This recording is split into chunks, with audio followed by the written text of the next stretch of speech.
The moon hung high in the sky, its brilliance dimmed by the sparse stars. In the eastern territory of the Great Yin dynasty, there stood a treacherous and vast mountain known as the Zhanxian Mountain, home to 72 villages. At this moment, within the largest thatched hut of the Poison Dragon village, the atmosphere was vibrant with light as dozens of individuals stood, their expressions a medley of emotions. Third brother, are you aware of your transgressions? A cacophony of voices echoed in Han Chanking's ears, sending a buzzing sensation through his mind. Do you think I care about your nonsense? It's so loud I can't even sleep. Han Changqing cursed vehemently. He had just dreamt of winning the affections of his alluring superior. However, just as he leaned in for a kiss and began to undress, he was jolted awake by the shrill cry. His mood was understandably foul. Third brother, have you eaten the gall of a leopard? How dare you insult the village chief? Who was this incessant chatterer?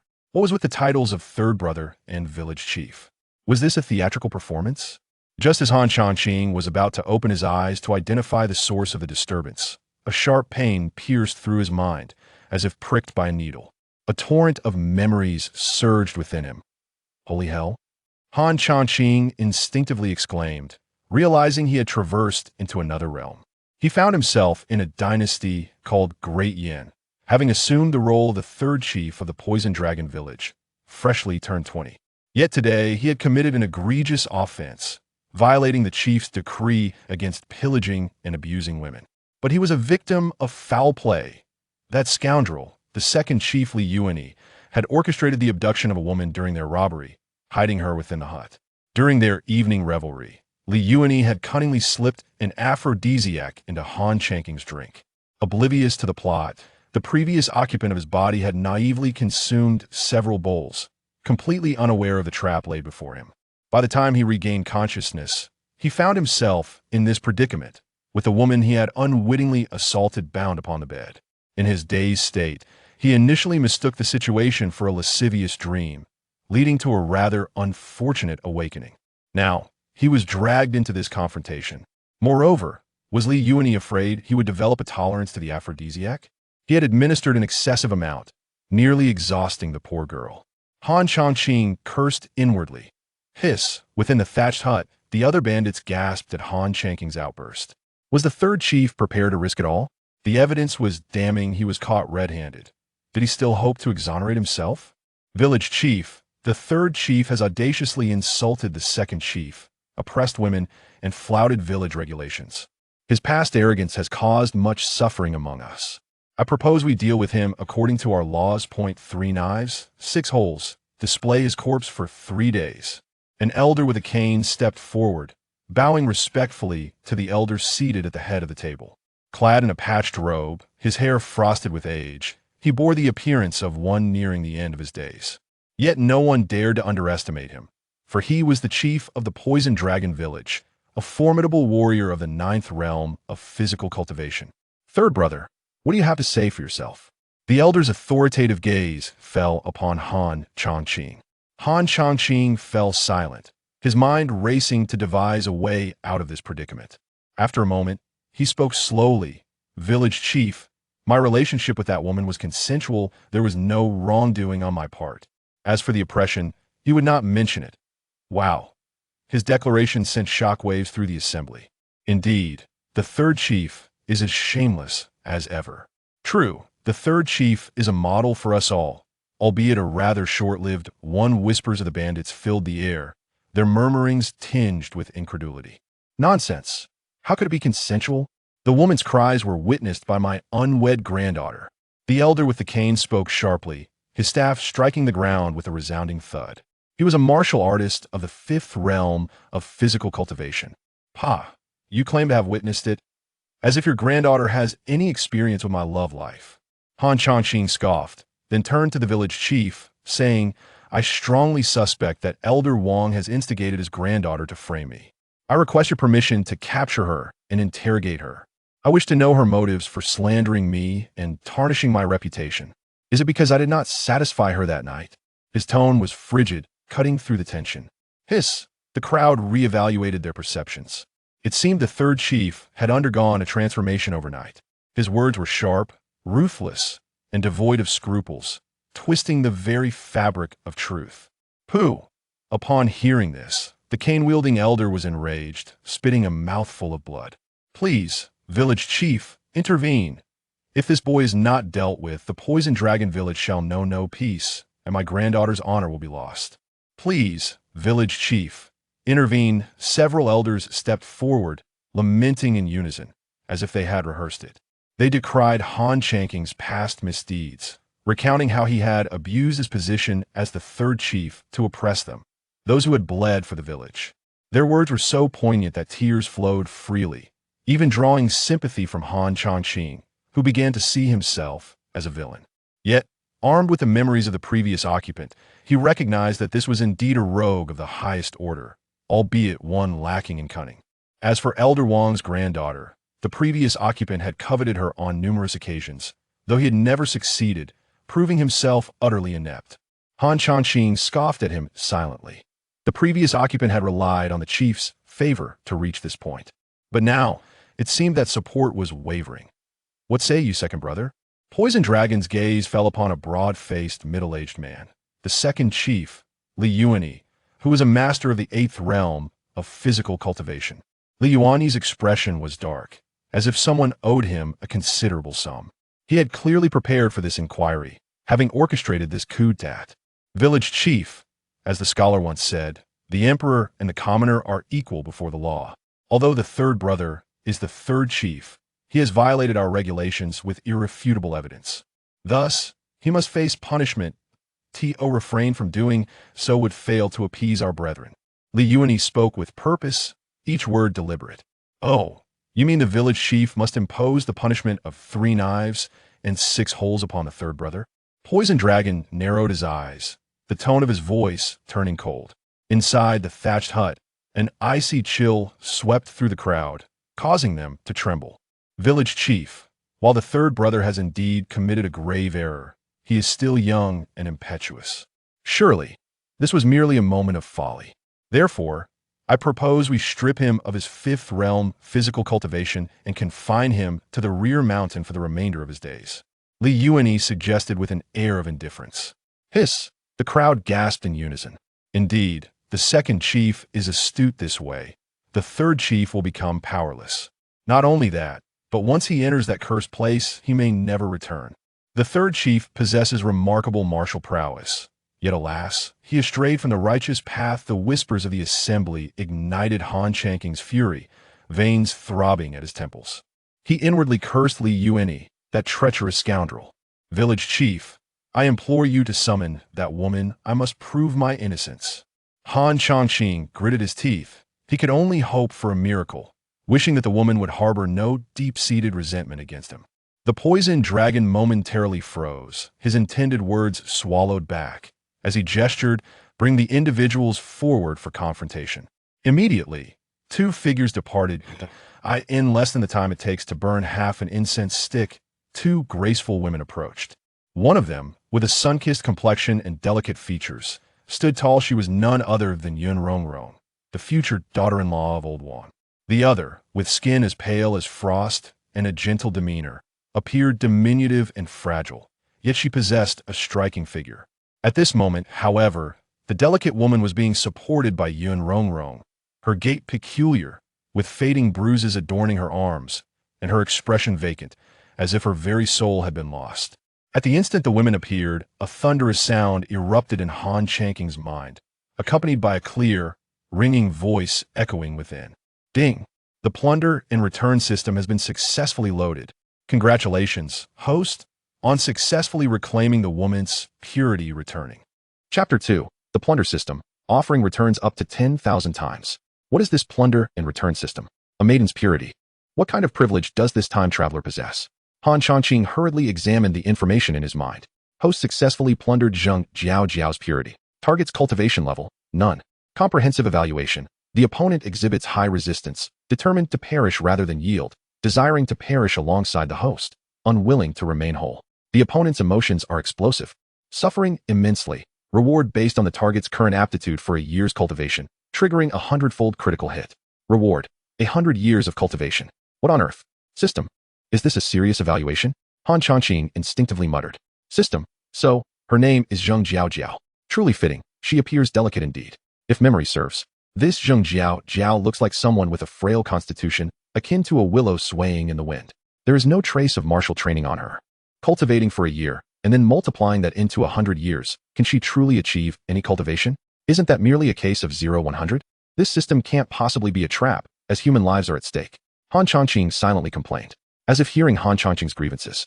A melodious female voice suddenly resonated in his mind. Ding. Considering this is the host's first use of the system, a surprise will be granted. Does the host accept the return reward?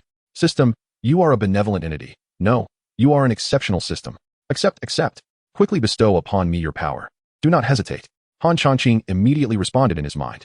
What reliance or background could compare to the strength of one's own fist? With the village rules looming and the treacherous Li Yuani behind, the higher his cultivation, the greater his chances of survival. Ding. Reward has been distributed. Boom. In the next instant, a gust of wind swept through the room, causing everyone to stagger backwards, unable to open their eyes, while numerous items toppled to the ground, creating a cacophony of noise. Han Changqing felt a warm current manifesting from above, surging into his body, swiftly circulating through his limbs and meridians, finally converging in his dantian. Boom. A muffled sound, warmth, an exhilarating sensation. Powerful. Incredibly powerful. In an instant, he felt a tremor throughout his body. His tongue moistened, a radiant energy blossomed within him. As the dantian erupted, gurgling sounds resonating through his meridians, countless warm currents flowing into the dantian. Is this the first heavenly layer of the innate realm? Suddenly, a brilliant azure light shot from Han Changqing's eyes. Yet at that moment, everyone happened to have their eyes shut, missing this astonishing spectacle. What an unexpected surprise. He had assumed Zheng Jiao possessed no cultivation. Even if she cultivated for 100 years, she would not be formidable. Yet unexpectedly, the accumulation of her 100 years had enabled him to shatter the innate barrier, propelling him from the fifth heavenly layer of the physical realm directly into the innate realm, achieving a meteoric rise. Is this the surprise granted by the system? Indeed, it is a grand surprise, utterly splendid. Countless martial artists exist, akin to the stars in the sky, yet most are hindered by the innate barrier, also known as the physical barrier. The village chief, Poison Dragon, has been trapped by this physical barrier for nearly 50 years, showing no signs of breakthrough. Once a martial artist breaks into the innate realm, their lifespan significantly increases, allowing them to live an additional 100 years. Furthermore, innate martial artists break through their dantian, generating true energy. Once they unleash true energy, their power multiplies exponentially. Though they may not be able to obliterate a mountain with a single punch, destroying a mere rock formation is trivial. True energy can inflict immense damage to the human body. Theoretically, as long as an innate martial artist's true energy persists, no matter how many physical realm martial artists come, they would be no match for him, unless they possess specialized arrows capable of counteracting true energy. Han Changqing calmed the surging true energy within him and softly called out in his mind, "System, enlighten me about your functions." In the next moment, the sweet, melodious voice of the woman echoed again. Ding. This system is the plunder and return system. Everything in heaven and earth is subject to plunder, with returns up to 10,000 times. For instance, should the host plunder a maiden's purity, it can return the cultivation time corresponding to her current aptitude, potentially triggering a critical hit. If the host plunders a low-level spiritual pill, it can return a high-level, premium, or even divine pill. If the host plunders iron implements, it can return spiritual weapons, celestial artifacts, or even imperial tools. If the host plunders a life, it will depend on the opponent's cultivation level to return lifespan, with the potential for a 10,000-fold critical hit. In summary, the higher the cultivation level of the target during plunder, the greater the base reward returned. The more intense the emotional fluctuations of the target, the higher the potential for critical hits. Besides quantity, quality critical hits can also be triggered, reaching up to 10,000 times. Wow. System, are you intending to lead me down the path of becoming a grand thief throughout heaven and earth? A glint of brilliance flashed in Han Changqing's eyes.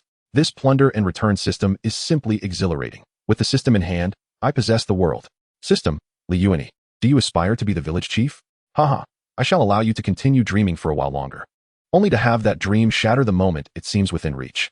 I can only imagine the emotional upheaval that will ensue. Surely it will contribute to my critical hits. Haha. A faint smile curled at the corners of Han Changqing's mouth, revealing a hint of coldness.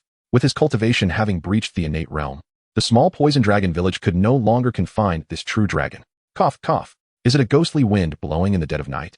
Damn. Am I seeing things? Hurry up and come out. The mountain bandits in the room regained their composure and began to curse. Smack. Poison Dragon slammed his palm on the table, speaking in a deep voice. Silence. In an instant, everyone fell silent, their faces turning solemn. and the room became so quiet that one could hear a pin drop. Poison Dragon's aged face turned towards Han Changqing, solemnly asking, "Third brother, do you recognize this woman?" The recent gust of wind was quite peculiar. He had some suspicions in his heart, yet this was evidently not the time for such concerns. Han Changqing, now with the cultivation of the first heavenly layer of the innate realm, appeared relaxed and unperturbed as he replied, "Village chief, I naturally recognize her. This lady is the one I fell for at first sight. Her name is Zheng Jiaojiao." As soon as these words were spoken, the entire room erupted once more. "The third master is remarkable." Unfazed by the mountain collapsing before him, "I have decided that from this day forth, the third master shall be my idol, Li Lin. I admire the third master's audacity. Humph. Let us see how arrogant he remains once that woman speaks. Old Wang, is everything arranged? Rest assured, all is proceeding according to plan. After today, the title of second master shall be altered." Haraha. Seated high above, Poison Dragon was oblivious to the hushed murmurs of the crowd. However, every word reached Han Changqing's ears without exception. "Oh, it seems Li Yuanyi is not merely targeting me. Even my backing, the village chief, is part of his scheme. Yet, you are destined to achieve nothing. Haha." Though Han Changqing's expression remained unchanged, his heart could not help but chuckle. Poison Dragon's cold gaze swept over the raucous crowd, frowning as he said, "Quiet." Hiss. As the murderous intent emerged, the crowd fell silent once more. Poison Dragon turned his attention to the two women in the room, finally resting his gaze on Zheng Jiaojiao, whom Han Changqing had mentioned, pondering for a moment before asking, "Is what transpired tonight your own choice?" In an instant, the eyes of the mountain bandits in the room fixated on the slender figure of the woman, filled with greed, jealousy, envy, indifference, and ruthlessness. Yet without exception, they all awaited her response. Chapter 3. Li Yuanyi strikes. The crowd conspires voluntary? Upon hearing these two words, Zheng Jiaojiao's previously numb expression shifted slightly. She raised her gaze, her eyes locking onto the figure in the center. The image of that grotesque face flashed through her mind. It was him, without a doubt. Even if he turned to ash, she could never forget him, not even in death.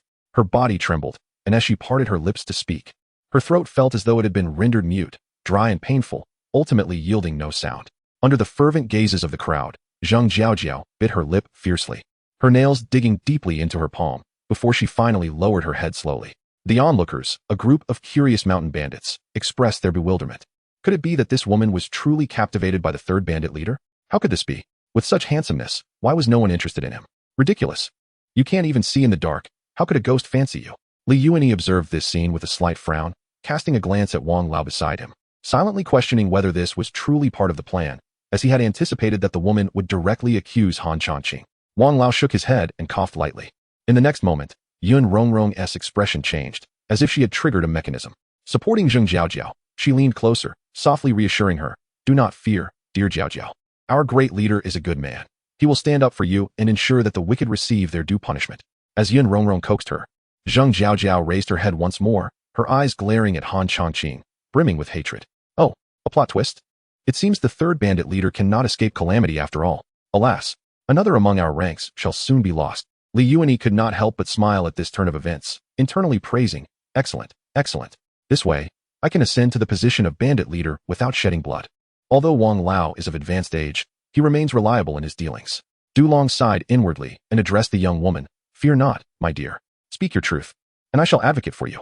Han Changqing, appearing aloof and unperturbed, resembled a sage detached from worldly affairs, causing many bandits to glance at one another in quiet astonishment. Could it be that the third bandit leader had hidden trump cards? Li Yuanyi furrowed his brow slightly, but as he recalled his carefully laid plans, a cold smile crept upon his lips. "Humph. Even if you possess hidden tactics, should you confess, I might spare your life." Seeing Zheng Jiaojiao hesitate, Yun Rongrong quickly encouraged, "Jiaojiao, look, the great leader is supporting you. Do not fear." At these words, Zheng Jiaojiao once again lifted her gaze, seemingly frightened, inching closer to Yun Rongrong. After a moment, she managed to speak. He forced. Her shyness prevented her from uttering the word "I." With her statement, the atmosphere erupted in chaos. The truth lay bare before them. Wang Lao's expression darkened as he leaned on his cane and stepped forward, coldly reprimanding, "Han Changqing, in light of this evidence, will you still attempt to deny your actions?" Li Yuanyi lamented, "Old three, how foolish you are." Dulong turned his gaze toward Han Changqing, speaking in a low tone, "Old three, do you plead guilty?" The scene of his fallen comrades flashed in his mind, and he sighed, resigning himself to the inevitable. "Soon, I shall join you, my brothers. I will prepare a few fine wines to atone for my sins." Thus, all eyes turned toward Han Changqing, who was unfazed by Zheng Jiaojiao's accusation. However, he remained calm amidst the astonished gazes of the crowd. Great leader, I was drugged. I possess ironclad evidence. And I implore you to advocate for me. He chose not to mention the earlier claim of consent. Nonsense. You clearly acted out of lust, seizing the maiden against her will. Others chimed in, demanding the great leader punish Han Changqing to prevent further disillusionment among the brothers. Wang Lao and Li Yuan's confidants vocally supported the call for punishment. Yet, Du Long disregarded their outcry, pondering the implications of being drugged. It made sense. This young man was typically one of those who harbored malicious intent, yet lacked the courage to act. In an instant, Du Long pieced together the narrative and understood who Han Changqing was referring to. Old 2, Old 3, is this true? Were you indeed drugged? Du Long directly questioned Li Yuan, his voice rising above the others, shocking the assembly. What is this situation? It seems the third bandit leader might escape after all. The bandits were left bewildered, and some even cursed aloud. Li Yuan sighed inwardly, realizing that bloodshed was inevitable. Han Changqing smirked and interjected, Old 2, you overlooked a crucial detail in your drugging scheme. The crowd's attention shifted back to Han Changqing, including Zheng Jiaojiao's. Li Yuan frowned, Old 3. Have you lost your mind? You were clearly intoxicated, taking advantage of the maiden in your drunken state. Han Changqing smiled nonchalantly and turned to the elder seated in the main position, saying, Great leader, please have someone search Old 2.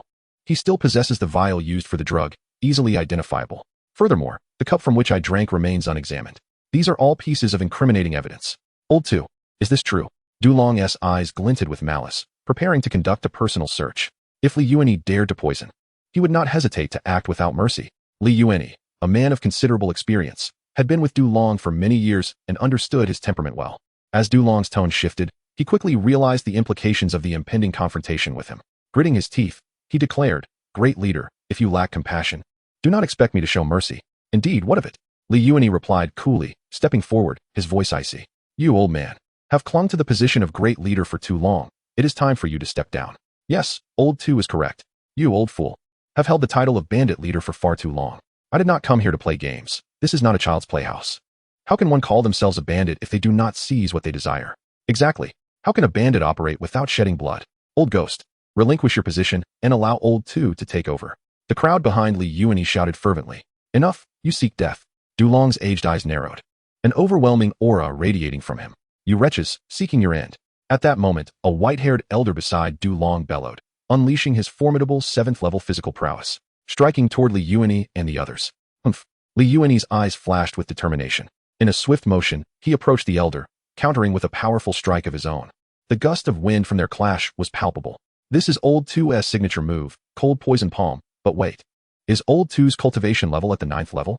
In the next instant, Du Long's expression shifted drastically, rising to his feet. You dare. Boom. Chapter 4. The protagonist is me. You have had enough of the spotlight. A sudden splatter of blood filled the air. The elderly man with white hair was sent flying several meters, caught by the poison dragon's grasp, breathless, and met his end at the hand of Li Yuan. Second master. How ruthless you are. The poison dragon released the lifeless body, his gaze icy as he glared. Gasp. The bandits present inhaled sharply, their mouths agape. Unable to believe what lay before them, the old man had been dispatched with a single strike. How formidable must the second master's cultivation be? Some of the onlookers couldn't help but retreat. This was a spectacle they could no longer afford to witness, for their lives were now at stake. Clang, clang, clang. At that moment, Li Yuan's confidants drew their weapons, pointing them at the crowd. Who dares to retreat? I will cleave him. If anyone dares to back away, I swear I will make them pay dearly. The bandits, instantly subdued, remained frozen in place, fear gripping their hearts. Old Wang, with a smile on his face, stroked his beard and said, Congratulations to the second master. Congratulations. Li Yuan waved his hand, turning his attention to the poison dragon, speaking solemnly. Poison dragon. We are both of the 9th heaven in the physical realm. I am youthful and vigorous, while you are aged and frail. You are no match for me. Abandon your resistance and announce your abdication, and I shall grant you a dignified exit. As for Han Changqing, who wore a constant smile on his face, he had nearly been forgotten amidst the chaos. Second master, so your true target is me. The poison dragon's aged face darkened like a stormy sea. Li Yuan replied coldly. Poison dragon, had it not been for your indulgence of Han Changqing, allowing him to run rampant in the bandit stronghold, I would not have been forced to seize your position. Great master, please step aside for the sake of the next generation. Indeed, old master, you are advanced in years. It is time for you to retire. Quite so. At this moment, old Wang stepped forward to persuade, joined by several other elders echoing the sentiment. The poison dragon stood at the head of the table, his expression shifting dramatically before he finally sighed deeply. If you spare Han Changqing's life, I shall abdicate. Not acceptable. Before Han Changqing could utter a word, Old Wang firmly rejected. This boy has repeatedly humiliated my granddaughter-in-law. If he is not killed, my resentment will never dissipate. Exactly. Han Changqing has bullied us time and again. If he lives, our hearts shall remain tormented. Many bandits shouted in anger, glaring at Han Changqing with an expression that suggested they wished to devour him alive. Why are you all staring at me? Please, continue. Han Changqing's face twitched. The moment was not yet ripe. Li Yuanyi, do not forget that despite my age and frailty, I am still a ninth heaven warrior, should matters escalate. As the poison dragon spoke, he suddenly coughed up a mouthful of blood, his face paling instantaneously. You poison me? The poison dragon stared at Li Yuanyi in disbelief. How could you possibly poison me? I was clearly on guard. Great master, look at your feet. It is difficult to guard against treachery from within, came the voice of Han Changqing, offering a gentle reminder. At my feet? The poison dragon's heart sank, and he hastily stepped back, narrowly dodging a blade. He glanced at the now lifeless old man, whose head turned slightly, revealing a look of regret. Old Iron, you dare betray me? The poison dragon's eyes were filled with disbelief. This was a man who had followed him for 50 years, a brother forged in the crucible of hardship. Great master, do not blame me. You have been a most ineffectual leader. Old Iron shook his head, providing no further explanation as he walked directly to Li Yuanyi's side. Seeing this, the poison dragon's heart sank. Even his trusted allies had been swayed by Li Yuanyi. However, Li Yuanyi regarded Han Changqing with a puzzled expression. How had this man discerned that Old Iron was merely feigning death? Feigning fear, Han Changqing quickly covered his mouth and retreated towards Zheng Jiaojiao. Onward, slay the poison dragon. Li Yuanyi's gaze returned to the poison dragon, and he commanded coldly with a wave of his hand. I dare anyone to try? The poison dragon roared in fury, his white hair flaring wildly like an enraged lion. Li Yuanyi replied ominously, those who do not act, do not blame me for settling the score later. Attack. With no alternative, the bandits could only shout and rush forward. Tonight was not a night suitable for spectators, and many felt a pang of regret. The poison dragon snorted, swinging his massive fists like a tiger among sheep, and soon the ground was littered with the moans of fallen bandits. At that moment, a fierce wind swept through as Li Yuanyi unleashed a strong gust with a single palm strike. Diamond break. The poison dragon bellowed, his movements grand and expansive, as he swung his fist violently towards Li Yuanyi's heart. Great master, do not forget us. At that moment, Old Iron, Old Wang, and others revealed sinister smiles, joining forces to strike. Boom. The room erupted with the sound of wind and impact, the straw hut shaking violently. Rong, you have shown a fierce heart tonight. Han Changqing remarked with a smile, having stealthily approached Yun Rongrong and Zheng Jiaojiao. Who? Yun Rongrong, lost in thought, suddenly heard an insidious voice and frowned. In the next instant, she became alert, quickly shielding Zheng Jiaojiao and admonished, Han Changqing, do not act recklessly. Any one of them could easily kill you. Zheng Jiaojiao's face was filled with panic, her hands tightly gripping Yun Rongrong. As Han Changqing was about to respond, a loud thud echoed. The poison dragon had been struck by Li Yuanyi's frigid palm, sent crashing to the ground near their feet. Haha, poison dragon, you were already poisoned. And yet you insisted on fighting us.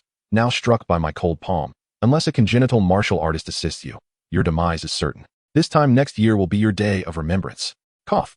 The poison dragon opened his mouth, expelling a large clump of black blood that reeked of a foul odor. Changqing, old man will hold them off. You must flee, as far as you can. The poison dragon coughed out another mouthful of blood as he spoke. Flee. Haha, a mere fifth heaven warrior, where can he possibly escape to? Old Wang scoffed. Li Yuanyi shook his head, adding, poison dragon, sometimes I wonder if Han Changqing is indeed your illegitimate son. Old Iron's expression turned cold as he advanced towards the two. Quickly go. The poison dragon turned to see Han Changqing still rooted in place, nearly bursting with anger. Sigh. Han Changqing could not help but shake his head in exasperation. He had intended for Li Yuanyi to experience extreme excitement. Alas, it seemed this old man's body could no longer endure. Old man, you are already on the brink of the grave. Why persist so stubbornly? Han Changqing stepped forward, placing a hand on the poison dragon's shoulder. Changqing, you. In the next moment, the poison dragon's eyes widened in horror, as if he had seen a ghost. What was this continuous energy surging into his body, rapidly mending his frail form? However, Han Changqing withdrew his hand, turning to Old Iron with a smile. Old Iron, at your age, why bother playing the game of deception? Deception? Old Iron's face remained impassive, too disinterested to engage with a worthless person, and he threw a punch. Your temper is still as fiery as ever despite your years. Just lie down for now.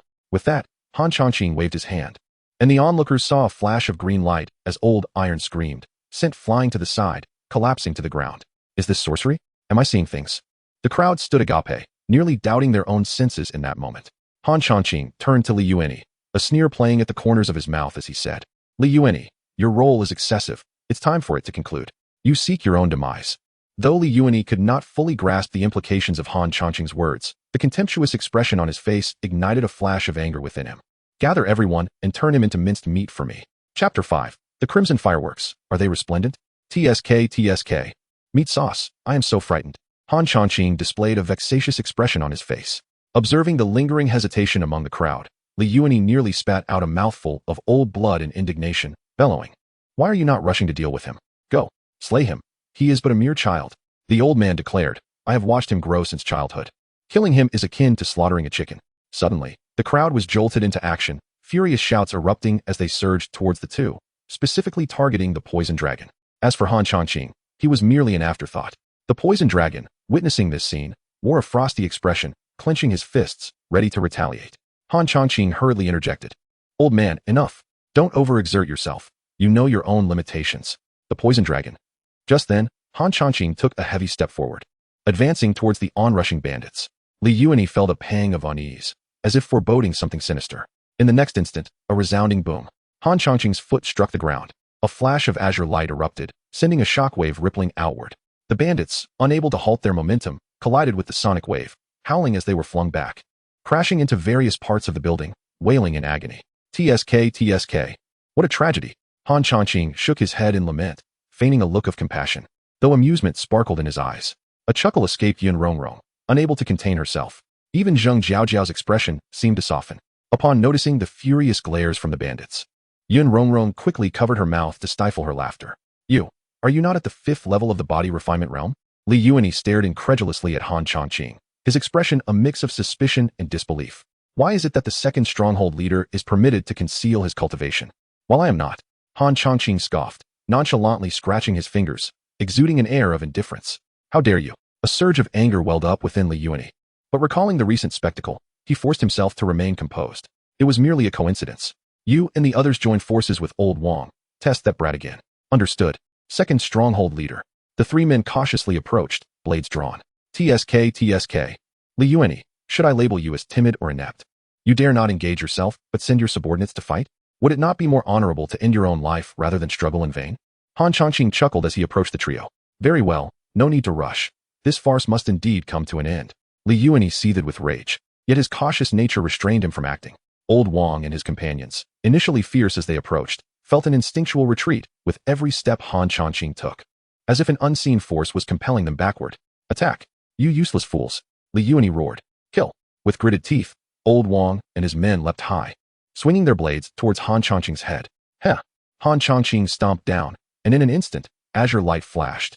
Old Wang and his companions froze midair, unable to move. Hiss!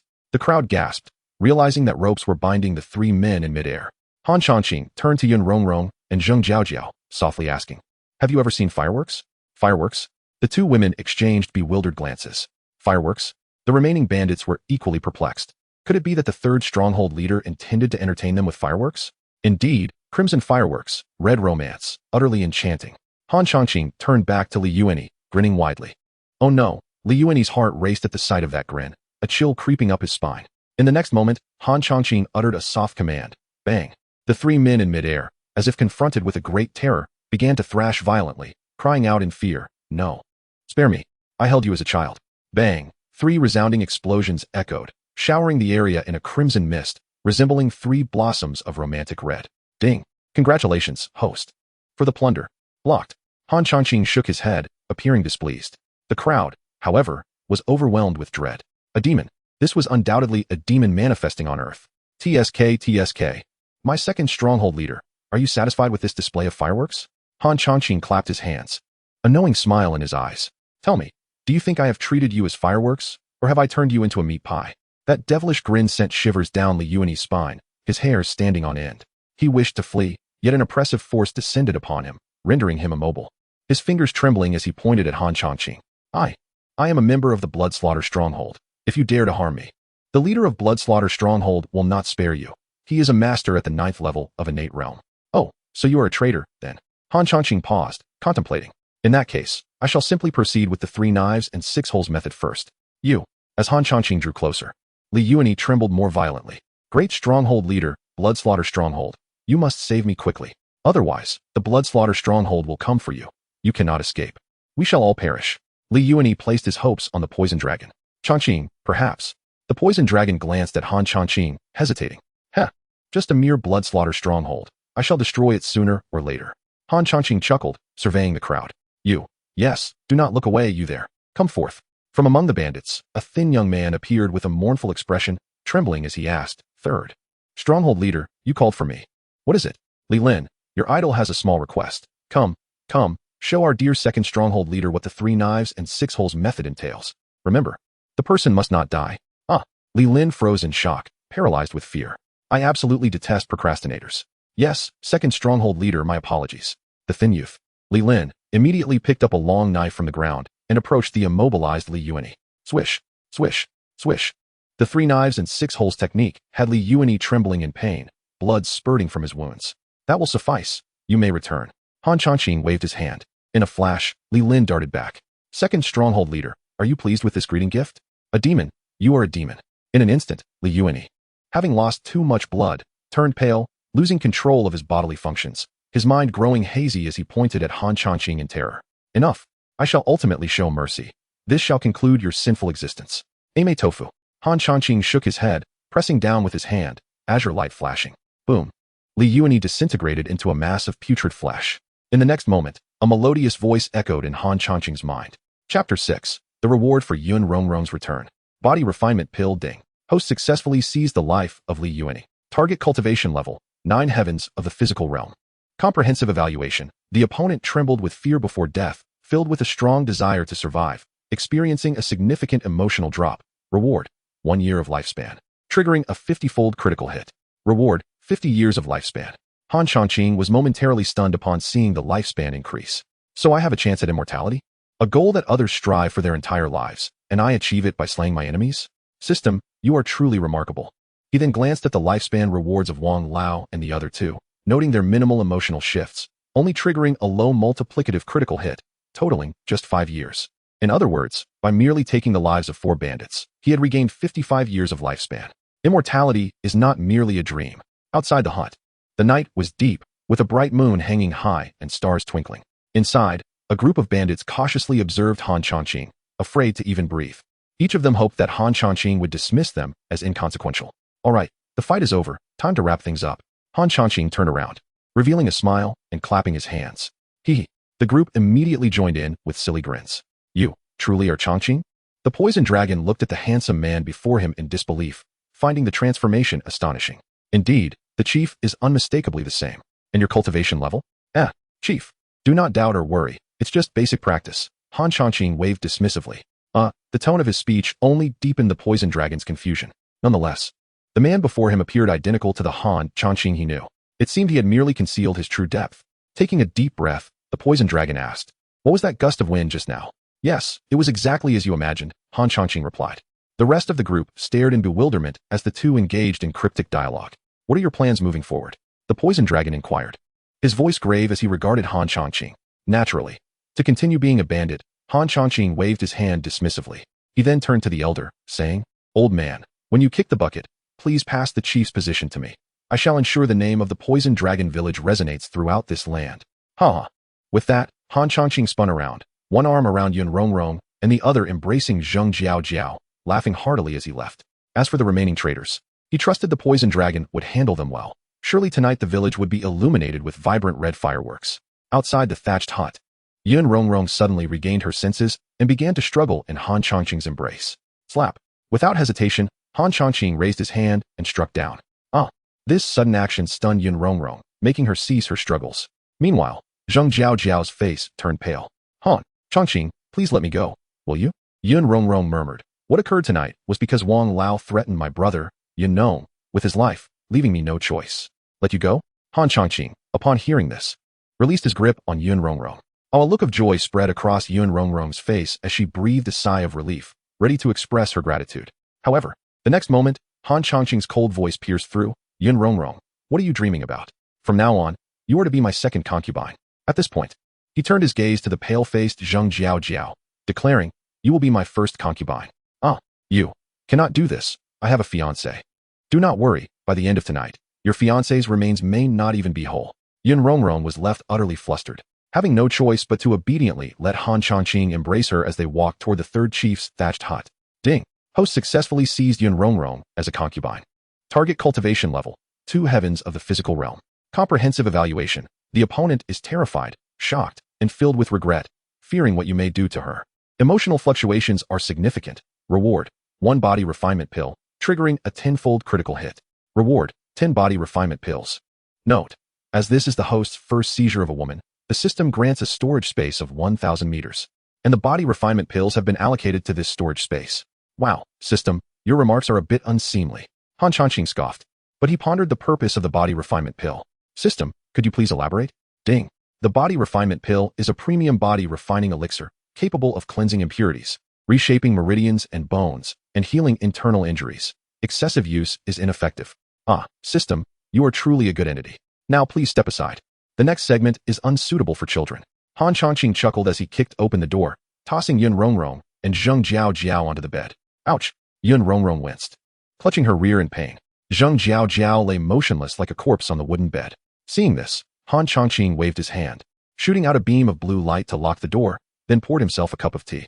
After pretending for an entire night, he found himself feeling quite parched.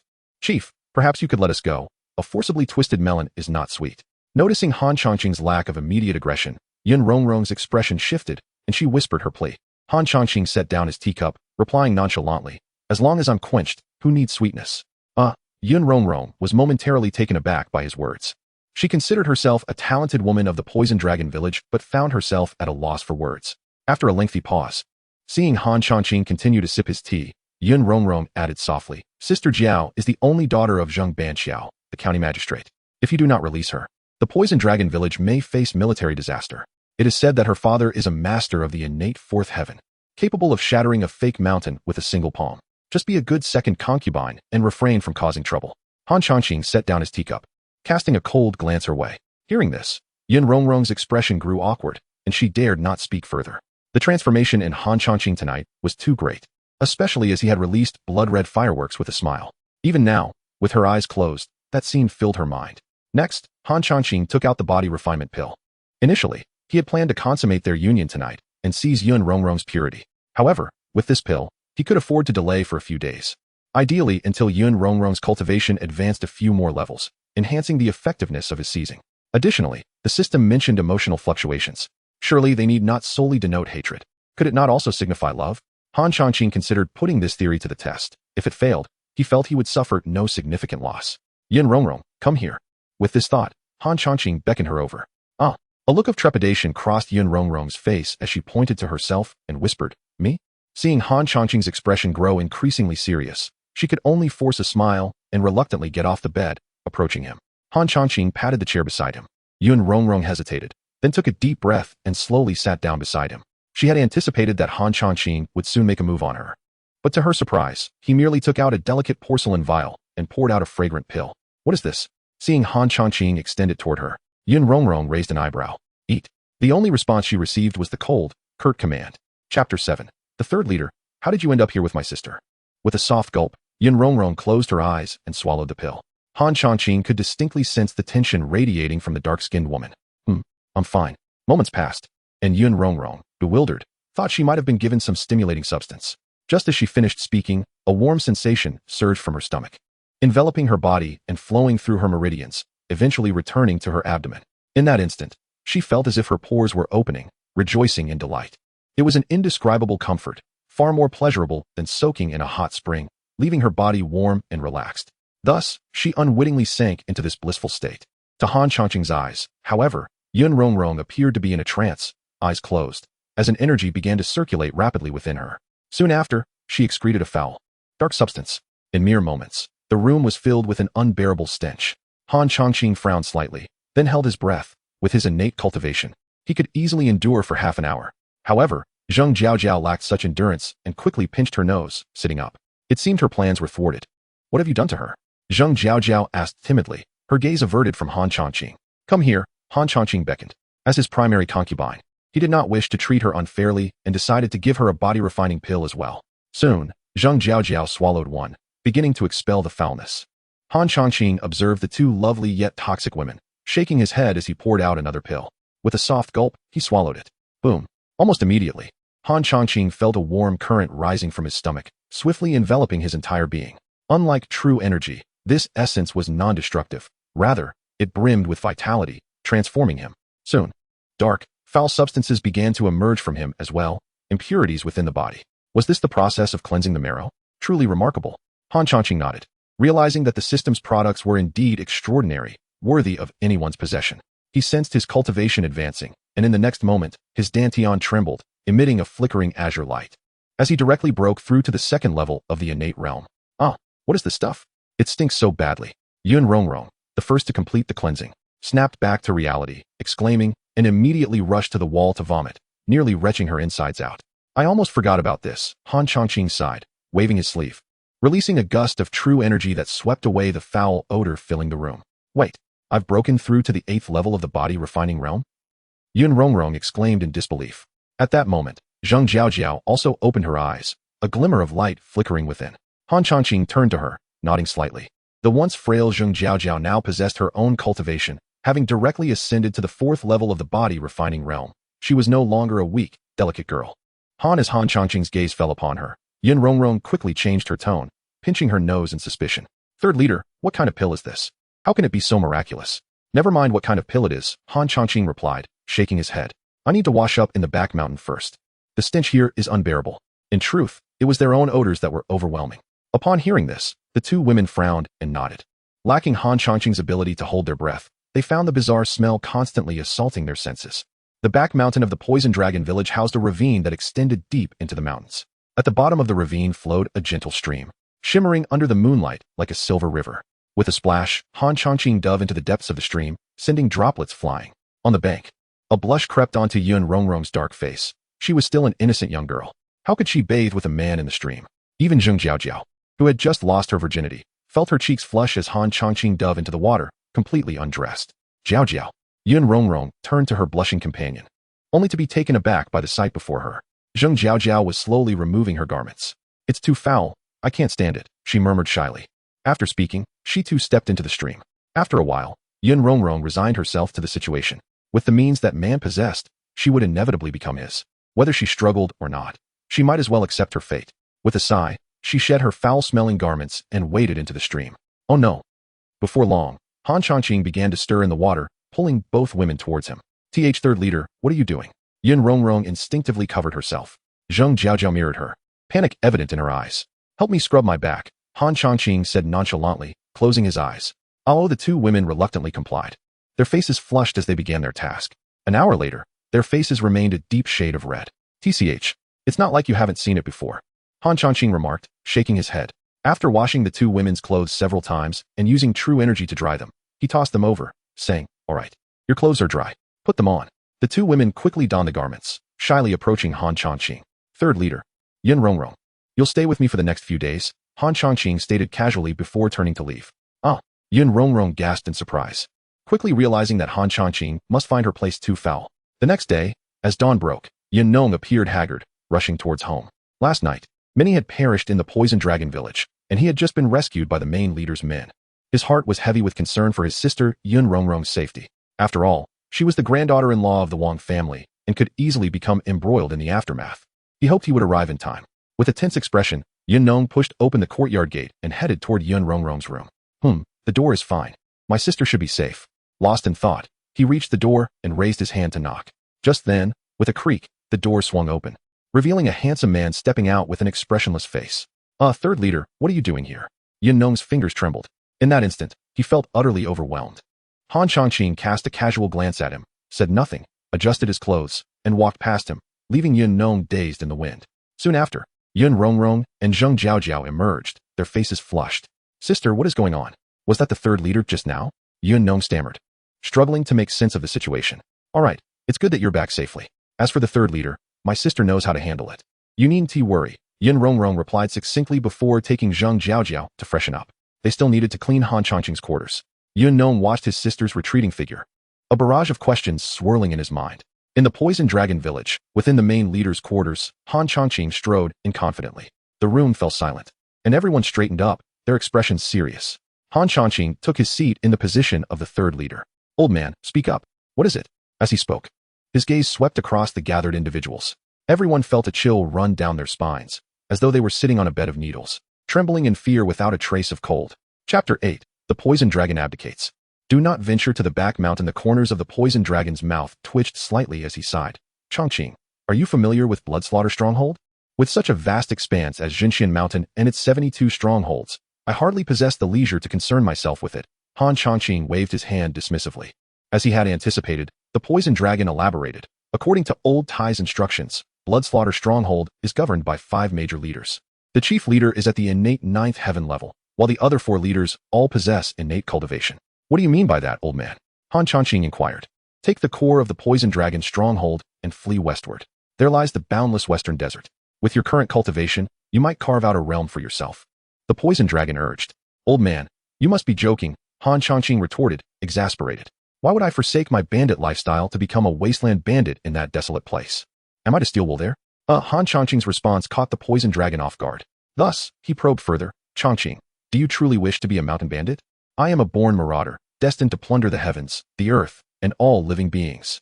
Han Chongqing boldly declared, revealing his grand ambitions. Such words left the audience in awe, each one captivated by their third leader's lofty aspirations. But can you contend with Bloodslaughter Stronghold? The poison dragon asked eagerly, and the others turned their gazes toward Han Chongqing. As Han Chongqing had previously stated, who among them would prefer to venture to that desolate western desert? Here, despite the hardships, they could still behold delicate maidens. In the desert, they would only encounter the 5th sister. They silently lamented, we cannot defeat them. Han Chongqing replied candidly. The crowd was momentarily stunned. Fear not. Since I have resolved to be a mountain bandit, a mere Bloodslaughter Stronghold is but a trifling matter. Within half a year, I shall extinguish it as easily as one slaughters a chicken, Han Chongqing proclaimed, casually inspecting his nails. Well then, if you possess such confidence, that is sufficient. The poison dragon chuckled helplessly, choosing not to dwell further on the matter. Based on Old Tai's information, it would take at least 10 to 15 days for Bloodslaughter Stronghold to notice any changes here. By the time their people arrived, circumstances might have shifted again. He transitioned to another topic, saying, after that battle last night, I find myself lacking in vitality. Since everyone is present today, I shall pass the mantle of leadership to you. Old man, are you feverish? Your health seems fine. Chongqing, you must grant an old man a little time for retirement, the poison dragon replied, shaking his head in resignation. The events of last night weighed heavily on him. The second leader was a spy for Bloodslaughter Stronghold, and many brothers had defected, all of whom had been dealt with. He felt utterly exhausted.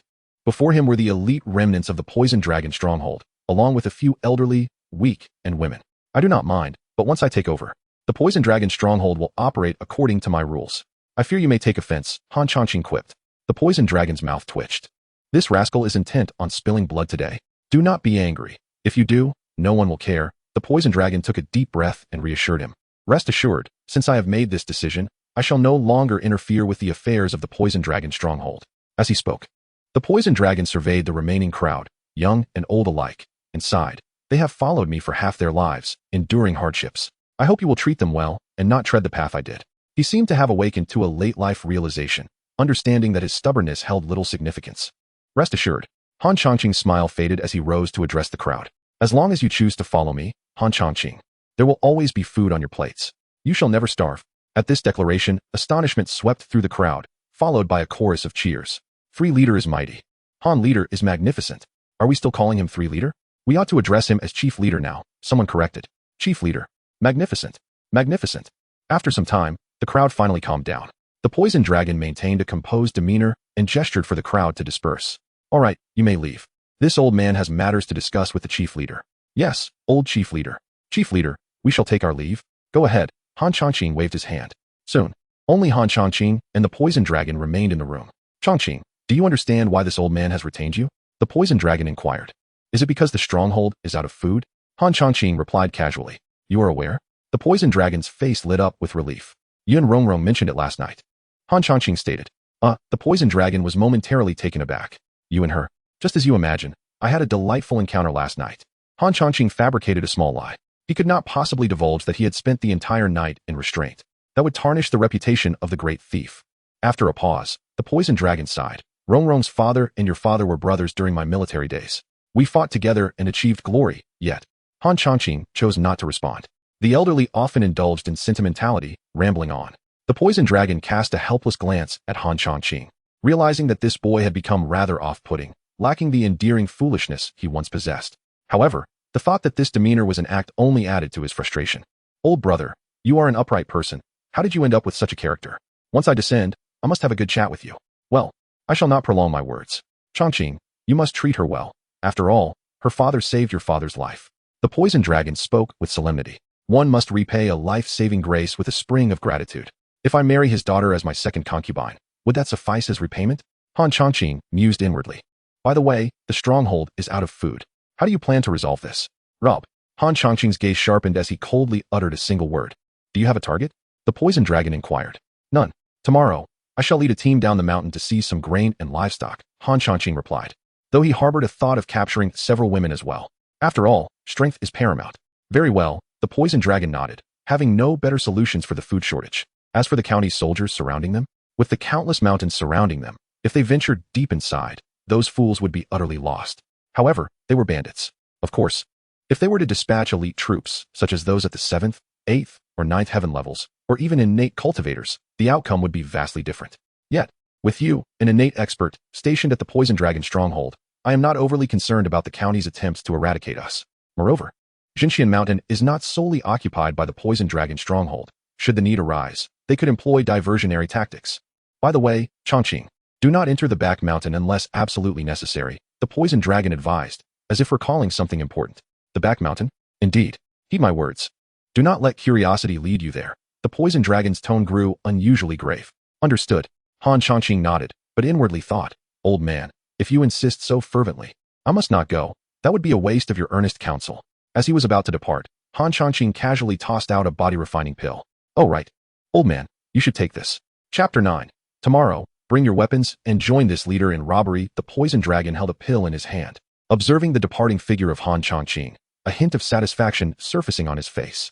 With a gentle stroke of his beard, he sighed, Ah, old Han, your son has truly grown up. He then swallowed the pill. In the next moment, a fierce howl erupted from within the room. Accompanied by an astonishing surge of energy, Han Chongqing turned to witness this spectacle, a subtle smile curling at the corners of his lips. It was evident that the Poison Dragon stronghold would soon welcome another innate realm warrior.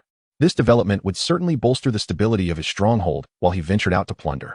After a thorough internal cleansing of the Poison Dragon stronghold, all seemed well. But one must not forget that there were still 71 bandit dens on Mount Jinxian. Not to mention, Bloodslaughter Stronghold could send reinforcements at any moment. In the backyard of the Songshan County Government Office, a middle-aged woman with lingering beauty anxiously spoke. My lord, Jiaoer has been missing for a day. Could she have met with misfortune? Her features bore a striking resemblance to Zheng Jiao, for she was her mother, Wang Xia. Beside her, a stout-faced middle-aged man set down his teacup and replied in a deep voice, Madam, do not worry. I have already dispatched people to investigate, and news will come soon.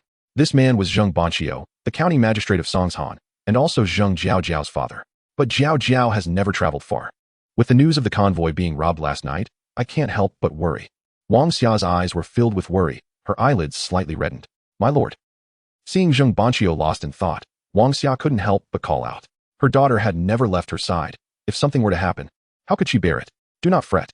Zheng Banqiu snapped back to attention, gesturing calmly.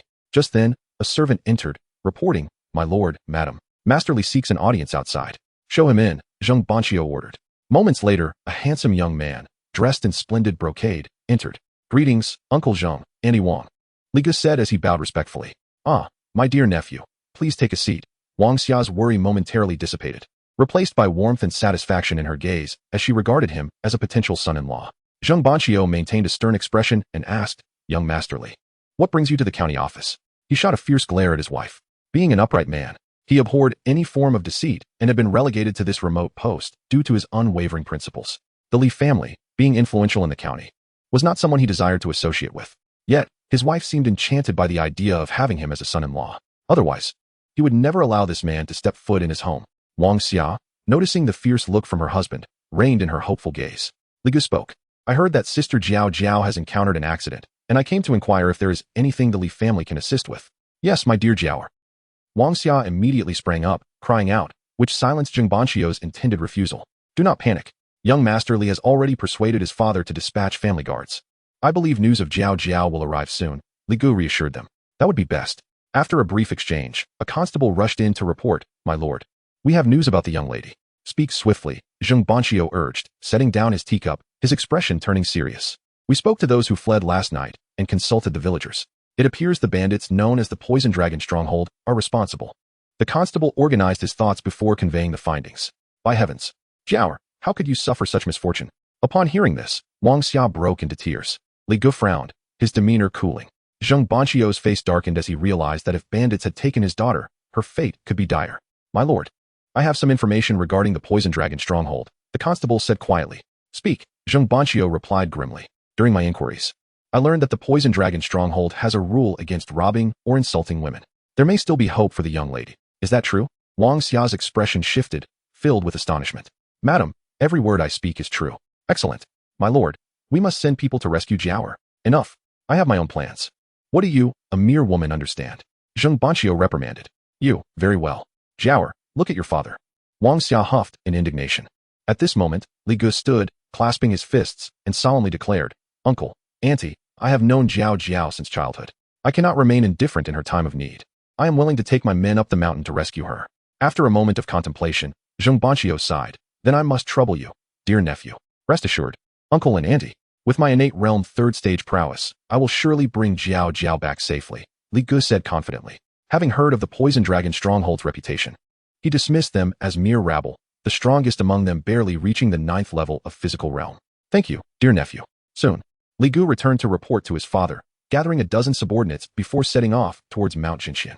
The Poison Dragon Stronghold appeared quite rudimentary, with two 5-meter-wide intersecting dirt roads at its center, flanked by scattered, thatched huts of various sizes. The chief's hut was situated at the heart of the stronghold, the second chief's hut to the east, and the third chief's hut to the south. Apart from Yun Rongrong's residence, which was constructed of bricks and tiles, the rest were all thatched. Surrounding the stronghold were thorny bushes, vines, and branches, forming a feeble barrier against weaker beasts. At noon, outside the third chief's hut, a group of 10 or so individuals had gathered, all of whom had been inside the Poison Dragon's hut earlier. Li Lin, why has the chief summoned us? Is there something he needs? One asked. Indeed, the sun is scorching. If the chief doesn't come out soon, I might faint, another complained. Yes, with barely a meal a day, how can we endure? As the crowd chattered, Li Lin straightened his expression and replied, I dare not inquire about the chief's matters. Do you all seek death? Upon hearing this, the bandits fell silent, the bloody scene from the previous night still vivid in their minds. Inside the hut, Yun Rongrong pleaded softly, Chongqing, spare me, for Jiao is here. Jiao, indifferent, turned her blushing face aside. But, there are so many people outside. Tonight, I will obey you, all right. Yun Rongrong continued to plead. Having no means to retaliate or scold him, all she could do was beg softly. That is settled then. Han Chongqing set aside the beauty, adjusted his attire, and walked towards the door. He had been merely passing the time, teasing the beauty. Outside, Han Chongqing addressed the gathered bandits, clearing his throat, and declared, all those under the age of 45, return and sharpen your weapons. Tomorrow morning, bring your meals and accompany this leader down the mountain to plunder. Simple, straightforward, and devoid of any ambiguity. Upon hearing this, the bandits were initially taken aback, then erupted into cheers. They would finally have meat to eat. A few bandits over 45 looked pale, glancing at the jubilant crowd. Had they been abandoned? While it was common for the old and young to be disregarded in these times, feeling it themselves made their hearts twitch involuntarily. Chapter 10 Great Chieftain, please be gentle. What about the arrangements I have been waiting for? Indeed, Great Chieftain, despite my age, I am still capable of both violence and fire, said Old Wang. Yes, I, Old Li, am at least a second-tier practitioner in the corporeal realm. Lifting and carrying is no trouble for me. With someone leading, the other aged mountain bandits quickly chimed in, fearing abandonment if they fell silent. Silence. What a ruckus. At this moment, Li Lin, considering himself to be Han Chongqing's most loyal subordinate, bellowed. Han Chongqing cast a glance of approval in his direction. Uncle Wang, Uncle Li, you are both veterans of the Poison Dragon Stronghold. Is there no way to discuss matters civilly? Are you attempting a coup? With Han Chongqing's gaze, Li Lin's courage swelled, nearly causing him to leap up and insult the others. Not daring. Great Chieftain, forgive us. The few quickly lowered their heads in apology. Opposing Han Chongqing was a thought they dared not entertain, even with a few extra doses of courage. Very well. Han Chongqing waved his hand, halting Li Lin's further displays of loyalty. As for you, there will indeed be arrangements. With a sharp gaze sweeping over the crowd, he declared, among the 72 strongholds of Zhengshanshan, our Poison Dragon stronghold ranks last. From today onwards, I shall lead you all in changing this dire situation. Great Chieftain, you are magnificent. Great Chieftain. The crowd immediately erupted in enthusiastic cheers. Inside the room, Yun Rongrong and Zheng Jiao were quietly conversing when they heard the uproar, their curiosity piqued. What has that man done? Unable to contain their intrigue, the two women stealthily approached the door of the thatched hut. Now look at this. Han Changqing waved his hand, sending a piece of grass paper flying. It was something he had hastily prepared the previous night. The others quickly took it, discovering it was adorned with various shapes. Some round, some square, along with lines of varying thickness. It resembled a painting, albeit an exceptionally unappealing one, though such thoughts were kept to themselves. Great Chieftain, what is this? This is the planning map for Poison Dragon Stronghold. I have clearly outlined where the public toilets will be, where the recreational areas will be, where ditches need to be dug, and so forth. Can any of you read? Read? The several men, all over the age of 45, shook their heads vigorously. If they could read, they would not have followed the poison dragon up the mountain to become bandits. They would have preferred to remain below as teachers. Not a single one of you can read. What about you? Han Changqing's relentless gaze swept over the mountain bandits. The group of bandits shook their heads in unison. Seeing their reaction, Han Changqing furrowed his brow. Without literacy, they could not comprehend his sketch. There would be no way to reconstruct Poison Dragon Stronghold according to his specifications. Surely, he could not be expected to lead the bricklaying efforts himself. How then would he engage in plundering? Just as Han Changqing was pondering postponing the grand reconstruction, a woman's voice rang out from within the room. Great Chieftain, I can read. It was Zheng Jiaojiao, who had been listening intently. As she spoke, she and Yun Rongrong stepped outside. You? Han Changqing's gaze swept over Zheng Jiaojiao, momentarily surprised but quickly dismissing it. He nodded and instructed. You all will find Madame Jiaojiao shortly, and according to the sketch, you are to reconstruct Poison Dragon Stronghold. Yun Rongrong, assist Jiaojiao. Anyone who dares to harbor ill intentions or slack off will face my wrath. Han Changqing's cold gaze swept across the group. A shiver ran through them, and they quickly shook their heads, expressing their fear. All right, let's get to work. Han Changqing commanded, turning to head towards the direction of the poison dragon, intending to see how the old man was faring in his breakthrough. He hoped he wouldn't end up in trouble himself. Madame Jiaojiao, could you explain what this says? Yes, and what about these lines? What do they signify? Just as Han Changqing left, several older mountain bandits quickly surrounded them, each eager to contribute their thoughts. Zheng Jiaojiao had instinctively responded to Han Changqing's earlier command, only to find herself unexpectedly tasked with the responsibility without any prior inquiry. At this moment, she regretted her impulsiveness. Being a refined young lady, she had never faced such a situation, and her cheeks flushed crimson within moments. Seeing this, Yun Rongrong sighed inwardly and stepped forward, saying, Gentlemen, your behavior may frighten Miss Jiaojiao. Madame Jiaojiao, forgive us, we are merely rough men. Do not hold it against us. The older bandits, realizing Zheng Jiaojiao's embarrassment, quickly backed away to apologize. After a moment's pause, Zheng Jiaojiao stated, Please, hand me the map. Of course. They respectfully offered the sketch, gazing at her with reverence. As Zheng Jiaojiao examined the map, her curiosity about Han Changqing deepened. At this point, she understood that the events of that evening were not his fault. She could sense he had indeed been drugged. However, she had always desired a partner who mirrored her father's unwavering devotion. This led to her earlier instinctual response. Yet, would Han Changqing remain steadfast and committed to her? With a sigh, Zheng Jiaojiao turned her attention back to the sketch. Upon closer inspection, she gasped in surprise. Jiaojiao, what is it? Yun Rongrong asked anxiously. The older bandits also glanced over, though they had learned from previous encounters to keep their distance, stretching their necks and standing on tiptoe, eager to see. Zheng Jiaojiao laid the paper flat and explained, Rongrong, and all of you, come closer. Thus, everyone gathered around Zheng Jiaojiao, forming a circle. The great chieftain's sketch was exceptionally ingenious. It surpassed even the county layout in its intricacy. Look here, Zheng Jiaojiao pointed to a specific area on the map. This indicates that we will use Nin bamboo to connect and channel the mountain stream into the stronghold, constructing several water reservoirs within. It will undergo multiple filtration stages, such as sand, charcoal, and cloth. Finally, we will distribute the water throughout the houses, so no one will need to fetch water anymore. All eyes followed Zheng Jiaojiao's delicate finger. And here, the road needs to be paved with gravel and compacted. As for this area labeled as a public toilet, it will serve as our latrine. With Zheng Jiaojiao's explanations, the crowd's astonishment transitioned from skepticism to awe, eventually culminating in reverent admiration. Great Chieftain, truly a genius. Undoubtedly the Great Chieftain. Poison Dragon Stronghold is saved. Thus, the grand reconstruction of Poison Dragon Stronghold commenced with fervent enthusiasm. As night fell, the moon hung high in the sky, its pure light caressing the world with a gentle touch, soothing its injustices. Inside the room, the flickering candlelight illuminated the space. Great Chieftain, please be gentle. This is my first time. Chapter 11. Effortlessly ascending to the 5th level of innate realm, Beep. Host successfully plunders Yun Rongrong's innocence. Target cultivation level, 8th level of physical realm. Comprehensive evaluation. The target is anxious and uncertain about the future. simultaneously welcoming and fearful of the host, resulting in significant emotional fluctuations. Reward: the target's current aptitude cultivates for 1 year, triggering a 200-fold critical hit. Reward: 200 years of cultivation. Will you accept the reward? Han Changqing, upon hearing the melodious voice reverberating in his mind, rolled over and sat up. Noticing that Yun Rongrong and Zheng Jiaojiao were soundly asleep beside him, their bodies glistening with fragrant sweat. Drawing from his previous experiences, he deduced that the foundational reward for a target at the physical realm should be 1, followed by the possibility of triggering a critical hit. Regardless of emotions, be it sorrow, fear, or joy, any could potentially initiate a critical hit. This implied that in the future, whether he was to kill or rob, he must avoid being too straightforward. The process required attention. After all, delivering a fatal blow without allowing the target's emotions to brew would be rather nonsensical. Han Changqing couldn't help but grumble. System, what exactly are you? This setup seems rather flawed. I, a model youth raised in the light of the red flag of Blue Star, have been turned into a pervert by your design. Is that appropriate? How about we negotiate some compensation to let this matter slide? System, anticipated silence. Han Changqing clicked his tongue, pondering that it seemed he would not be able to fleece the system any further. Fortunately, the rewards from Yun Rongrong and Zheng Jiaojiao could still be harvested without end. With a smirk, he commanded, System, accept the rewards from the two. Boom. In the next moment, Han Changqing felt a tremor within him as a torrent surged forth, racing through his meridians.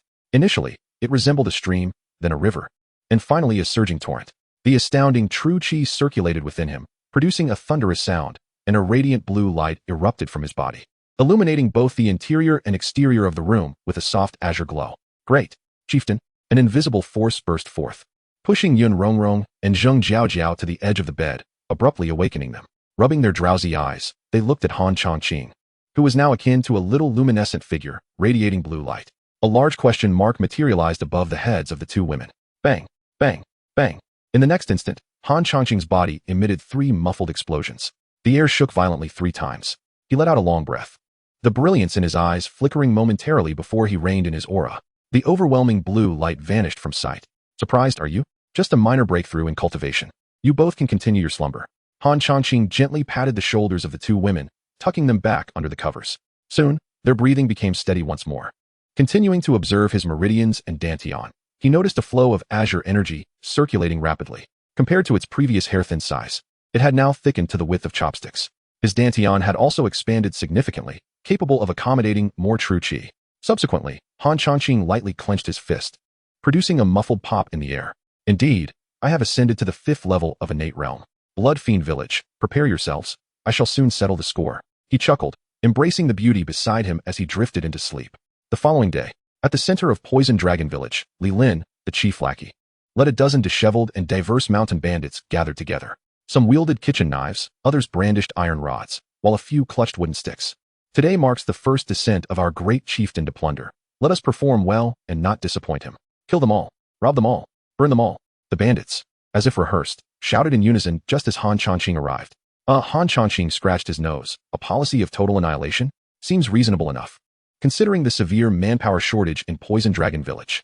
Great chieftain, long live. Li Lin's eyes sparkled as he shouted excitedly. Long live. The rest of the bandits echoed. All right, enough. Han Changqing waved his hand, recognizing them as a bunch of weaklings. Aside from the specially pardoned Tai Lao, who was at the 7th level of physical realm, the rest were mostly at the 5th level, with others barely at the 1st or 2nd level. If not for the need for hands to carry goods, he would have had no interest in taking them out. Observing their attire, one might mistake them for robbers. Those unaware would think they were fleeing from disaster. Great chieftain. Han Changqing turned to see Zheng Jiaojiao gently grasping his sleeve. What is it? Please be safe. Zheng Jiaojiao spoke tenderly, akin to a devoted wife concerned for her husband's journey. Understood. Han Changqing nodded. And, could you perhaps spare some lives? Zheng Jiaojiao gazed at him with hopeful eyes. Han Changqing remained silent, affectionately ruffling the beauty's hair, smiling without a word. He then turned, raising his hand and commanding, Descend the mountain. Descend the mountain. The crowd shouted in unison, their faces alight with joy as they followed him down the mountain. With Han Changqing, a master of the innate realm, leading the way, they felt confident about today's haul. Sister Rong, do you think he is angry with me? Zheng Jiaojiao looked helplessly at Yun Rongrong, her expression tinged with sorrow. Angry? I believe our great chieftain is not upset, Yun Rongrong sighed, recalling Han Changqing's smile. But, dear sister, do refrain from such remarks in the future.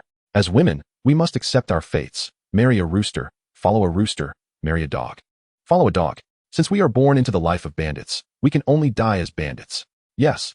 Zheng Jiaojiao wiped away a tear, nodding. I understand. But, am I not also? The thoughts of the two women mingled with the wind. These young ladies, with their intricate and changing emotions, eluded Han Changqing's awareness as he led the group down the mountain. Tai Lao, you have descended the mountain most frequently. Please share the situation below as we walk. I wish to scout a few suitable villages for plundering. Han Changqing called Tai Lao forward. Yes, great chieftain, Tai Lao respectfully bowed. We are east of Jinshin Mountain.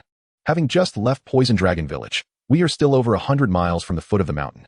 This area falls under Songshan County. Near the foot of the mountain, aside from a wide official road running from east to west, there are several villages. Among them, 3 large villages are guarded by innate realm experts, and there are quite a few martial artists within, making them formidable adversaries. We typically avoid them when descending. The rest are mostly ordinary folk struggling to get by, with a bit of surplus grain, and they are weaker than us, making them decent targets. Han Changqing's eyes flickered as he dismissed the struggling villages from consideration. Do you know the strength of the innate realm warriors in those 3 large villages? Not certain. I've only heard rumors. Recently, it is said that Li Family Village has an innate realm expert at the 4th level. Tai Lao shook his head. Chapter 12.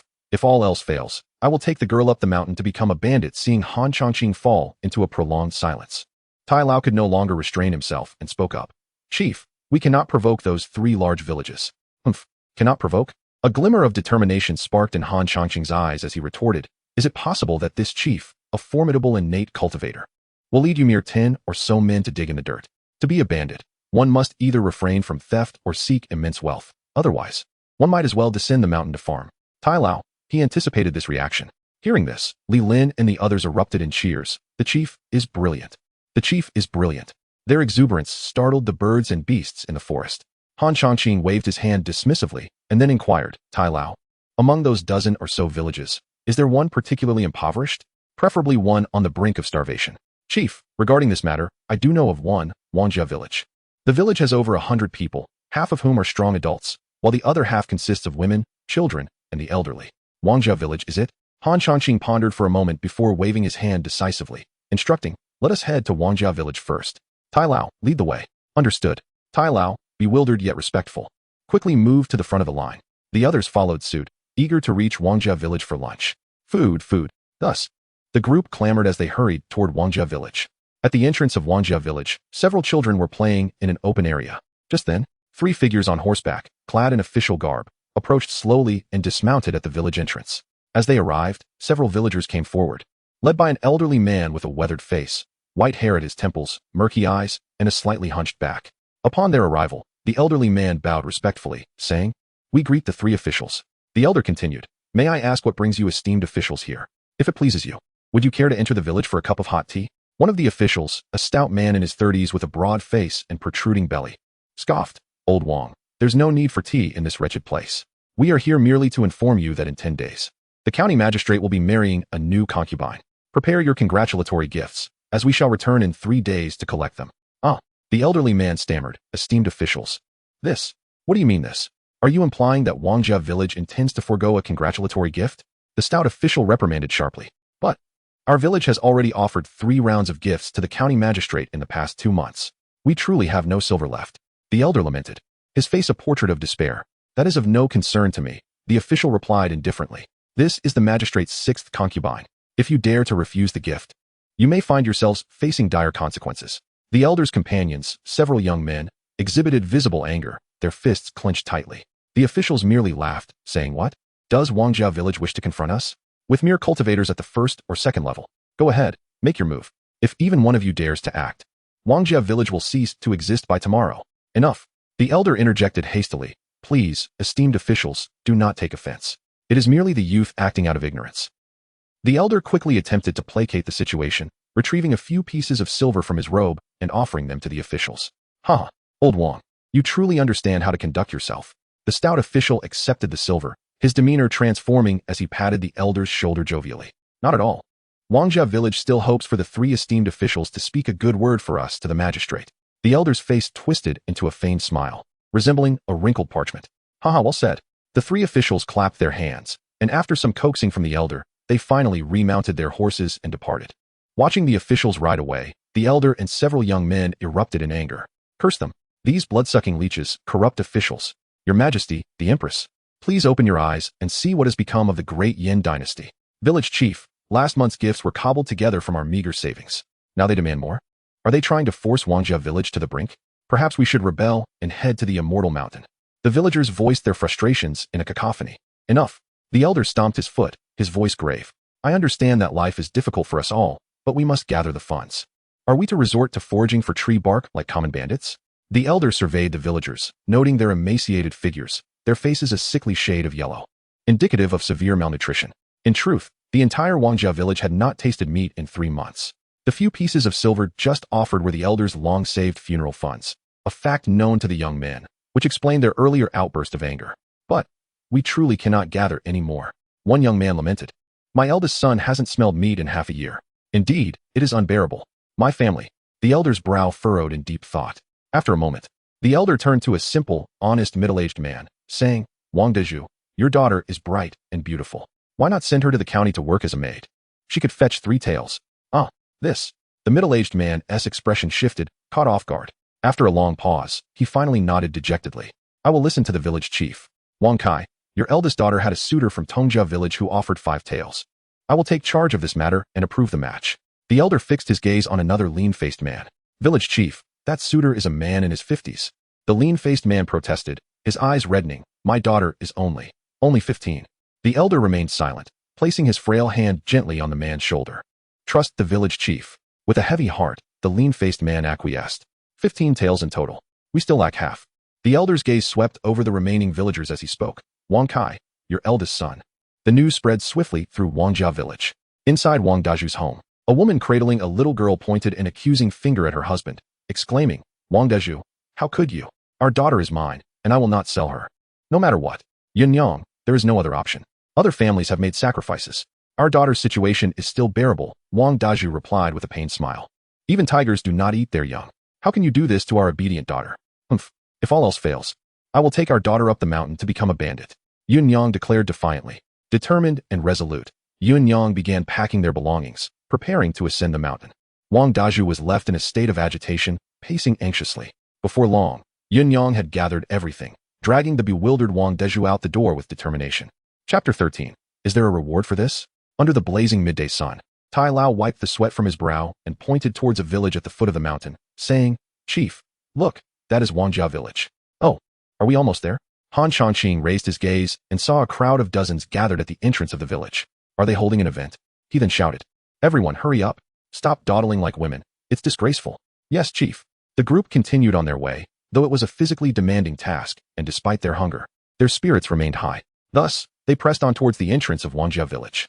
At the village entrance, Yin Yang, what are you planning to do? Someone asked. My eldest son is to be sold off to work in the mines, and you dare to lead people to escape? Are you trying to put everyone in danger? Another voice chimed in. As the crowd surrounded Yun Yang and Wang Daya, voices rose in indignation. Typically, they were a harmonious and united community. But Yun Yang's actions today had sparked public outrage. Why should we all suffer? You, Yun Yang, can just flee to the mountains, enjoying yourself while we bear the consequences. That is 3 or 4 taels of silver. Wangjia village can't gather such an amount anymore. Yun Yang's expression darkened. She wanted to retort, but found herself unable to. Realizing the truth in their words, Wang Daya stood to the side, looking pitiful, while Wang Daju sweated anxiously. The village chief is here. Make way. Chief, please speak fairly. My daughter is being forced to marry a man over 50. An elder waved his hand, signaling the crowd to quiet down. Then turned to the farmer with a sigh. Yin Yang, go home. But Daya. Yin Yang's eyes reddened. Just days prior, Wang Xiaowang's daughter had returned from the county, brutally abused to death, her body a mere shell. The thought of her own daughter facing such a grim fate was unbearable. You have 3 other children. Care for them properly. The elder sighed deeply, his face aging visibly, and he turned to leave. Bah, that county official is a scoundrel. Why don't we revolt against him? Yes, let us become mountain bandits. Many of the young men flushed with rage, fists clenched, shouting in anger. Oh, you wish to become bandits? That saves me from having to persuade you. Just as tensions peaked in Wangjia village, a curious voice interrupted. That voice struck like thunder. For such matters could be spoken behind closed doors, but not in the ears of outsiders. With a collective gasp, the crowd turned towards the source of the voice, where a handsome young man in a linen shirt observed them with keen interest. Chief, your speed is remarkable. Li Lin, Tai Lao, and others exclaimed. Is this the poorest Wangjia village? Upon hearing the words mountain bandits, the villagers instinctively retreated a few steps, their pupils contracting. The local officials were merciless. and bandits were not much better, often comprised of destitute families. The elder village chief quickly turned and approached respectfully. Noble heroes, our Wangjia village is at its wit's end. Could you show mercy? Once we survive this ordeal, we will surely reward you handsomely. That is of no consequence. Han Changqing waved his hand dismissively. From this day forth, you are all members of the Julong bandit clan. As he spoke, a surge of innate energy erupted, enveloping the villagers like a wave. Boom. The crowd gasped, their bodies feeling heavy, and they all collapsed to their knees. Han Changqing's band of mountain bandits stood dumbfounded, their minds racing. The chief is truly extraordinary. Beep. Host successfully recruited Wang Daju as a bandit. Target cultivation level, none. Overall evaluation. The other party is utterly shocked. Reward of 2 pounds of rice. Triggering a 5-fold bonus. Reward, 10 pounds of rice. Note, reward has been deposited into storage space. Beep. Host successfully recruited Yun Yang as a bandit. The entirety of Wangjia village had only 7 or 8 individuals with any cultivation, the strongest being the elder village chief. At the second level of the physical realm, the rewards consisted primarily of basic necessities. This somewhat surprised Han Changqing, who had expected to find some medicinal pills. He sighed inwardly, realizing that the last time he had received a body-refining pill from the dark-skinned girl Yun Rongrong was likely a unique reward. With this accumulation of rice, he no longer worried about his own provisions, yet it was insufficient to sustain the Julong bandit clan. Moreover, he had yet to acquire any targets to elevate his cultivation. The revolution was far from complete. Half a stick of incense later, inside Wang Daju's home, Yun Yang, Wang Daju, and Wang Dia stood trembling in a corner while the 3 younger children peered curiously from the shadows. Inside, Han Changqing, Tai Lao, Li Lin, and Yun Nong were dining. Beep. Host successfully looted a lavish meal. Reward, 1 roast chicken. Han Changqing paused momentarily in his action of wiping his mouth. Chief, this place is poor. We can only offer this. Yun Yang cautiously assessed Han Changqing's expression.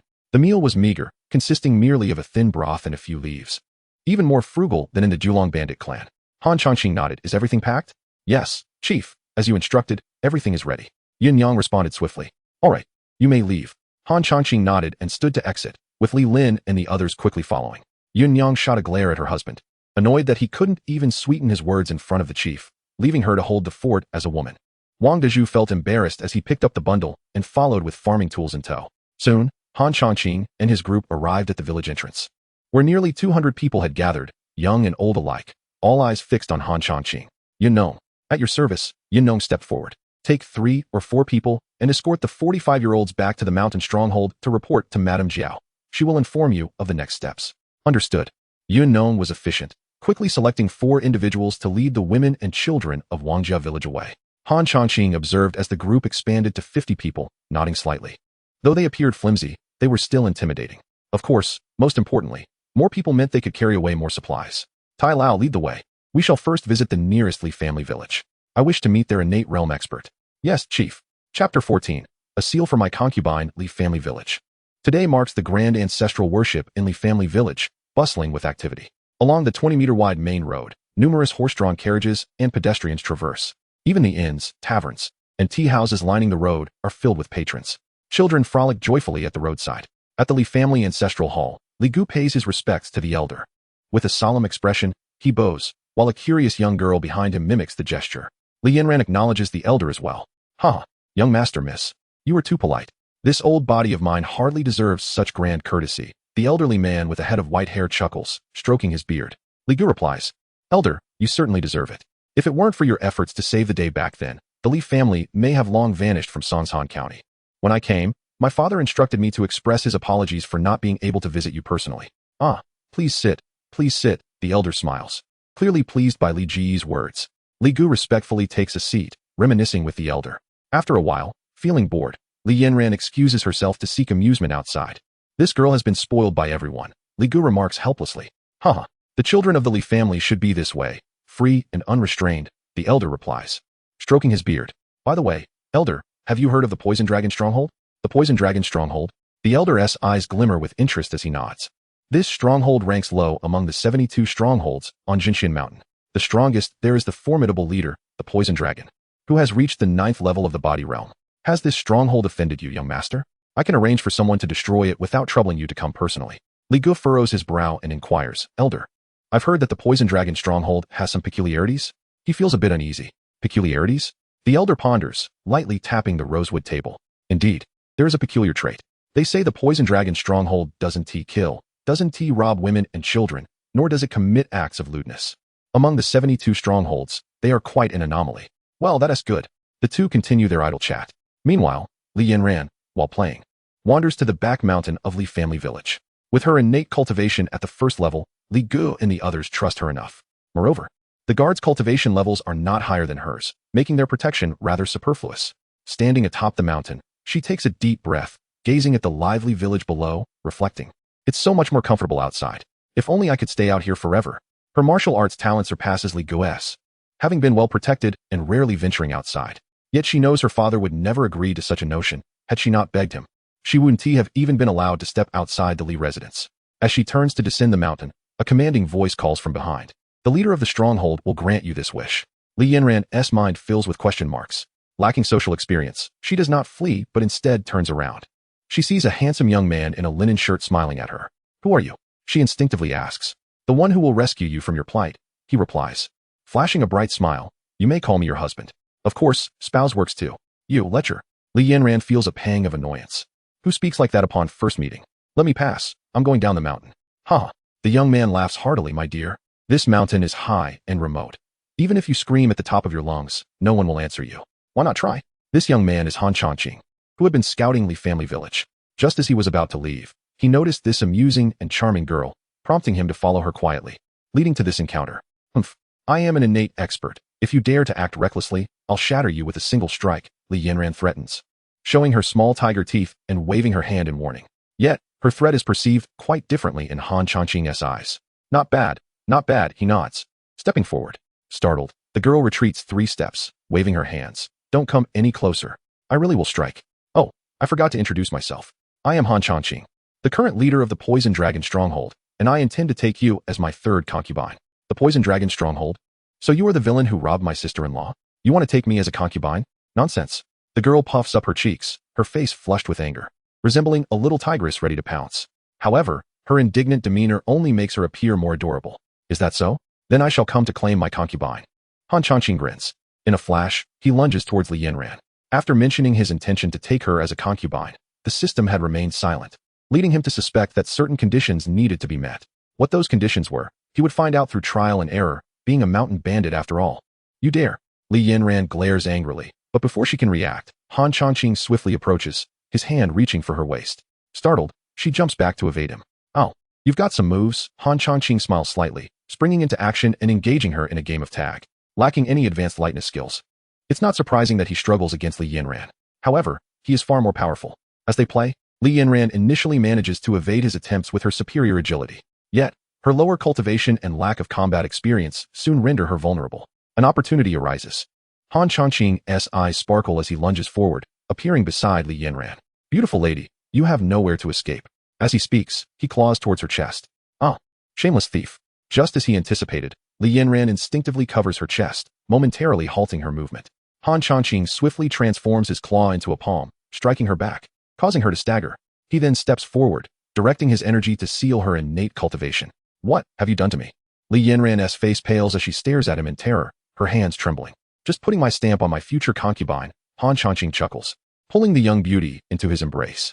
In the next moment, a melodious voice echoes in his mind. Chapter 15. The Heist, Men to the Left, Women to the Right. Ding. The host successfully seized Li Yanran as a concubine. Targets cultivation level, 1st layer of innate realm. Comprehensive evaluation. The opponent is filled with suspicion, doubting you are a flower thief, curious yet anxious, her young heart racing with trepidation, emotions fluctuating. Reward. A volume of profound level movement technique, triggering a 100-fold critical hit. Reward. Earth level superior movement technique, Phantom Step. Will the host accept the reward? Ah, it is indeed a technique, and of the movement variety too. Pray tell, are you eavesdropping on this hostess conversations? Speak truthfully. Silence, more silence. Han Chongqing had no choice but to redirect his focus to the technique, inhaling deeply to accept the reward. In the next moment, a wave of profound understanding enveloped him, and insights began to flourish in his mind. His form became ethereal, as if carried by the wind, and the true energy within him surged uncontrollably along a mysterious path. Beginning at the Baihui point atop his head, it traversed through various acupoints such as Shuitu, Zhongchong, Taibai, Jiyin, and Guanchong, finally returning to the Shinting point, converging into a mysterious, ethereal energy that surged into his dantian. Boom! It was as if the heavens and earth had been forged anew. In that fleeting moment, Han Changqing comprehended the phantom step to perfection. This technique truly lived up to its reputation as an earth-level superior movement skill. With each step, it would leave behind a perfect illusion of himself, vividly lifelike as if it genuinely existed. Moreover, these illusions would linger briefly, confounding the enemy's vision, allowing him to strike swiftly and lethally under their cover. Within a radius of 5 zhong, his form became a fleeting shadow, arriving in an instant, rendering opponents utterly defenseless. Impressive indeed. Had I possessed this technique just now, that young lady would scarcely have a chance to escape. What is that look in your eyes? I must warn you, my family, the Li clan, is a prominent one, and my father is a master of the 9th layer of the innate realm. Should you dare to act rashly against me? Li Yanran's heart raced as she felt the weight of his gaze, her threats lacking conviction. Is that so? Han Changqing chuckled softly, then lowered his head and kissed the bewildered Li Yanran. Ah! In an instant, Li Yanran's mind went blank, only his deep-set gaze swirling in her vision. She gradually closed her eyes. Ding! The host has seized Li Yanran's first kiss. Reward, a pack of dried meat. Delivered to storage space. After a brief moment, Li Yanran seemed to regain her senses. Had she lost her first kiss? Taken by a rogue? She struggled vigorously. But with her cultivation sealed, she was as helpless as a peeled garlic clove, all her efforts proving futile. Do not move, otherwise. Do not blame this leader for taking drastic measures. Han Changqing held the beautiful maiden firmly, his tone cold. Li Yanran instantly wilted. What do you intend to do after violating me? There can be no possibility between us. My father, he would never consent. After a few breaths, Li Yanran spoke from within someone's embrace, this time with a tone of negotiation. This leader requires no one's consent to act. Han Changqing regarded the beautiful figure in his arms with a calm smile, stating, from the very first moment I laid eyes on you, you were destined to become my 3rd concubine, whether your father approves or not. You are outrageous, unreasonable, and crude. Li Yanran's face flushed with indignation. What? No more to say? This leader relishes hearing reproaches. The more fervently you scold, the happier I shall be, ha ha. Han Changqing played the part of a villain to perfection. At this point, Li Yanran found herself at a loss for words. Throughout her life, she had never encountered such shamelessness. How could this innocent young girl possibly retaliate? She simply pouted and curled up. How interesting indeed. Han Changqing nodded, then beckoned behind him. Soon, the figures of Li Lin and Old Tai appeared, both bowing respectfully. Great leader, how may we serve you? Old Tai, take a couple of brothers to keep watch over her. Han Changqing's expression returned to seriousness as he released Li Yanran, declaring, she is my 3rd lady. Ensure her safety. Should even a single hair be harmed, I will flay you alive. His tone dripped with menace.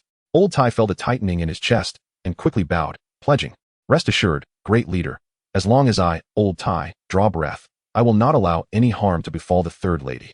Very well. Han Changqing nodded. You may go. I shall return later to escort you home. Scoundrel, shameless, villain. Li Yanran muttered under her breath. Han Changqing chose to ignore her. The bandits also paid her words no mind. 3rd lady, please. Old Tai gestured for her to follow. Soon, Li Yanran was escorted aside to rest. Li Lin, gather the men. Let us return to the village to work. Yes, great leader. Work, work. Wancheng. The crowd shouted in unison, following Han Changqing down the mountain. Li family village. 3rd young master. There is no sign of the 4th young miss to the east. 3rd young master. There is also no trace of the 4th young miss to the south. 3rd young master. I heard from the servants that the 4th young miss was seen heading towards the western back mountain. That wretched girl. Li Gu frowned. He still needed to rescue his beloved. However, Li Yanran was his cherished sister. He could not simply abandon her. Otherwise, he would have to answer to his father. At that moment, the elder seemed to sense Li Ji's dilemma and chuckled, stroking his beard. Do not worry, 3rd young master. Within 100 miles. The name of the Li family village carries weight. The 4th young miss should be safe. I shall send someone to search for her shortly. She can stay here for a few days, and when you descend the mountain, you may return together. In that case, I must trouble you, grandfather. Li Gu considered, finding this arrangement acceptable, as it would spare his delicate 4th sister from sleeping outdoors. Not a bother at all. As the two conversed amiably, they exited the ancestral hall and stepped outside. Grandfather, there is no need to see me off. I shall ascend the mountain now. Not at all, 3rd young master. Take care. In the next moment, a deafening explosion resonated, accompanied by a violent tremor. It felt as though even the sand beneath their feet shook by an inch. Is this an earthquake? No, it is not the earth turning. Li Gu and the elder, both masters of the innate realm, furrowed their brows almost instantly, their gazes fixed intently on the village entrance. The explosion, the tremor, emanated from the village entrance. The other villagers, however, were far less composed, as the ground shook. Countless pedestrians on the street froze for a moment, then began to flee in panic, shouting as they went. At that moment, a chorus of male voices broke the silence. Robbery. Men to the left, women to the right. Kill those who do not conform. Run and be slain. Chapter 16. So it turns out he is my brother-in-law robbery? Are there mountain bandits descending? How audacious to dare to wreak havoc in Li family village. Quickly, summon assistants to subdue them. In an instant, the entire Li family village erupted into chaos. It had been many years since anyone had the audacity to attempt a robbery here. Was this akin to a birthday celebrant hanging themselves, eagerly courting death? Many heads poked out, and several Li clan guards from the county rushed out. Li Gu and the elder advanced in unison. In a matter of moments, they arrived at the village entrance. There, they beheld a massive stone lying horizontally, upon which sat a man in a linen shirt, wielding a broad blade across his shoulder. The elder furrowed his brow and shouted, "Which path do you tread, daring to be so insolent in Li family village?" On the stone, Han Changqing's expression turned cold as he replied, "It seems you do not comprehend human speech." In the blink of an eye, the man on the stone leaped down with the ferocity of a tiger pouncing on its prey, exuding an astonishing presence. This is bad. He is a master of the innate realm. Li Gu and the elder, both masters themselves, reacted instantly at the sight of Han Changqing's move, urgently commanding the archers to shoot. Swish, swish, swish. As the arrows flew, glinting coldly, Han Changqing remained expressionless. With a gentle push of his foot, he seemed to soar into the air, rising 5 zhang high and evading the multitude of arrows. This is impossible. How can someone of your age possess such agility? Li Gu and the elder were struck with horror, realizing the formidable enemy before them. They turned to flee almost simultaneously, urging the archers to continue their assault. However, they underestimated Han Changqing's mastery of the phantom step. In the air, a series of phantoms zipped past as Han Changqing appeared behind a dozen archers in an instant. With a sweeping motion of his broad blade, he executed a devastating strike. Boom. The scene was filled with blood and carnage. Ding. Host successfully robbed the life of Li Guzi. Ignoring the voice in his mind, Han Changqing continued his pursuit of the fleeing pair. A series of phantoms flickered on the ground, and within 2 breaths, he had arrived beside the elder. As the elder, the one with the highest cultivation, he was the first to encounter Han Changqing's ghostly presence. Upon seeing Han Changqing appear like a specter, the elder trembled in fear, stammering, "Don't I haven't even spoken of the one behind me." Without a word, Han Changqing delivered a swift cut, and with a chilling sound, a bloodline split the elder in 2, leaving a gruesome display of blood and entrails scattered across the ground. "Ah, he has killed the elder. Quickly avenge him. Third young master, flee. We will cover you." Amidst the clamor, 2 more masters of the innate realm and several physical realm warriors launched their assault. Han Changqing's expression hardened. With a single strike of his blade, a wave of azure light erupted, carving a deadly arc. Swish, swish, swish. Whether innate or physical realm, all were cleaved in half, their screams filling the air. Li Gu heard the anguished cries and turned just in time to witness the carnage, nearly losing his composure.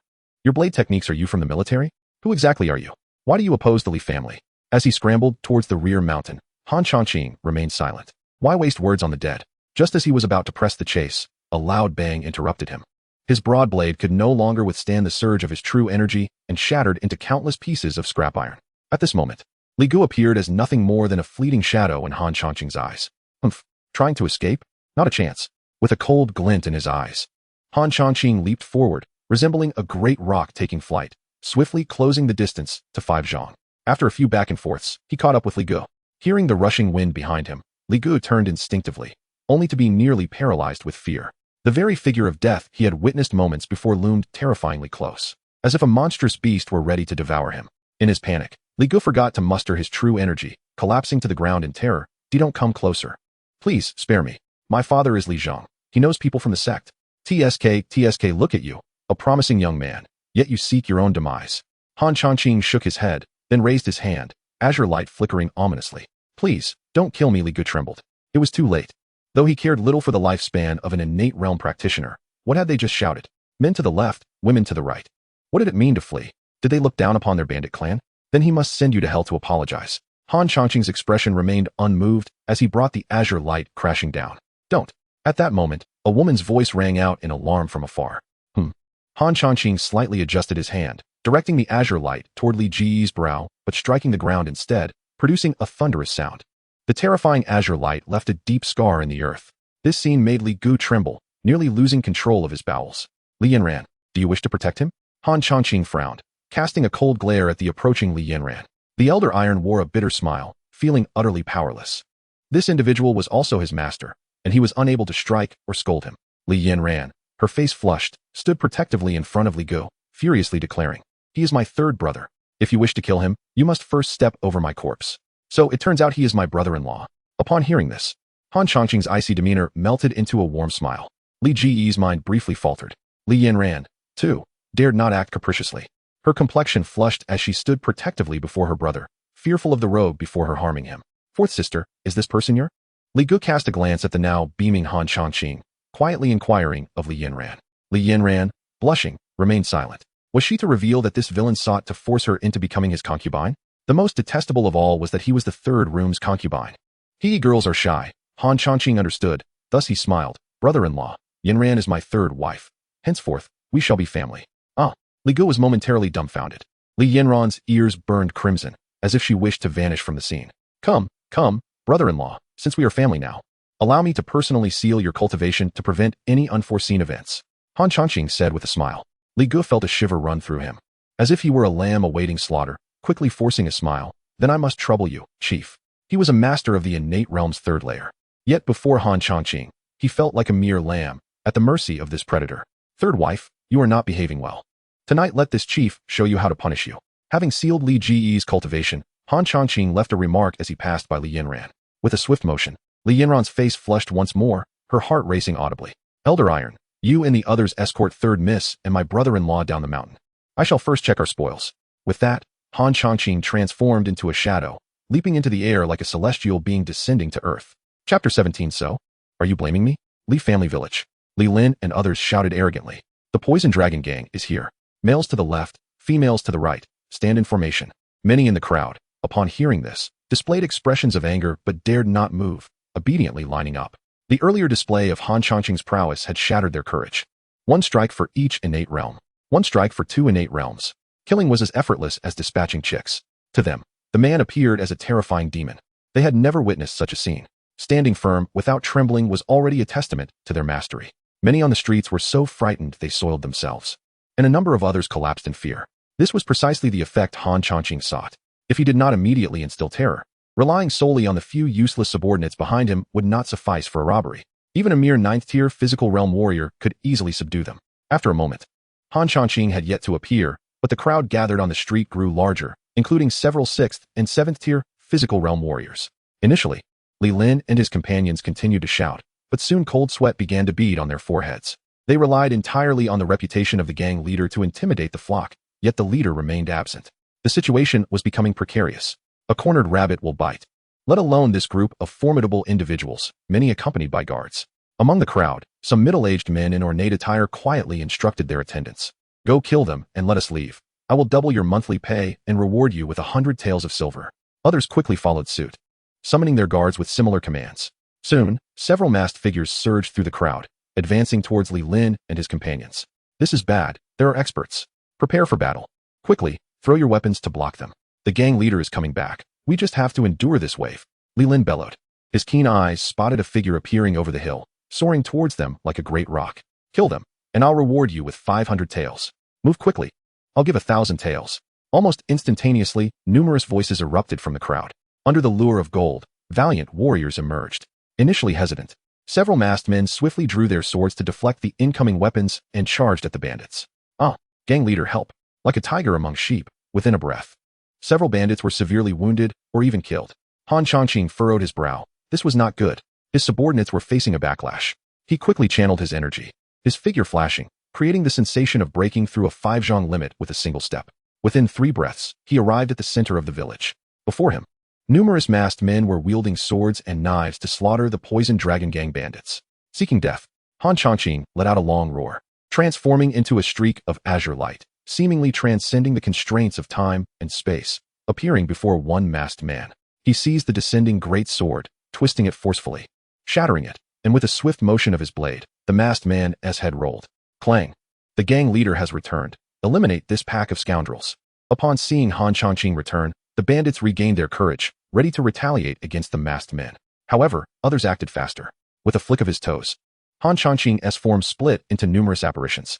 With a clang, he reappeared at a distance, expressionless, discarding the remaining portion of his sword.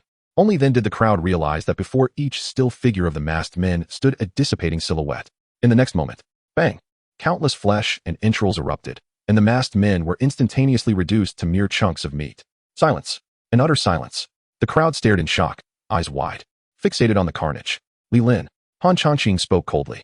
Though his subordinates were inept, they were not so easily slain. To kill, he alone must take action. Yes, sir. I'm here. Li Lin, drenched in blood, approached, his face still bearing a look of astonishment. Unfortunately, he was rather unlucky. The masked man who had aimed to strike him had splattered him with blood. Count how many of us have perished. Yes. Soon, Li Lin returned. His tone tinged with sorrow as he reported. Gang leader, 10 have died, 7 of whom were brothers from Wang family village. Very well. Han Changqing's gaze was icy as he scanned the area. On the street, hundreds retreated in unison, trembling, a deep chill penetrating their bones. This gang leader seeks only wealth and does not wish to kill indiscriminately, but the vengeance for my poison dragon gang brothers must be avenged. If you step forward, I can grant you a swifter death. Upon hearing this, a stir arose in the crowd, and several middle-aged men in fine clothing turned pale, retreating hastily. No one stepped forward. Excellent. I will count to 3. If the perpetrator does not reveal himself. Han Changqing's cold gaze swept over them. Then all shall perish. Boom. The terrifying energy of a 5th-tier innate realm surged forth, stirring dust and conjuring gusts of chilling wind. This time, the commotion among the crowd intensified. The palpable aura of murder loomed over them like a blade poised overhead, with many collapsing in despair. Anger simmered within them. It had merely been a matter of paying some money, yet now everyone faced death. Thus, with fierce glares, they scanned for their target. There he is. I see him. It's his attendant. Yes, and this man as well. Someone took the lead, and soon a dozen middle-aged men in fine clothing were thrust forward by the crowd. Their faces were ashen, teeth chattering, and a few bore wet patches on their trousers, clearly terrified. Spare my life. I'm willing to pay. Spare me. Good sir, have mercy. I'm wealthy. Han Changqing's cold gaze swept over them. The killer must be killed, and since you acted, you must bear the consequences. With that, he raised his hand and waved. A streak of azure light shot forth, sending them reeling, mouths spewing blood. Their faces as pale as death. Han Changqing directly shattered their physical forms, yet left them a breath of life. Unlike the innate realm, they lacked true energy and could not seal their movements. Li Lin, find some rope to bind them and bring them back to the village to honor our fallen brothers. Yes, gang leader. Li Lin replied loudly. Long live the gang leader. Long live. In Li family village, who is in charge here? Han Changqing's icy gaze swept across. As he perceived the growing chill in his gaze, a middle-aged man gritted his teeth and stepped forward, trembling as he clasped his fists. Reporting to the gang leader, the person in charge was killed by your blade. So are you blaming me? Han Changqing's eyes turned frosty. Chapter 18. The beauty and the drumstick. Not at all. Not at all. A flicker of fear crossed the middle-aged man's face as he hastily waved his hands. He felt that should he display even the slightest hesitation, his head would roll the next moment. Han Changqing cast a casual glance at the middle-aged man and said, You have the time of a burning incense to prepare 1,000 taels of silver, 1,000 stones of grain, 100 bolts of cloth, and 10 horses. Also, gather some seeds for crops. Is there any problem with that? And no problem. Please wait a moment. I shall arrange it right away. The middle-aged man wiped the cold sweat from his forehead, repeatedly assuring him. Han Changqing waved his hand dismissively. The middle-aged man felt as if a great burden had been lifted and promptly turned to confer with the crowd. In no time, people began to bring grain, money, and other supplies. It was not that Han Changqing wished to seize more.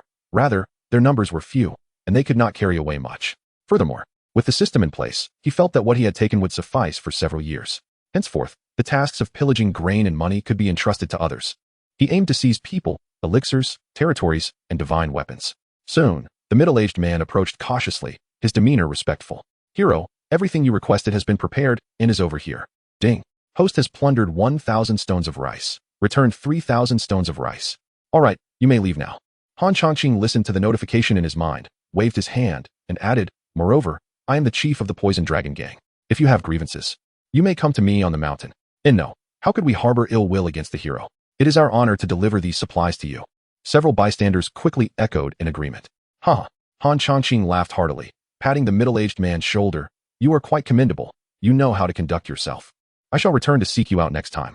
With that, he turned and left, leaving the middle-aged man standing in the street.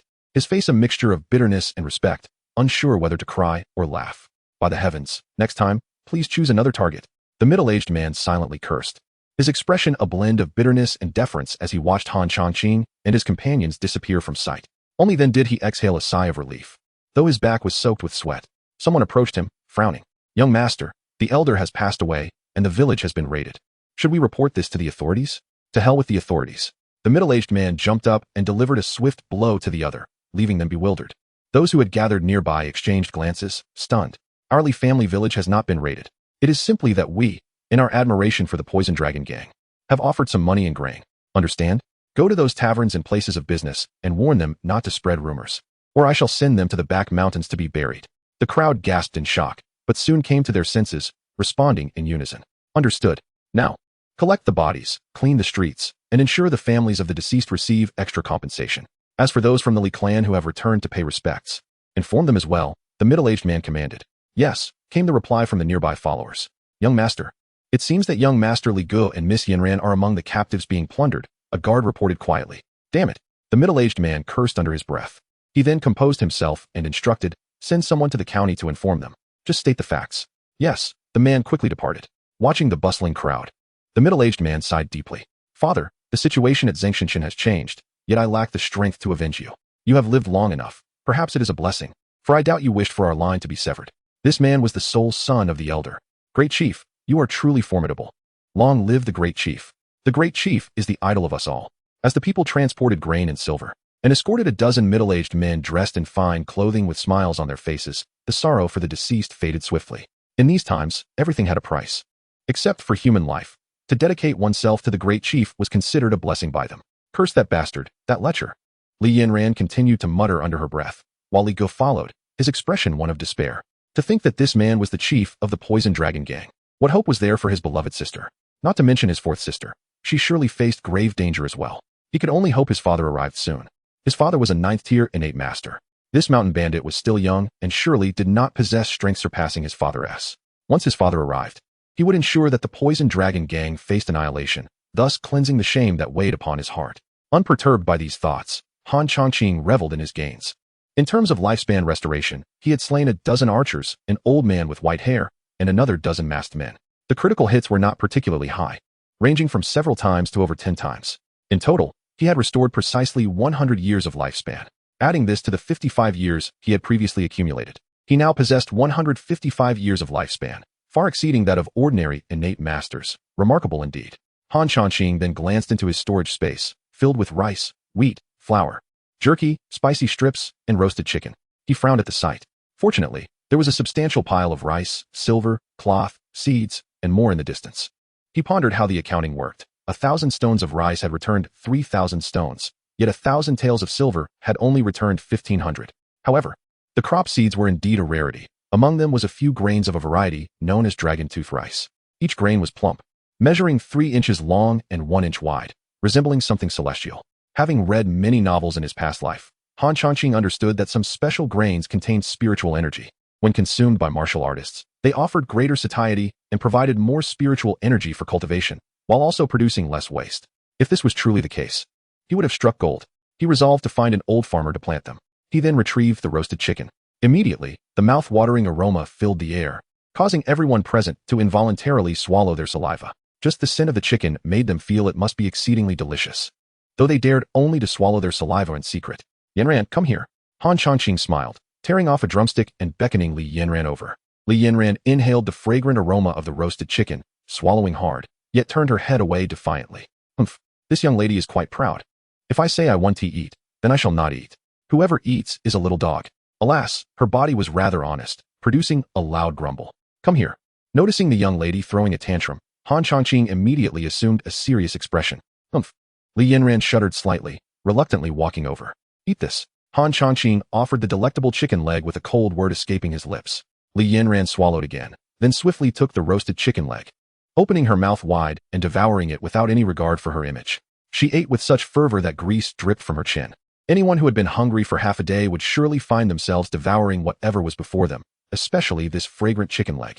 Chapter 19. The delicious roasted chicken, is it tasty? Indeed it is. Li Yanran paused in her actions of licking the bones. Her face flushed as she stood there, feeling embarrassed and self-conscious. "I see your mouth is the only thing that is tough." Han Chongqing chuckled, tearing off another chicken leg and handing it to her. Thank you." The young beauty managed to stammer, shyly gnawing on the chicken leg before fleeing. Han Chongqing observed her retreating figure with a calm smile. Although his romantic experiences from his past life were scarce, it was not particularly challenging to handle a Na'vi young girl. The other bandits could only inhale the aroma of the roasted chicken, gnawing hungrily on their buns. Quite delicious. It's been ages since I tasted such a delightful roasted chicken. No more buns for me. 5 miles outside of the Poison Dragon stronghold, a long line of people was making its way there. "Brother Yun, how much further do we have to go to reach the stronghold?" Wang Laotu, The village chief of Wang Village inquired softly. Despite his age, he was still a formidable figure with a cultivation level of the second realm of the flesh body. Among those migrating to the Poison Dragon stronghold from Wang Village were many farmers, children, and the elderly who possessed no cultivation at all. Fortunately, this was a world unlike Blue Star. Otherwise, this group would have collapsed from exhaustion long ago. Even so, they were weary, panting, and supporting one another as they walked. Just 5 more miles. Everyone, hold on a little longer. We will arrive soon, Yun Nong urged with a furrowed brow. We're almost there. Just a bit more effort, and we'll reach the stronghold. Among the crowd, some were excited, some confused, and others anxious, yet all wore smiles on their faces. Yun Nong had been pushing them to hurry along, nearly exhausting them. As the sun dipped towards the horizon, the group finally reached the stronghold just before dusk.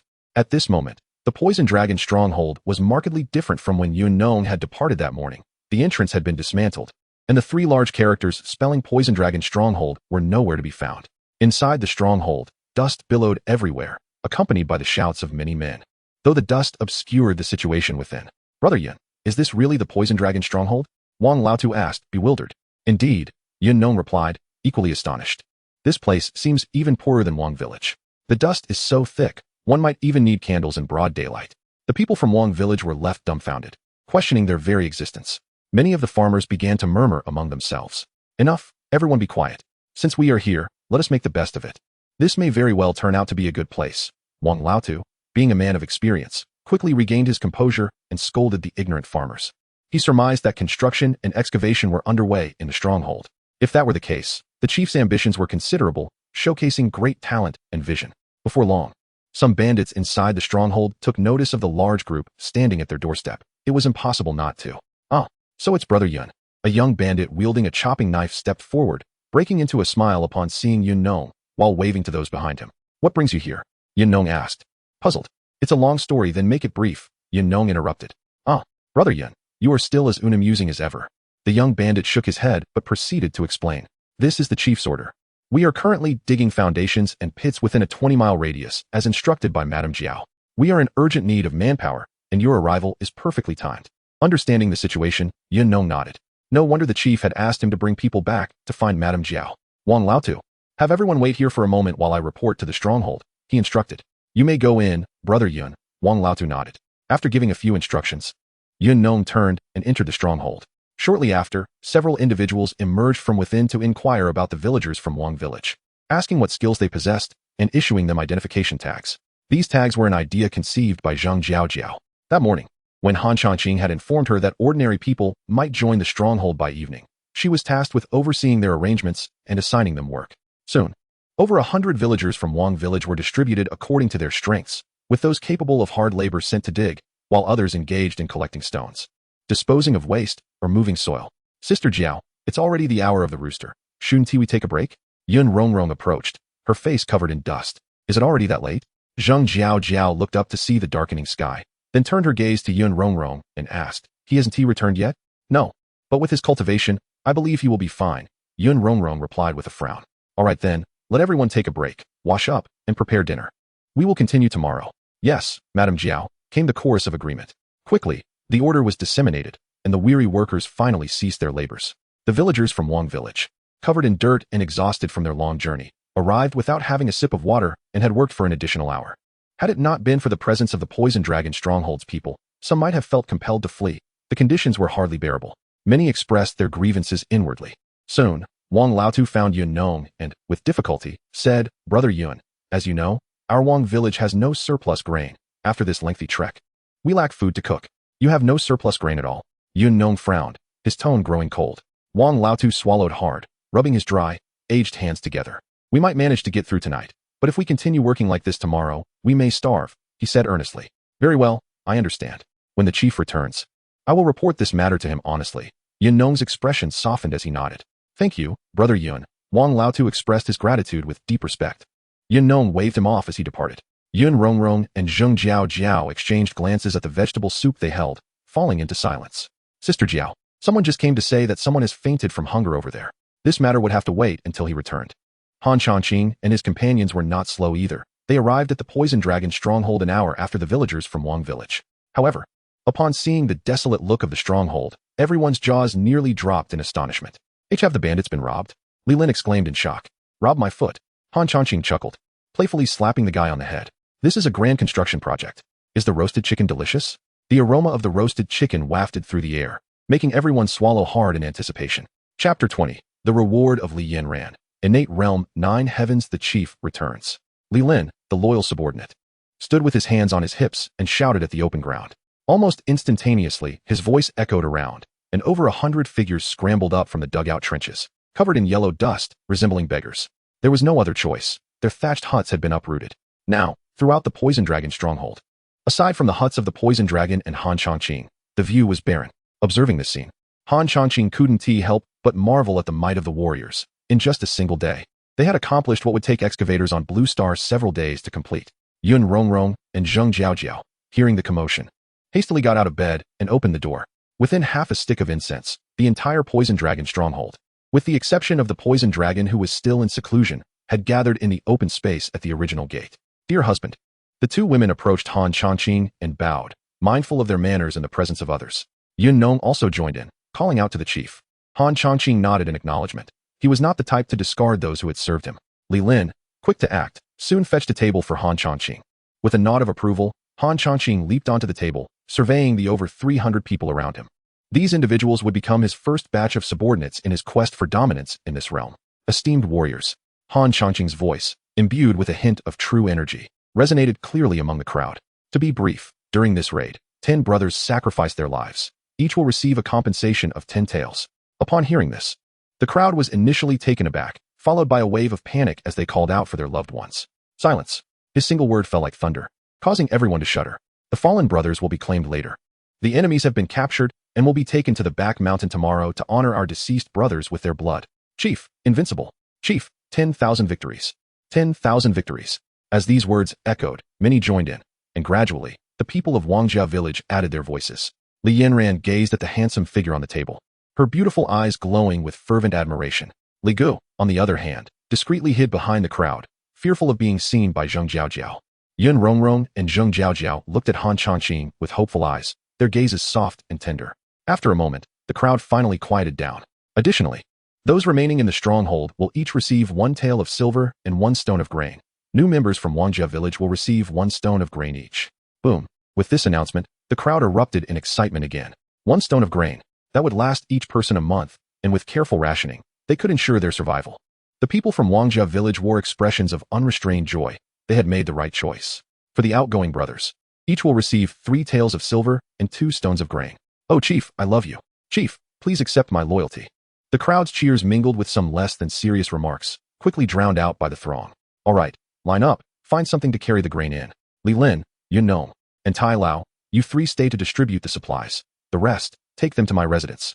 Yes, Chief, the trio replied cheerfully, especially Tai Lao, who, despite appearing older, was only in his 60s, with a grandson at home.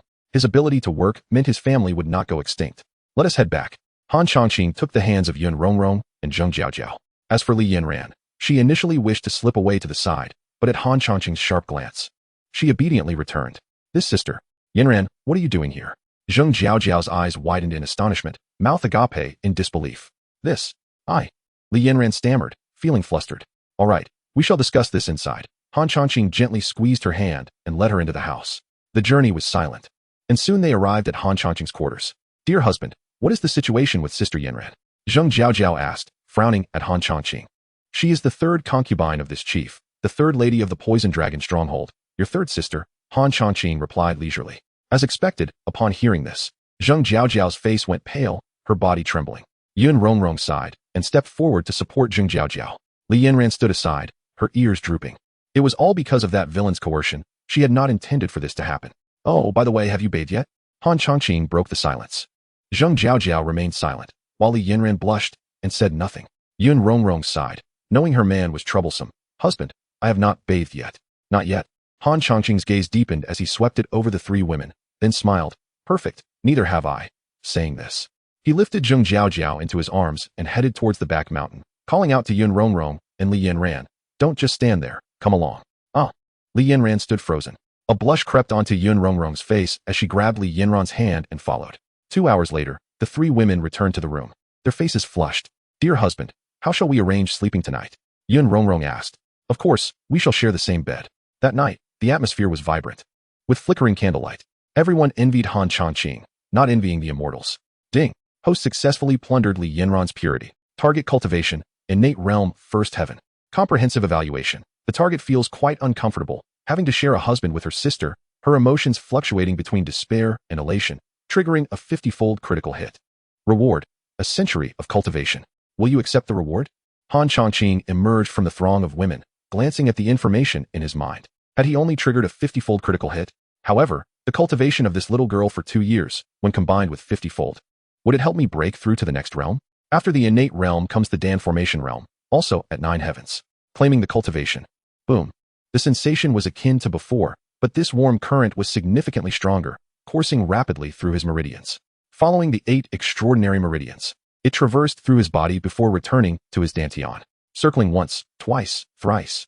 With each revolution, his aura intensified until, after 100 cycles, the warm current dissipated. The innate realm 9 heavens was finally complete, yet it still felt slightly lacking. A hint of regret flickered in Han Changqing's eyes. It truly was just a little bit short. It seems that for the next few days, he would have to burden them a bit more. Han Changqing quickly returned to bed, beginning his endeavors. In the Li family of Songshan Mountain, the interior was brightly lit. Li Zheng glared furiously at the servant on the ground. What did you say? The 3rd young master and the 4th young lady have both been taken by mountain bandits? With a thunderous sound, a precious rosewood table shattered into pieces. Chapter 21. The Crisis of the Poison Dragon Village Master. This is news from Li family village. A servant said, bowing his head in trepidation. Call them in. Li Zheng, sitting back in his chair with a brooding expression, waved his hand dismissively. He was eager to see which bandit had the audacity to dare take from him, Li Zheng. Did he think the Li family was without defenders? Soon, an elder of the 8th layer of the body realm entered, and upon seeing Li Zheng, he immediately prostrated himself, exclaiming, I, Li Fu, pay my respects to the great patriarch. Speak. What is the situation? Li Zheng's inner fury was boiling, yet he maintained his composure, gesturing for the elder to continue. Yes, great patriarch. The elder raised his head respectfully, but did not rise. It is as follows. After the sacrificial rites yesterday, just as the 3rd young master was about to depart, a tremendous crash echoed from outside the village.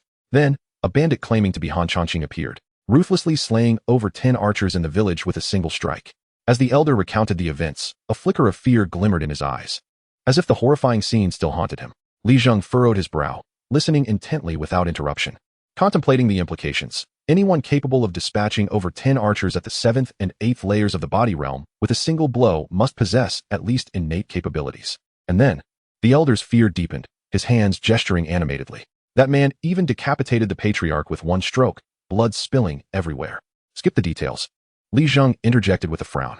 Just relay the events. Yes, great patriarch. The elder wiped the sweat from his brow and continued.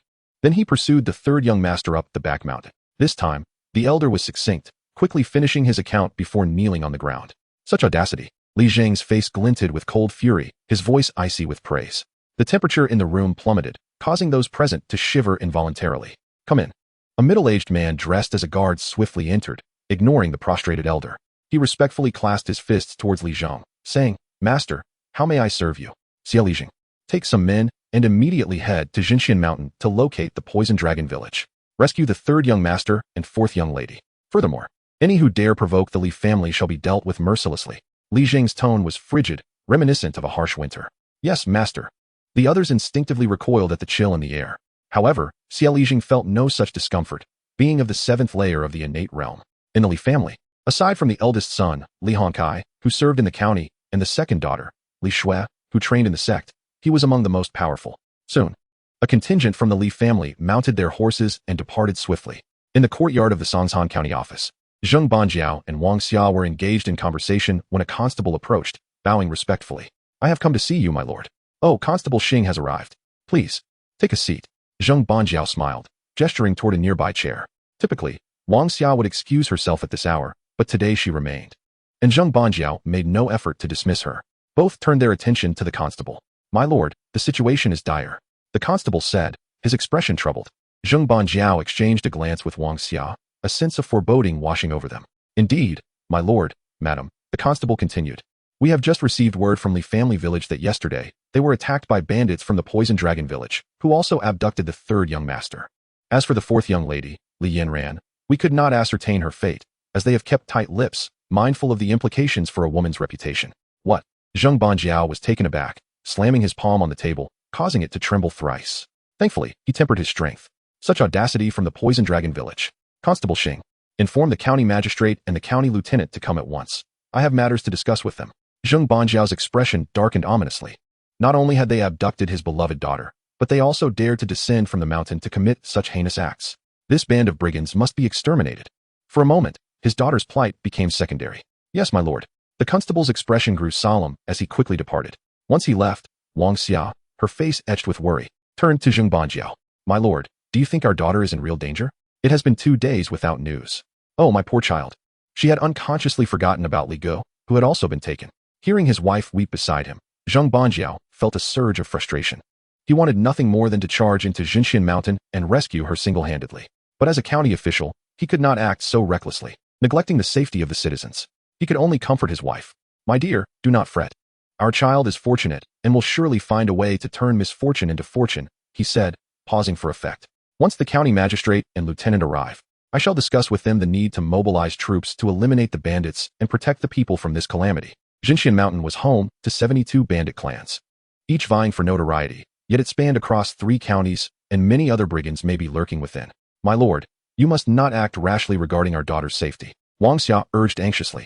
Rest assured, I will have Constable Xing infiltrate the bandit lair first to rescue our daughter before we storm the stronghold. To prevent them from becoming desperate, Zheng Banjiao reassured her, patting her shoulder.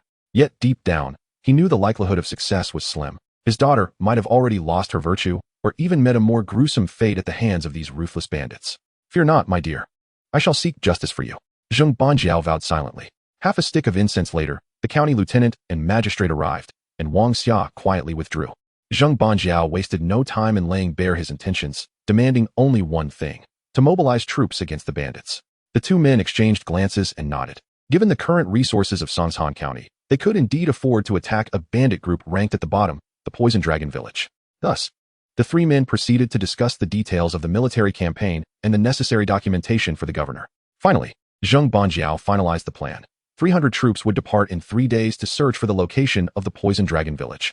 Led by the county lieutenant Wu Yu of the 3rd layer of the innate realm, with the assistance of Constable Xing of the 2nd layer. Unlike the Li family, they could not simply send men at a moment's notice. Chapter 22. Preparing to explore the cave in the back mountain the following day, Han Changqing stirred awake. In the bed lay 3 women, exchanging glances with a hint of blush on their faces. All right, enough staring. Wash up. There are many tasks to attend to today. He waved his hand dismissively. As for whether Li Yanran and Zheng Jiaojiao would get along with Yun Rongrong, he was indifferent. Where there are people, conflicts arise.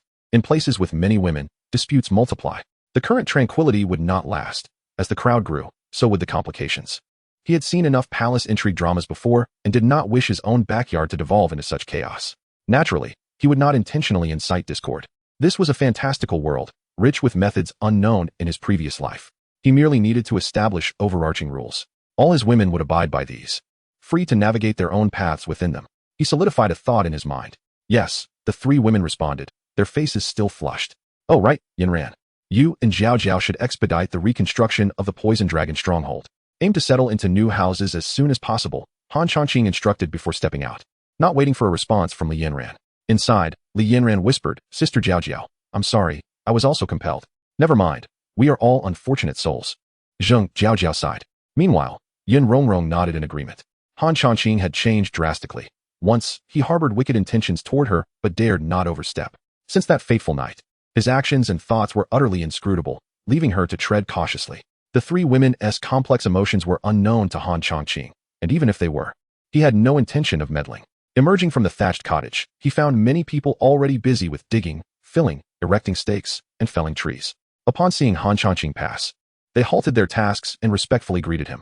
Greetings, great chief. With a smile, Han Changqing nodded and continued toward the Poison Dragon's thatched hut. 2 bandits stationed nearby saluted him. Greetings, great chief. Is everything normal here? He inquired. Yes, great chief. We have kept watch all night, and all remains unchanged. They replied respectfully. Good, continue your duties. Should you encounter any insurmountable issues, seek out Li Lin, Han Changqing instructed before turning to leave. He had great confidence in Li Lin, who was adept at navigating such situations, albeit with slightly weaker abilities. After a brief inspection, Han Changqing returned to his hut to have breakfast. Post-meal, he planned to explore the cave in the back mountain. In his childhood, he had played near that area, only to receive a harsh lesson from the Poison Dragon, a memory etched vividly in his mind. At that moment, Zheng Jiaojiao set down her bowl and quietly asked, "Husband, do you have some free time later? We need a considerable amount of wood for the reconstruction of the wooden houses." Puzzled, Han Changqing replied, "Aren't there plenty of trees in the back mountain? Some are thick enough for several people to encircle." Indeed, Zheng Jiaojiao nodded, continuing, "However, those in the flesh realm lack true qi, making tree felling rather time-consuming, and it could lead to damage to the trunks. I heard from Sister Yanran that innate realm warriors can utilize true qi to fell trees swiftly." Her voice grew softer, as it seemed inappropriate for the great chief to engage in such labor. "Ah, it's merely felling trees. I can handle it later," Han Changqing waved dismissively. Coming from a world of blue stars, he did not fuss over such matters, prioritizing results instead. Moreover, for a warrior of the innate realm, felling trees was indeed a trivial task. "Husband, could you help Yanran break her true qi seal? She feels quite uncomfortable," Li Yanran pouted, catching Han Changqing just as he was about to step outside.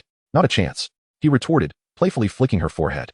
Given her current condition, if he were to release her true qi seal, she would undoubtedly rebel, disrupting his plans, especially as she possessed the first level of the innate realm. He could only extract benefits from her once a day, with each reward equating to 2 years of cultivation. He was confident he could breach the barrier of the condensation realm. It wasn't a matter of his stamina, but rather the regulations that permitted only one effective extraction per day. "Ouch," Li Yanran exclaimed, sulking back. "Now that you are the third wife of the great chief, you should abandon any unrealistic notions and fulfill your duties as such," Han Changqing remarked before departing. "Humph," Li Yanran gritted her teeth, her breath escaping in frustration. "If only I could overpower him, I'd show this rascal a thing or two." Soon, Han Changqing, embracing Zheng Jiaojiao, traversed through the forest and arrived at the lumbering site. There, many were laboring vigorously. Upon noticing Han Changqing's arrival, they bowed their heads and greeted him. "Greetings, great chief." "Greetings, Lady Jiaojiao." "Enough," Han Changqing gestured, commanding, "You all step back behind me." "Yes," the crowd hurriedly complied. Han Changqing surveyed the vast expanse of trees, shaking his head slightly before swiftly vanishing into motion. The onlookers were treated to the sight of their great chief moving through the forest like a dream, his presence both rapid and ethereal. They marveled, "What is this level of mastery? I am in awe.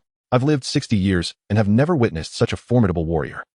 As the bandits whispered in astonishment, Zheng Jiaojiao gazed at the distant figures and mused silently. "If only my husband weren't so fickle and still a bandit. He would indeed be a fine match." She was no longer young and was a sheltered young lady. Were it not for her desire to find a man willing to share his life with her, much like her father, who took no concubines, she would have children by now. Unbeknownst to the crowd, Han Changqing was effortlessly traversing the woods, utilizing his true qi to create ethereal illusions, each step propelling him 5 zhang forward. With each stride, he unleashed a blade-like wave of true qi, severing the surrounding trees instantaneously. His speed rendered the process nearly instantaneous. Before the first tree even began to fall, he had already cleared the area. Upon returning to his original spot, he unleashed a palm strike, summoning a fierce wind that sent numerous trees crashing to the ground. The spectators watched in wide-eyed disbelief, their mouths agape as if witnessing a ghost. "All right, the rest is up to you. Tai, escort Lady Jiaojiao back," he commanded, and with that, Han Changqing vanished into the emptiness of the forest with a few quick movements.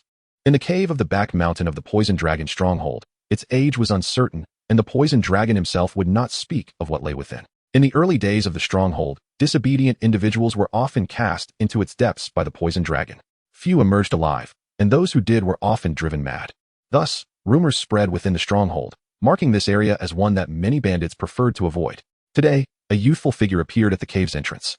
Chapter 23. The Meteorite That Creates Illusions? Surrounding the entrance was a tangle of overgrown weeds, which seemed to bend aside as if possessing a consciousness, avoiding the cave's mouth. Han Changqing gazed at the towering entrance, momentarily lost in thought. The bizarre circumstances surrounding this cave would deter any ordinary person from entering. Moreover, as he surveyed the area, he noticed numerous animal bones scattered nearby. What peculiarities lay within? I shall discover the truth for myself, he mused.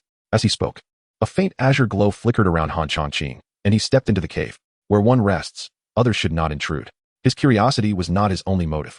This was his stronghold. Until he addressed the strangeness of this place, he would find no peace. The cave was shrouded in darkness. But as a master of the 9th level of the innate realm, Han Changqing possessed the ability to see in the dark, which posed no hindrance. Soon, he stumbled upon several oddities. The cavern descended gradually underground, while the passage within expanded in width. What were those?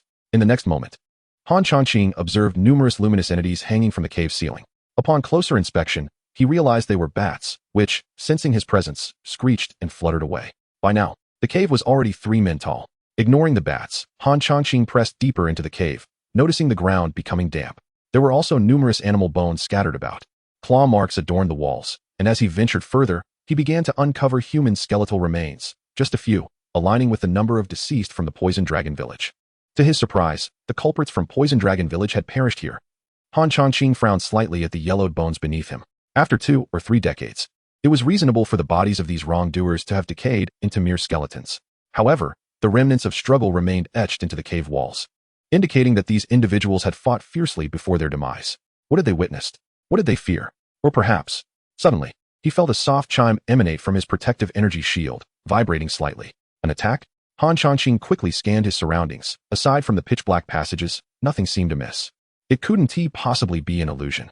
With the keen perception of a hawk, Han Changqing scrutinized the area. Warriors of the innate realm possess heightened senses, capable of detecting even the slightest rustle. Furthermore, his current energy surged, making it impossible for anything to elude his notice. Nothing? How could that be? Am I seeing things? Han Changqing furrowed his brow. Then, a revelation struck him as he cast his gaze upon the cave walls, where he spotted numerous scratches. Clearly, these were made by the previous sinners using stones. Yet, the focus lay in 2 ugly characters, moss-covered, barely legible. There are ghosts. Ghosts. Could specters be lurking here? Han Changqing's gaze shifted toward the depths of the cave. Regrettably, the passage twisted after the skeletal remains, no longer descending as it had before. Based on the memories of his previous life, this world once knew celestial beings capable of grasping the stars. Thus, the presence of ghosts was hardly surprising. After all, he had come from Blue Star, where he had encountered numerous descriptions of spectral entities, such as how the unfulfilled grudges of the deceased coalesce into apparitions. After contemplating for a moment, he failed to discern any deeper meaning. Han Changqing glanced at the skeletal remains on the ground, pressing down with his hand, resulting in a soft thud. A large pit formed as dozens of bones were swept into it by the flick of his sleeve. He then flicked his wrist, a wave of azure light enveloping the remains, granting them a proper burial. Continuing deeper into the cave, the air grew increasingly damp, and moss began to appear on the ground. Oddly, this cave seemed devoid of anything remarkable. Why had that old coot from Poison Dragon warned me against entering? Furthermore, why had those people met their demise outside? Based on the scratches on the cave walls, they did not appear to have been cast aside. As Han Changqing pondered, he delved further into the cave, and as time passed, he noticed the traces of human or animal activity dwindling. Suddenly, a light sound echoed, as if something had struck against his protective energy, creating ripples. Humph. Trying to escape? Han Changqing's expression turned icy. His fingers transformed into claws, glinting with a cold light as he raked at the cave wall with ferocity.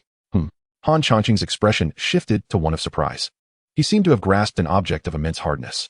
With his current energy, even steel would crumble to dust. Yet, this object bore no signs of damage. He promptly extracted it. A dark, thumb-sized object, its surface adorned with irregular, flowing patterns, resembling the imprint of a thumb, covered in energy markings. Could this be a meteorite? Staring at the object in his hand, Han Changqing fell into silence.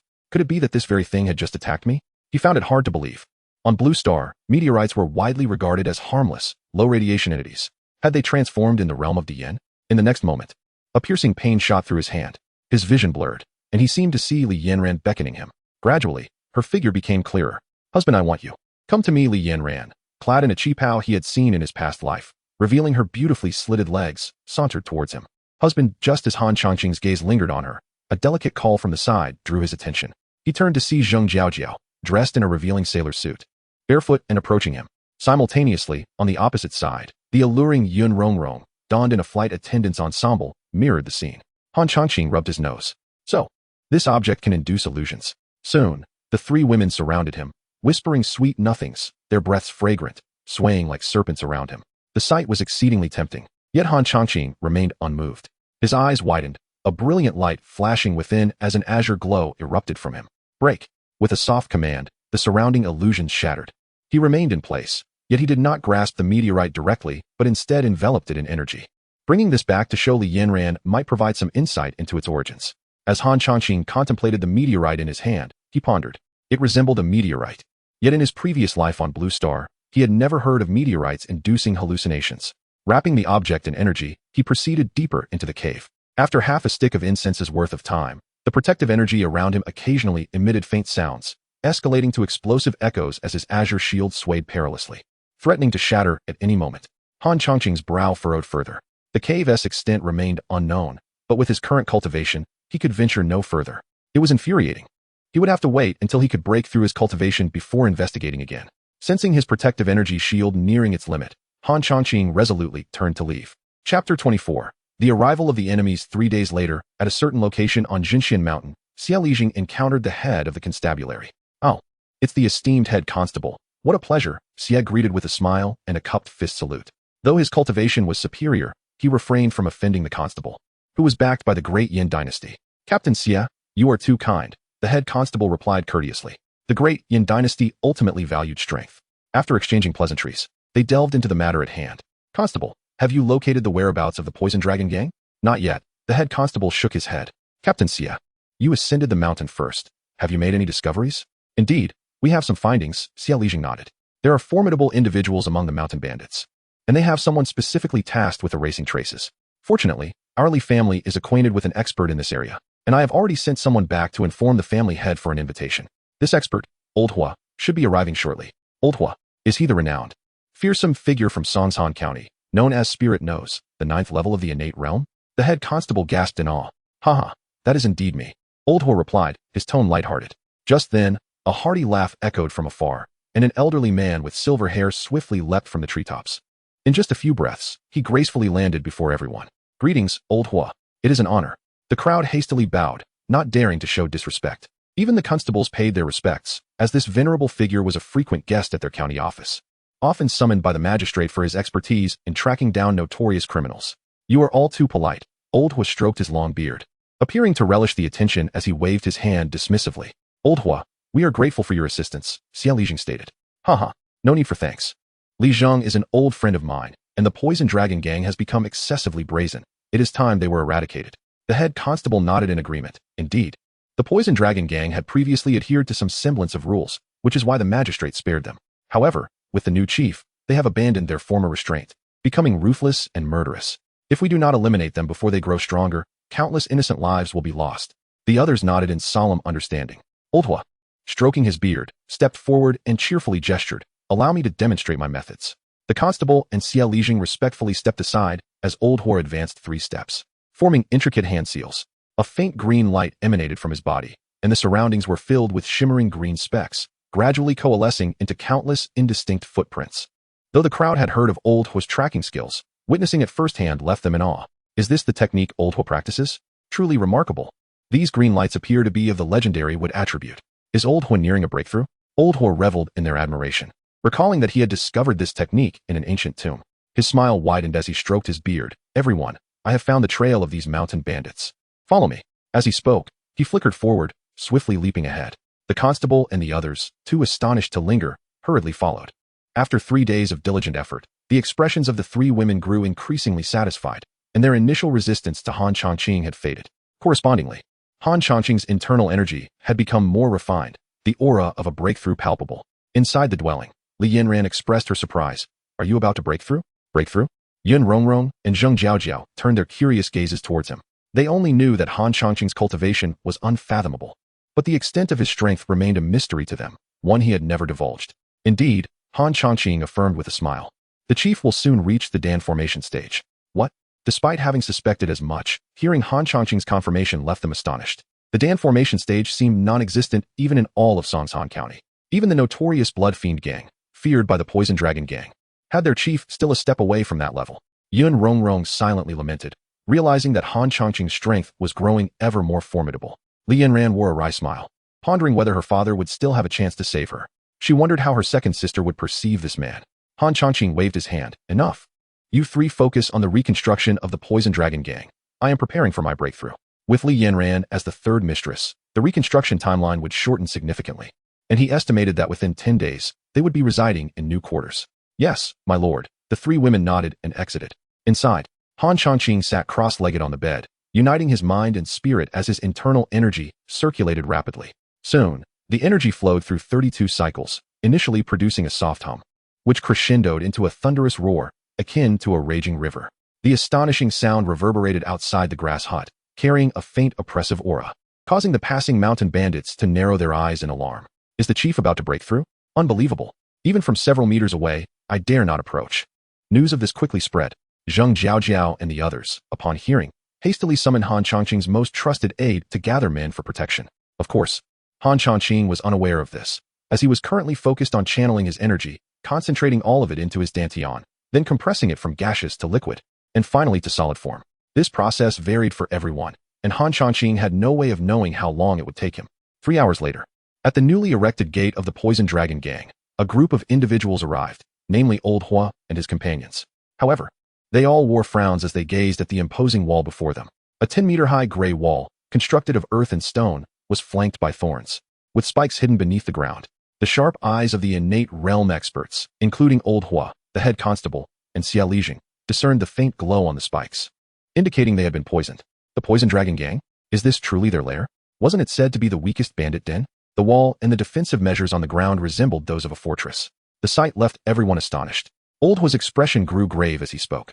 These bandits are becoming a formidable force. Constable and Captain Xia, I will shatter the gate with a single strike. You must lead the men to capture them all. Understood. The two nodded in agreement. A crowd had gathered outside. Not good. They are dressed as constables from the county. Quickly signal. Simultaneously, the patrolling bandits atop the wall noticed the commotion in the distance, for a throng of several hundred emerged from the woods. They were not blind. In a panic, the bandits hastily sounded the alarm for an enemy attack. Chapter 25. The Three Women's Strategy to Repel the Enemy. An enemy attack? Is there truly an adversary? The interior of the Poison Dragon stronghold descended into chaos, with untrained mountain bandits flailing about. Fortunately, it was not nighttime. Otherwise, several stampedes would likely have occurred. Li Lin, what is the situation? As the leader, Zheng Jiao quickly regained her composure and sought out Li Lin for information. Madam Jiao, our brothers have sounded the alarm for an enemy attack. There are hundreds outside. Is it the Blood Slaughter stronghold? No, Li Lin replied, gritting his teeth. According to our brothers, some are clad in guard uniforms, with the character Li on their sleeves, while others are dressed like constables. They are likely sent by the corrupt officials from the foot of the mountain to assault our stronghold. Li Lin seethed with rage. As the chief henchman of the stronghold's master, he abhorred the audacity of these individuals who dared to attack while the master was in seclusion. It must be them. Zheng Jiao and Li Yin ran exchanged glances, both recognizing the suspicion in each other's eyes. They were currently at the mercy of that scoundrel. What good would it do for them to come now? Li Lin, is it possible to hold them off? Unlike Zheng Jiao, Yun Rong had grown up in the Poison Dragon stronghold and was more concerned about its potential breach. Madam Second, without the stronghold master, we cannot hold them off. Li Lin was well aware of the stronghold's capabilities. The constables at the foot of the mountain were all at least at the 5th level of the physical realm, while their own bandits hardly had any at that level. What can we do then? Jiao, you see. Yun Rong could only look to Zheng Jiao. Having overheard their earlier conversation, if they could dissuade the attackers from engaging, it would be best. Sister Rong, I will try. I will also make an attempt. The three women, though not verbally expressing their concern for one another, understood each other well enough through their shared glances. Thus, Li Lin led the three matrons to the stronghold's battlements. Outside the Poison Dragon stronghold, Old Hua and his associates had already devised their strategy for the assault. Brothers, follow this captain to kill. Li family guards, follow this captain to slay the enemies and rescue our young master. With a powerful shout from their leaders, the crowd unsheathed their swords and charged forward. Hurry, throw down the stones that the master prepared earlier. Archers, hurry and shoot down these scoundrels. Though the mountain bandits were untrained, some seasoned veterans quickly began to yell commands. Humph, a trivial skill. The stones might inflict fatal damage on physical realm warriors. But to the likes of Chief Xing and Xia Lijing, two innate realm experts, they were as ineffective as a child brandishing a sword before Guan Yu. With a single swing, the two sliced through the stones, reducing them to mere pebbles. This is bad. There are innate realm experts among the scoundrels. Quickly, take cover. The fearsome blade light sent the mountain bandits retreating in terror from the battlements. Huh, a bunch of useless fools, daring to strike at the Li family. Utterly ignorant of their impending doom. Xia Lijing sneered disdainfully. Hurry, break down the door. Stop. A commanding voice rang out from the battlements. Yun Rong had taken Zheng Jiao and Li Yin ran to the edge of the battlements. Stop. Retreat 1 mile, or I shall not hesitate to slay them. This was the strategy the three had devised during their journey. Though they wished to leave the Poison Dragon stronghold, they did not want some scoundrel to be killed. While they did not voice it, there lingered a shadow of that person's domineering presence in their hearts. Indeed, scoundrels, retreat swiftly. Or do not blame us for tearing up the ticket. Li Lin supported from the side. What should we do? The fourth miss cannot be harmed. Miss Jiao also cannot be harmed. In an instant, Chief Xing and Xia Lijing raised their hands, signaling everyone to halt and retreat 10 meters from the battlements. Both wore grim expressions. They had anticipated this situation and planned to breach the Poison Dragon stronghold swiftly, catching the defenders off guard. However, they had not foreseen that the opposition would also have formidable figures. They had directly brought the targets they sought to rescue to the battlements. with the glaring blades poised dangerously. Heroes on the battlements, let us discuss this amicably. Do not harm my young ladies. Retreat quickly, or I shall act without mercy. Yin Rongrong's voice was icy. Sisters, I apologize. It is fine, as long as that scoundrel is unharmed. The two women grimaced when mentioning him, yet their lips could not suppress a hint of a smile. Of course, unknown to those below the battlements, this was the sentiment shared among the three women. Otherwise, they would be heartbroken. Old Hua, what should we do? There's no way out. Chief Xing and Xie Lijing could only turn to the unflappable Old Hua for assistance.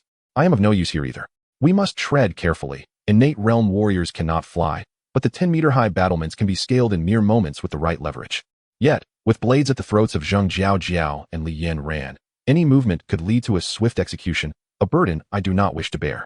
Chief Xing, Brother Xie, how about this? We first retreat, and once night falls, we sneak into the stronghold. As long as we rescue Miss Li, young Master Li, and my lady, the remaining bandits will be easy to deal with. Indeed, we shall choose another location at night. The two conferred briefly and settled on a plan. Old Hua, we will need your assistance then. Chief Xing looked towards Old Hua. The county's constables are public servants. Losing one is troublesome, but with you here, our safety is greatly enhanced. Haha, rest assured, Chief Xing. Once you rescue your people, we shall immediately assault the stronghold. Old Hua regarded the mountain bandits as inconsequential, for had it not been for the hostages, he would have struck them down with a mere gesture. We will withdraw 1 mile now. Remember to keep your promise. Swiftly, Chief Xing and his men retreated, refraining from making any threats. At this moment, provoking the mountain bandits was clearly unwise. Have they truly retreated? The people on the battlements felt a flicker of joy. 2 innate realm masters were more than enough to obliterate the poison dragon stronghold. Thank goodness for the second madam's wisdom. Everyone's gaze fell upon the 3 women, filled with admiration. Jiaoer, based on your understanding of them, did they genuinely withdraw? They likely did retreat, but they did not take me and Yin Ran with them. They will certainly return. Tonight, a flash of concern crossed the 3 women's eyes. The towering walls posed an insurmountable barrier for physical realm warriors, yet were trivial in the face of innate realm warriors. What shall we do? That scoundrel has yet to break through. Li Lin, go find my third brother. Li Yan Ran furrowed her brow. Despite her lingering resentment towards the scoundrel for taking her innocence and tormenting her over the past few days, an unexpected tremor ran through her at the thought of him being killed by her own guards. That scoundrel was on the verge of a breakthrough. But if he could not complete it, he would be helpless and meet his demise. She did not want that. For now, she could only inconvenience her third brother. Understood. Li Lin did not inquire further. He was accustomed to serving as a henchman rather than a strategist. Soon, Li Gu was brought forth. Chapter 26. The Poison Dragon Emerges. Unforeseen changes as night descended. The bright moon hung high, accompanied by a myriad of twinkling stars. The inhabitants of Poison Dragon Village were intently scanning their surroundings, seemingly in search of any trace of disturbance. Inside the thatched hut of the Poison Dragon, an overwhelming force erupted from him, instantly shattering the structure, as a figure soared skyward before crashing heavily to the ground. Boom. Haha. 80 years. A full 80 years. I have broken through to the innate realm. Indeed, the old man known as the Poison Dragon had succeeded in transcending to the first level of the innate realm. However, upon surveying his surroundings, a twitch of disbelief crossed his lips. Where was he? What had become of his thatched hut? And what of his people? Could that young man possibly be? A sudden pang of realization struck the Poison Dragon, leading him to a disconcerting conclusion. Just then, hearing the commotion, Old Iron hurriedly approached. Old Iron, what is the situation? And why are you calling me elder? Where is the village chief? The Poison Dragon was adept at discerning reality. Having decided to step down for Han Chongqing, he would no longer interfere. The question remained, what was happening in the vicinity? Elder, it's a long story. Please, follow me to the city tower, and I shall explain as we walk. Old Iron wiped the sweat from his brow, guiding the Poison Dragon toward the tower. Their village had gained another innate realm warrior, which could potentially sustain them until the chief's emergence. Elder, this is the situation. That young man is truly remarkable. My judgment has proven correct. After listening to Old Iron, the Poison Dragon stroked his beard, revealing a hint of admiration. But why did you not keep a closer watch on him? You've even managed to provoke the county's constables and the Li family guards. Old Iron offered a bitter smile. The village chief is not someone I could persuade. His survival was already a favor from past ties. Enough with the constipated expression. I shall see what capabilities they possess to threaten Poison Dragon Village. Times have changed. I, too, am an innate realm warrior now, capable of manifesting true energy. My words carry weight. Of course, had he known that the others far surpassed his abilities, he might have reconsidered his confidence. As the Poison Dragon arrived, the crowd froze for a moment before immediately clasping their fists in greeting. Elder, have you truly entered the innate realm? Yunrong, indeed, I have broken through. Wonderful. Yunrong's face lit up with joy as she hurriedly recounted the events. After hearing her strategy for repelling the enemy, The poison dragon nodded thoughtfully. Holding hostages until that young man emerged was undoubtedly the best course of action. No worries. With me here, even if they are innate realm warriors, they would not dare to act recklessly. In the distance, atop the treetops, the head constable and Cieli frowned as they gazed at the city wall. This is troublesome. They have actually sent forth an innate realm warrior. What shall we do? We still need to infiltrate the mountain stronghold. An innate realm warrior possesses extraordinary perception. Any disturbance will not escape his notice. If anything were to happen to the fourth miss, I would have no explanation to offer the family head. After deliberating for a while without arriving at a viable solution, they found themselves constrained by the fear of repercussions. Unbeknownst to them, someone was currently breaking through. Had they known, they might have recklessly charged into the stronghold. Suddenly, a rustling wind swept through the forest. Someone approaches? Listening to the footsteps, it was undoubtedly an innate realm warrior. The two exchanged glances and quickly concealed themselves. In the dead of night, an innate realm warrior's arrival might just present an opportunity to rescue their young miss. Stop right there. On the city tower, Old Iron shouted. The poison dragon furrowed his brow, staring at the shadow below. Elder, do you recognize the newcomer? Yunrong asked softly, her face reflecting curiosity, with Zheng Jiaojiao and Li Yanran mirroring her expression. Recognize? How could I not? The poison dragon stroked his beard, a glimmer of hatred evident in his eyes as he fixed his gaze upon the figure. Yunrong, this man is responsible for your mother's death. Years ago, your father and Changqing's father came to this place. The poison dragon recounted the tragic events succinctly. This man, once at the 9th level of the corporeal realm, had coveted Yunrong's mother's beauty and attempted to violate her while the others were out hunting. Despite her fierce resistance, she was gravely injured by him upon their return, ultimately succumbing to her wounds. The assailant had fled into the mountains, evading their pursuit. Damn it! Yunrong's beautiful eyes glistened with rage as she glared at the middle-aged man below. Sister Rome, do not worry. Once my husband emerges, he shall avenge you. Indeed. Let that scoundrel face his reckoning. He should be nearing his end. The two girls comforted her, sharing a bond of camaraderie that prevented them from witnessing Yunrong's grief. Poison Dragon, I never expected you to still be alive. The newcomer mocked, his voice, bolstered by true energy, resonating throughout Poison Dragon Village. I have yet to sever your head, so how could I die? Haha, old ghost, if you possess such ability, then come and try. The middle-aged man retorted defiantly. Elder, do not act impulsively. Indeed. Observing the icy expression on the poison dragon's face, as he prepared to leap from the tower to exact vengeance, Yunrong and the other two hastily intervened. Xiaowen, what is your purpose here? The poison dragon's expression shifted multiple times before ultimately heeding the women's counsel, suppressing his anger. What purpose? Old ghost, how dare you attack my blood slaughter village? I have come to send you on your way. Before he could finish his sentence, the middle-aged man propelled himself with tremendous force, vaulting toward the city tower. All of you should perish. As Xiaowen made his move, the poison dragon sensed a faint rustling in the nearby woods, likely the innate realm expert that Yunrong had mentioned. Haha, old ghost, prepare to meet your end. Xiaowen leapt onto the tower, sweeping aside the bandits who had gathered around him. Enough. You need not come to your doom. Xiaowen, I will kill you. The poison dragon's figure flickered as he launched a punch imbued with azure light toward Zhao Wen's chest. Who would have thought you could break through to the innate realm? Truly unexpected. However, this will be your last night. Zhao Wen casually deflected the attack, taunting him further. And as for these three women, I shall enjoy them thoroughly tonight. That is only if you possess the capability. The poison dragon's expression darkened as he unleashed a flurry of vicious strikes aimed at Zhao Wen's vital points. Yet, he was not foolish. He could clearly discern the disparity in strength between them. Yunrong, take them and leave. Old Iron, protect them. Where do you think you're going? Come back here. Zhao Wen's azure light flickered as he retaliated with a punch, sending the poison dragon sprawling back several meters. He extended his hand, reaching for Yunrong and the other two. Stop. How dare you? Chapter 27. The Determination of Fate Clang.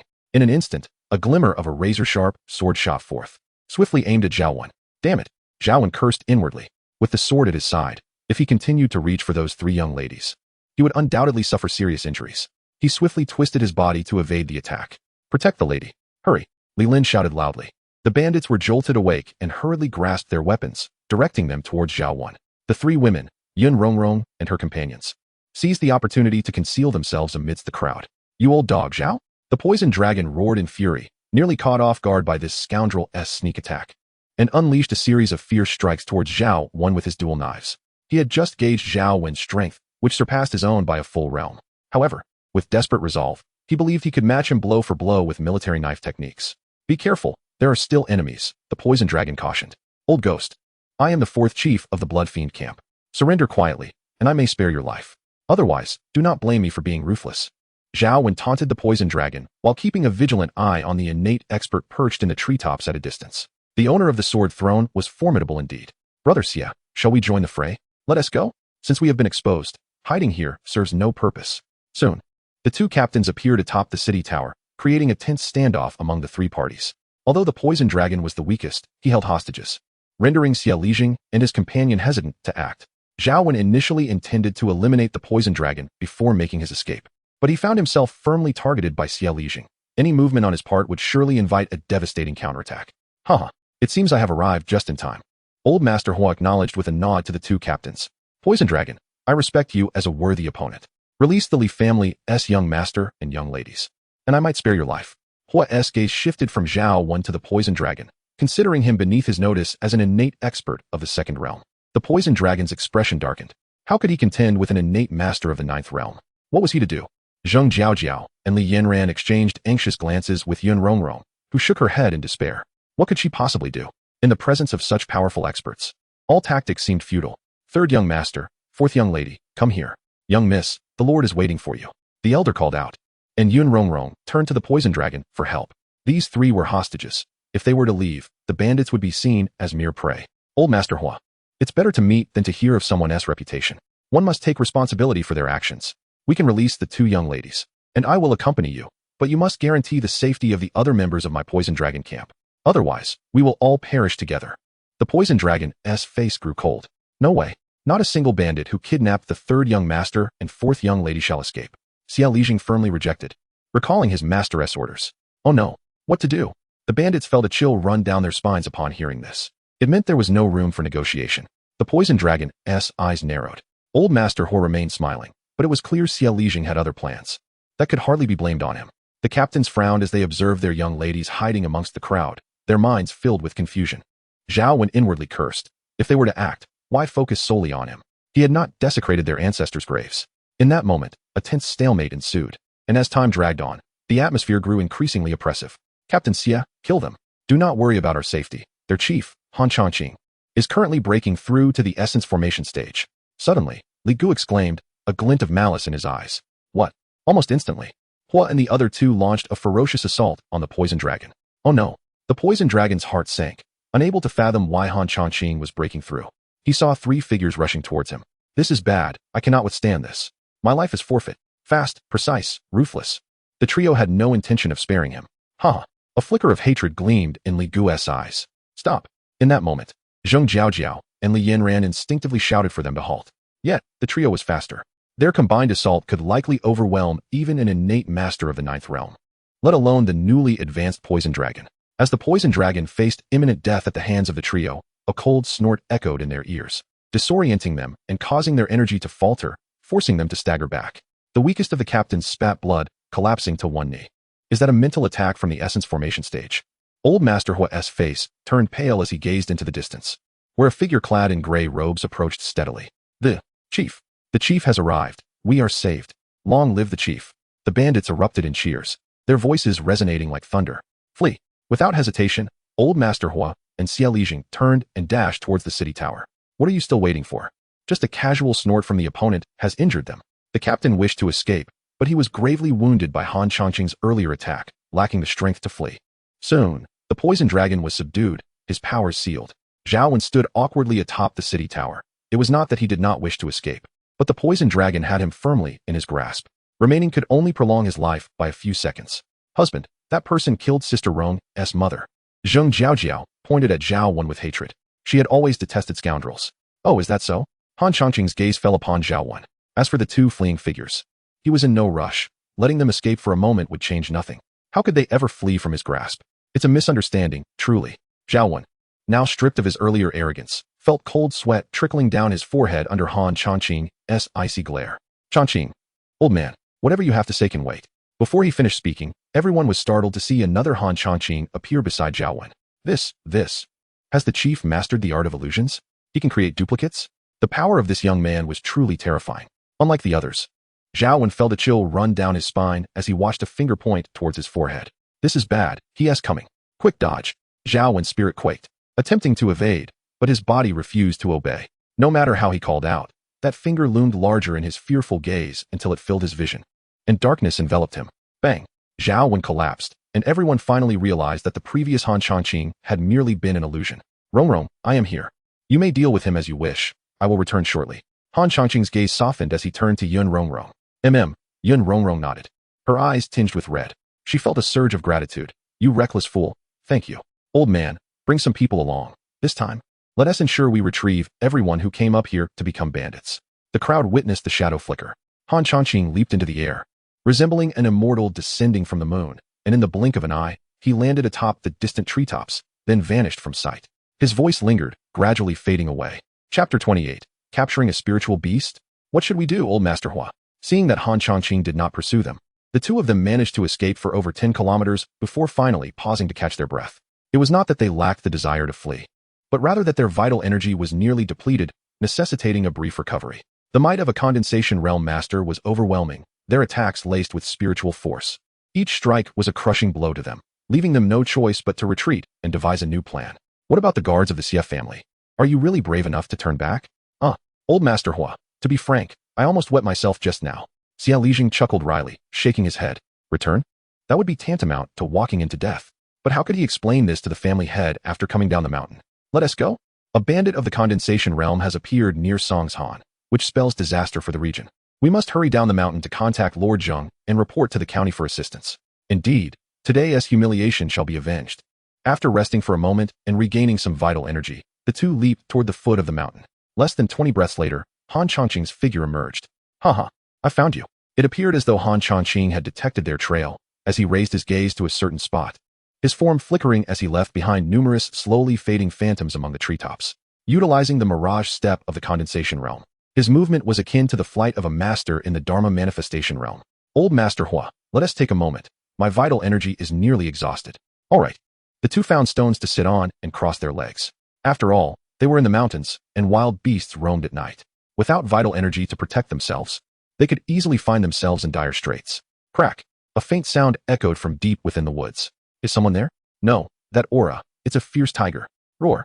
In the next moment, a fierce tiger leapt out from the forest, illuminated by the moonlight, its massive jaws wide open as it lunged towards Xia Lijing. Humph! A mere beast dares to challenge me. Xia Lijing scoffed, instantly condensing his vital energy into his fist and launching himself toward the charging tiger, striking its head directly. Bang! A resounding shockwave erupted, causing the surrounding branches and leaves to rustle violently. The tiger let out a mournful howl, flying several meters back before landing and shaking its head, its fierce eyes fixed intently on its would-be prey. Xia Lijing staggered back 3 steps, a flicker of surprise crossing his face. He had not expected his punch to fail in crushing the tiger's skull. This beast is unusual. Its strength is close to that of a 6th heaven innate master. Old Master Hua's gaze fell upon the tiger. Could it have consumed some heavenly treasures, transforming its body into that of a spiritual beast? It is possible. No matter how fierce a regular tiger may be, it is merely meat before an innate master. Even the king of tigers would only be comparable to a 1st or 2nd heaven innate master. Yet this one clearly appears to be a true king of beasts. If it is indeed a spiritual beast, then we have struck gold. Xia Lijing's expression brightened. Spiritual beasts are rare, and some possess formidable powers. For instance, the legends of dragon-like creatures in the endless sea rival those of the celestial realm, capable of summoning storms. Indeed, but even if this creature is a spiritual beast, it has only just begun its transformation and might be worth a few thousand taels at most. Old Master Hua, this beast, enough of that. Both of us are injured, and our vital energy is insufficient. We can kill it, but it would take considerable effort, and if the people from the poison dragon camp pursue us, Old Master Hua, it seems I have become too greedy. The fierce tiger, sensing that its opponents were not to be trifled with, did not advance, but instead watched them warily. Oh, this truly is an unexpected delight. Han Changqing's figure slowly descended onto the tiger's back. Roar! The tiger seemed to sense something, suddenly raising its head and preparing to pounce. In the next moment, an immense force bore down, pinning it firmly to the ground, rendering its tail immobile. Han Changqing stood atop the tiger's back, hands clasped behind him. Bind your hands. Return to the camp with me. Old Master Hua and Xia Lijing exchanged glances, astonished by the scene before them. Without even a single strike, the tiger, which appeared to have transformed into a spiritual beast, was subdued. Its power was utterly astounding. You must be the leader of the poison dragon camp? I am from the Hua family at the mountain's base 3. Han Changqing continued to face away, his long hair billowing in the wind. We are willing to pay. All we ask is for the great leader to state a price too. Xia boy, we must leave our fates to the heavens. Old Master Hua shouted, suddenly shooting off to one side like a shooting star. Xia Lijing was quick to follow, darting in the opposite direction. One man, one direction. Let us see whom you pursue. The foot of the mountain is less than 50 miles away, and the remaining man is likely to escape. What a pity. They overestimated themselves and underestimated Han Changqing's current strength. Little tiger, remain here obediently. Han Changqing cast a glance at the direction in which the two had fled, then propelled himself forward, a surge of vital energy pinning the tiger firmly to the ground. He then leaped into the air like a great rock, vanishing in an instant. No one is pursuing us. Ha ha. I, Xia Lijing, am truly fortunate. Old Master Hua, when I return, I will certainly burn incense for you. Xia Lijing leaned against a large tree, panting heavily. Is that so? I think it would be better if you burned it in person. At that moment, a male voice sounded from behind him. Upon hearing this, Xia Lijing's body went rigid. Spare before he could finish his plea, darkness enveloped him, and he lost consciousness. Han Changqing seized Xia Lijing by the collar, swiftly traversing the forest until he returned to the side of the tiger. Yet, besides the tiger, an old man lay nearby, his face etched with despair. Bang! Han Changqing tossed Xia Lijing to the ground, and with a sharp pain, Xia Lijing screamed, regaining consciousness. Didn't he die? Ha, enough with the wailing. Can't you see where we are? Old Master Hu waved his hand to interrupt. Xia Lijing turned stiffly, his heart sinking as he beheld Han Changqing's figure. He dared not utter a word. Ignoring the two, Han Changqing looked down at the tiger, speaking gently. Little tiger, submit to me, or I shall kill you and feast on your flesh. Using the gentlest words to convey the most ruthless intent. Roar. The tiger seemed to understand. Suddenly shaking its massive head, the character for king on its forehead twisting incessantly. Han Changqing, of course, could not comprehend the language of beasts. However, his thoughts were simple. Since these two claimed the tiger to be a spiritual beast, it must possess some degree of intelligence. If it is willing to submit, he would not mind keeping it as a pet. Not agreeable? Then tonight's meal will suffice. I have heard that tiger penises are quite valuable. The tiger trembled, as if a cold light had flashed beneath it. All right, no need to roar. This leader cannot understand you. Should you dare to flee, I shall send you to meet the tiger ancestors. Han Changqing waved his hand, releasing the tiger from its binding of vital energy. Roar. The tiger sprang to its feet, letting out a thunderous roar that shook the branches around them. It then turned to face Han Changqing, its enormous eyes gleaming with spirited light. After staring at him for a moment, it gradually lowered its head. A spiritual beast has actually submitted? How is this possible? Old Master Hua and Xia Lijing looked on in disbelief. Chapter 29. No one shall escape. Why did you say that just now? Third brother? Li Yanran glared at her elder brother. Fourth sister, third brother cares for you the most. You must protect him. Li Ji's face turned pale. Terror etched on his features as he sought Li Yanran's help. Moments ago, under the dominion of the poison dragon, Yun Rongrong had brutally stabbed Zhao Wen to death. A scene so gruesome that it sent shivers down the spines of all present. Yet, they could comprehend the gravity of the situation. After Zhao Wen's demise, everyone's gaze fell upon Li Gu, nearly scaring this usually privileged young master into a state of utter fright. Third brother, your little sister is merely a captive bride. How could she influence his thoughts? Li Yanran shook her head bitterly. Upon hearing this, Zheng Jiaojiao also lowered her head, haunted by her own harrowing experience of being seized and the unforgettable memories of her first night. Yun Rongrong embraced Zheng Jiaojiao, offering a soft consolation. Li Ji's complexion grew even more ashen. He regretted his past choices. Han Changqing sat upon the back of a tiger, flanked by Old Hua and Xia Lijing. Little tiger, from now on, you shall be called Little Huang. Roar. The fierce tiger shook its head, protesting vehemently. It was a sentient beast after all. The name Little Huang hardly befitted its formidable stature and presence. Nevertheless, Han Changqing remained undeterred, resolutely naming it so. Both of you hurry up. If you dawdle, beware of my whip. Yes, yes, great chief, do not be angry, the two men replied awkwardly, quickening their pace to lead the way for Little Huang. Ding. Host successfully plundered the tiger spirit beast, receiving a barrel of tiger whip wine, which possesses invigorating effects. Prolonged consumption can enhance stamina. System, do you think I need this nonsense? You're insulting me. Come out, I want to duel you. And don't forget to store the wine before presenting it. Ding. Stored in the spatial inventory. The trio and the beast soon arrived at the gathering of constables and Li family's guards. I am the supreme elder of Poison Dragon Village, a master of the innate realm. The head of the constables and Captain Xia have been captured. Throw down your weapons and surrender, and you shall not be harmed. The poison dragon's cold gaze swept over the crowd. Surrender, and you shall not be harmed. Surrender. Li Lin and his companions bellowed from behind. What? An innate realm expert? What do we do? Where's the head constable? Has he truly been captured? Captain Xia is so powerful. How could he be caught? Panic ensued among the crowd at the mention of the innate realm. They collectively took a step back. Fear etched on their faces. To be slain by an innate realm master would be as easy as crushing an ant. What now? Should we fight our way out? How can we escape with an innate realm expert here? Let us each accept our fate. A few individuals huddled together in hushed discussion. All right, When I shout run, everyone scatter in all directions. Whoever escapes, it is counted as a victory. The poison dragon frowned at the crowd.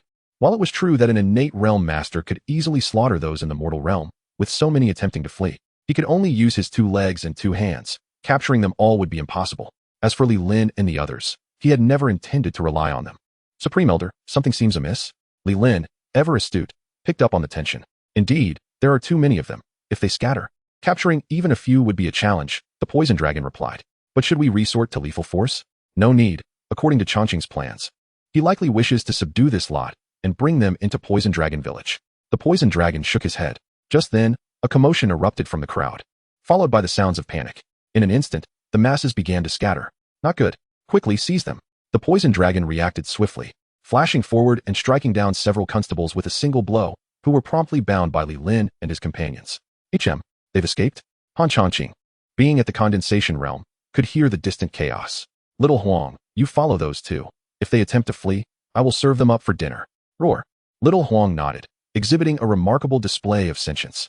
As Han Changqing sprang into action, he witnessed the poison dragon effortlessly subdue several constables. Great Chief. Li Lin and his companions quickly recognized the ethereal figure before them. Can they escape? Han Changqing surveyed the fleeing crowd, sneering softly. If he were still at the innate realm, it would indeed be troublesome, perhaps allowing some to flee. Phantom steps. A glimmer of azure light flickered in Han Changqing's eyes as he moved like lightning through the forest. In mere moments, his figure was scattered across the mountainside. This lad's agility is truly otherworldly.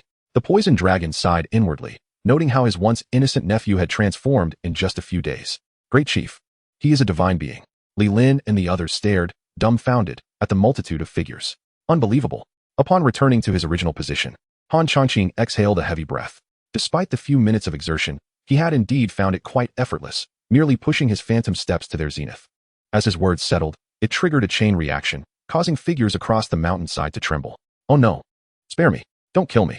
The constables and Li family guards seemed to experience a sudden gravitational pull, hurtling backward and crashing to the ground with a cacophony of thuds. In the distance, Old Hua and Xia Lijing observed this scene, exchanging glances that revealed a shared sense of bitterness and shock. Bring everyone back. With Han Changqing riding the tiger, the rest will proceed smoothly. Half an incense stick later, at the newly designated central square of Poison Dragon Village, countless torches crackled and blazed. A throng of bandits formed a semicircle, gazing reverently at the figure on the square. That was their great chief. Han Changqing faced the gathered constables and Li family guards. Those with children and parents stepped forward. As he spoke, a stir erupted within the crowd, and soon dozens of figures nervously stepped forward. Chapter 30. The third-rate soldiers of Poison Dragon Stronghold. Han Changqing cast a glance over the crowd. There were still over 200 individuals, which was satisfactory. Yet some would need to be further eliminated. Those with partners stepped forward. Silence enveloped the crowd, followed by the emergence of several dozen individuals. Fewer than 200 remained. Orphans, these were precisely the ones Han Changqing sought. Could the chief truly consider us a burden and decide to execute us? Surely not. Damn it. I should have stepped forward earlier. If I perish, what will become of my younger sister at home? Whispers rippled through the 2 waves of people. Silence. Han Changqing's command resonated like a decree from the heavens, and the crowd fell instantly silent. Those who stepped forward would remain in the stronghold to work without pay for a month as penance. After a month, the chief might consider allowing them to leave. As for the rest of you, from this day forth, you shall be deemed the third-rate soldiers of Poison Dragon Stronghold. As his words echoed, a wave of astonishment swept through the assembly, many gasping in disbelief. What? I am to become a bandit? What? I must stay in the stronghold and work for a month? Could the chief not grant us a sliver of mercy? The atmosphere grew chaotic. Han Changqing furrowed his brow. Do you have objections? A chilling wind swept through, causing the crowd to shiver involuntarily. And no. We dare not. No one dared to utter another word. Ding. Congratulations to the host for plundering the hill as a third-rate soldier. Reward, 1 tael of silver. The emotional fluctuation of the subjects is considerable, triggering a 10-fold critical hit. Reward, 10 taels of silver. Ding. Enough, system. Refrain from notifying me of such trivialities. Han Changqing skimmed through a few notifications before silencing the system. The meager rewards of silver, grain, and fruit held little value for him. However, they could serve well for internal trade within the stronghold. He had devised a plan for this refuse. Oh, I almost forgot to mention. All third-rate soldiers will receive a monthly salary of 5 taels, with additional compensation for completing missions. Really? Chief, is that truly the case? Many of the forcibly assigned third-rate soldiers, including the guards of the Li family, wore expressions of skepticism. If the monthly salary were indeed 5 taels, becoming a bandit might not be such a dire fate. After all, As constables, they earned only 1 tael a month. The Li family guards fared slightly better, yet only earned 2 taels. This situation had undergone several upheavals. Apart from them, the original bandits of Poison Dragon Stronghold gazed longingly at Han Changqing's figure. 5 taels. They had never managed to save such an amount in a year. Many even contemplated inquiring further, but were halted by Li Lin and Tai Lao, who had come to understand Han Changqing's character. Given such generous treatment for the newly converted third-rate soldiers, their own fortunes must surely be even better. As for those who had stepped forward, many now felt a pang of regret. Chief, may I join Poison Dragon Stronghold? Yes, Chief, I too wish to join. 4 taels a month will suffice. Voices arose, creating a ripple of eagerness. However, this eagerness resulted in some losing an entire tael. And you? Han Changqing's gaze shifted to those individuals. He had initially considered forcibly incorporating those with parents at the foot of the mountain, but ultimately deemed it too troublesome. He despised complications and thus opted for a clean break. Yes, Chief, I too wish to join Poison Dragon Stronghold. 4 taels will suffice. Chief, I also wish to join. 3 taels a month. The more there was to gain, the more the offers escalated. One diminutive constable gritted his teeth and spoke loudly. Damn it, you fools. The crowd glared, yet dared not voice their anger. Let it be known, the chief declared, Poison Dragon Stronghold treats traitors with utmost severity. Those who betray us will face dire consequences. Just half a month ago, we dealt with the rebellious second-in-command. His stern gaze swept over the crowd, causing them to tremble. The chief's terrifying gaze, terms such as dismemberment and gruesome executions would be made a reality for traitors. Chief, should we join, we vow never to betray. We will never betray. Furthermore, if you have ties at home, bring them here. Those who can do so, step forward. Han Changqing wished to eliminate any vulnerabilities among his ranks. After all, following this event, it was likely that higher-ups from the county would arrive. Soon, the crowd surged again. Nearly 100 individuals stepping forward. Chief, we can persuade our families. Very well, you shall also be third-rate soldiers of Poison Dragon Stronghold, with a monthly salary of 5 taels. Work diligently, as long as you contribute to Poison Dragon Stronghold. The salaries for third-rate soldiers will be divided into 3 tiers, the lowest at 5 taels, the next at 7, and the highest at 10. A collective gasp echoed. The crowd erupted once more, many among the remaining hundreds silently regretting their earlier decisions. However, Han Changqing paid them no mind. Enough. Tonight, resolve your sleeping arrangements on the spot. Tomorrow, we will register your information and distribute identification tokens. As for those who might flee, I am indifferent. Should they be captured, they will be met with severe consequences, serving as a warning. If they evade capture, it is merely fate smiling upon them. His Poison Dragon Stronghold was just beginning and held no secrets yet. Moreover, he maintained a sanguine disposition. Soon, the crowd drifted into slumber, filled with emotions ranging from joy and suspicion to anxiety. The villagers from Wangjia village and the original bandits of Poison Dragon Stronghold were merely told by Han Changqing that matters would be addressed the following day, leaving them content to rest. That night, they experienced considerable fright, but thankfully, no one lost their life. Before long, only Han Changqing, the Poison Dragon, Li Yanran, and a visibly anxious Li Gu remained in the central square. My dear brother-in-law, pray tell, how would you prefer to meet your end? Han Changqing approached Li Gu, patting him on the shoulder with a gentle tone. Yet, to Li Ji's ears, it felt akin to an earthquake of the highest magnitude, nearly causing him to lose control of his bladder on the spot. Chief, spare me. The chilling aura hovering above him grew increasingly terrifying, causing Li Ji's teeth to chatter. Spare you? Your previous words nearly led to the annihilation of Poison Dragon Stronghold. I dare not.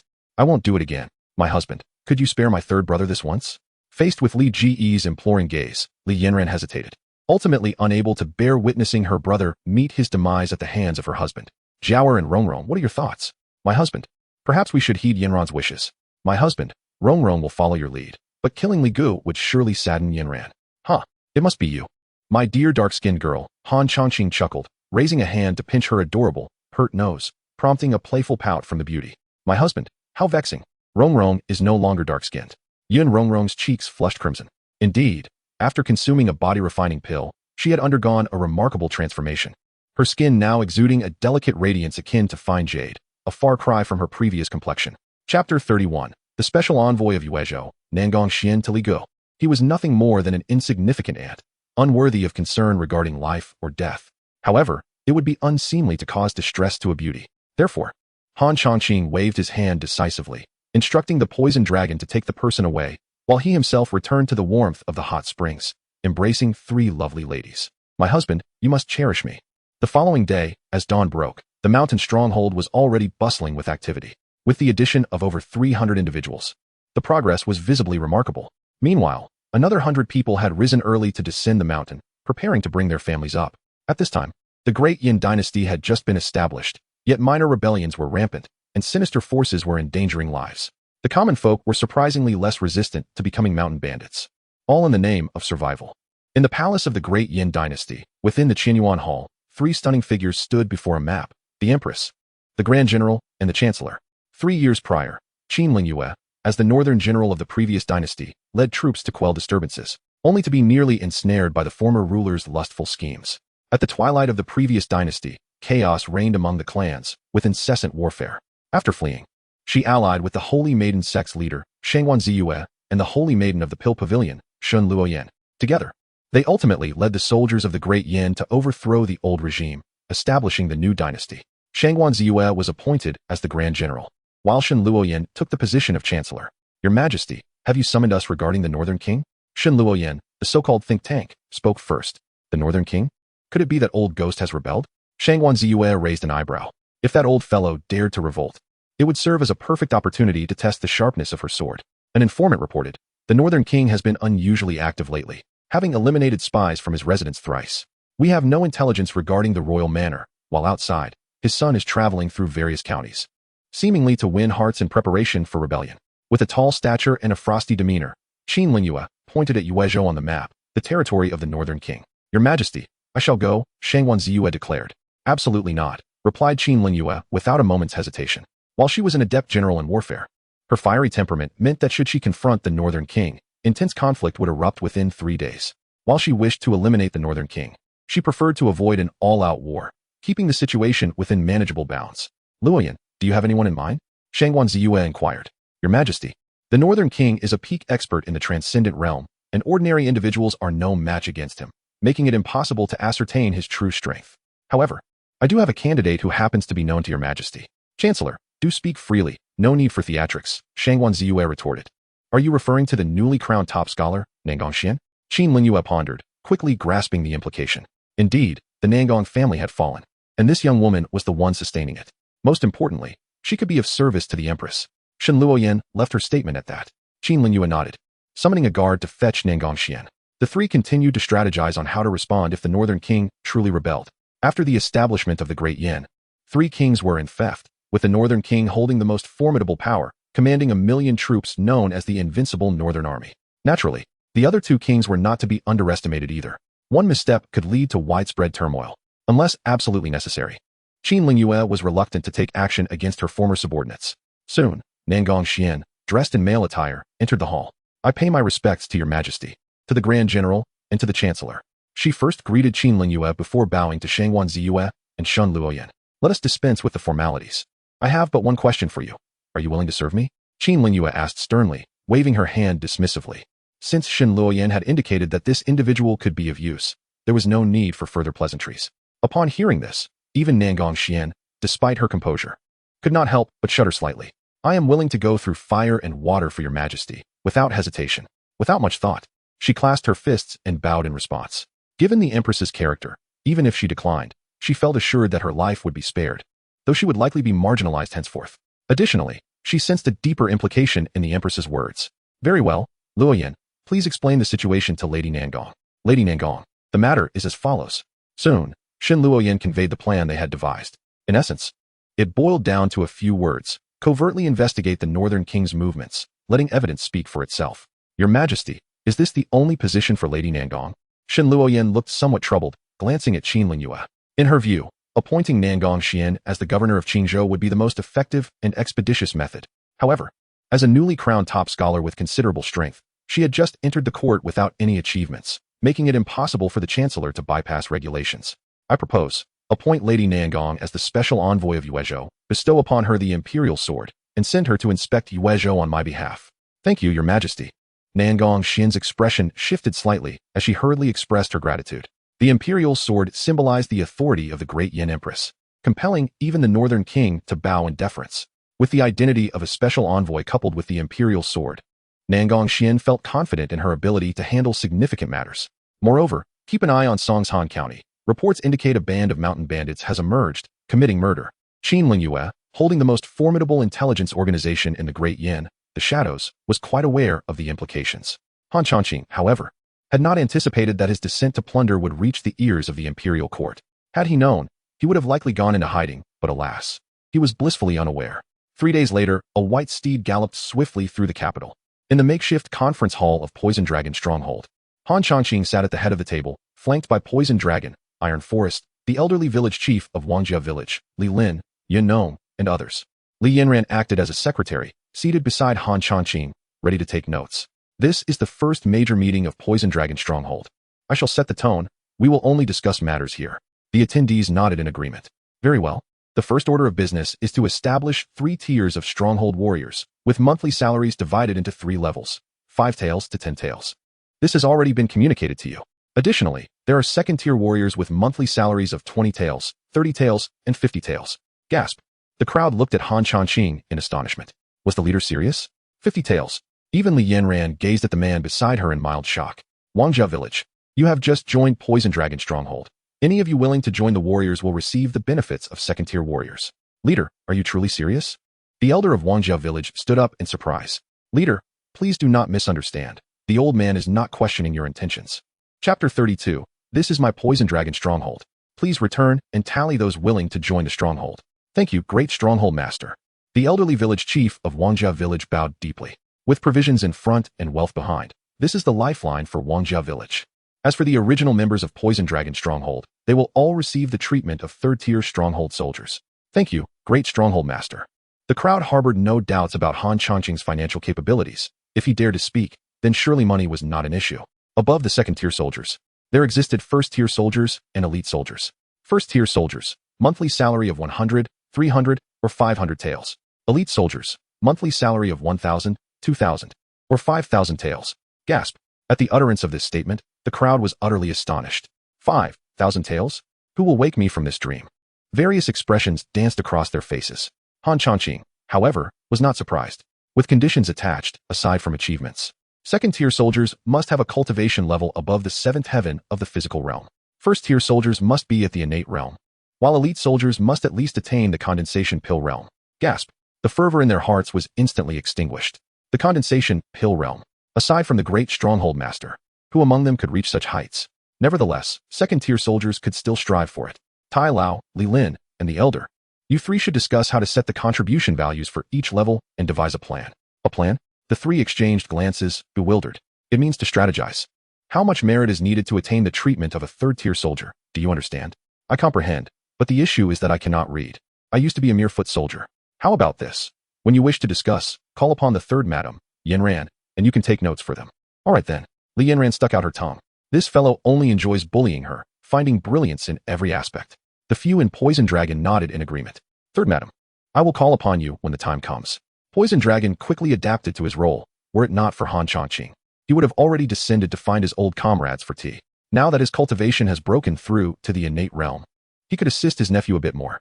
Li Lin, when the group returns from the mountain early tomorrow, inquire if any among them can read, and invite them to teach at the stronghold school.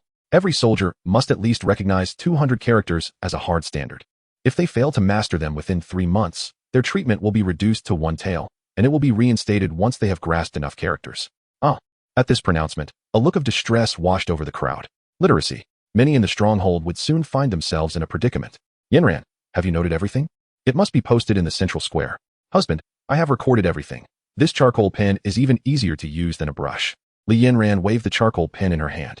This was the charcoal pen Han Changqing had used to sketch the blueprint of Poison Dragon Stronghold a few days prior. Initially passed to Zheng Jiaojiao, and later, Li Yanran had broken off a piece to use. The moment she used it, she was astounded by its brilliance. All right, now let us move on to the second matter. The crowd immediately straightened in their seats, all ears. From now on, I shall be the sole stronghold master of Poison Dragon Stronghold, establishing a council of elders, primarily to recruit powerful cultivators, with treatment linked to their achievements.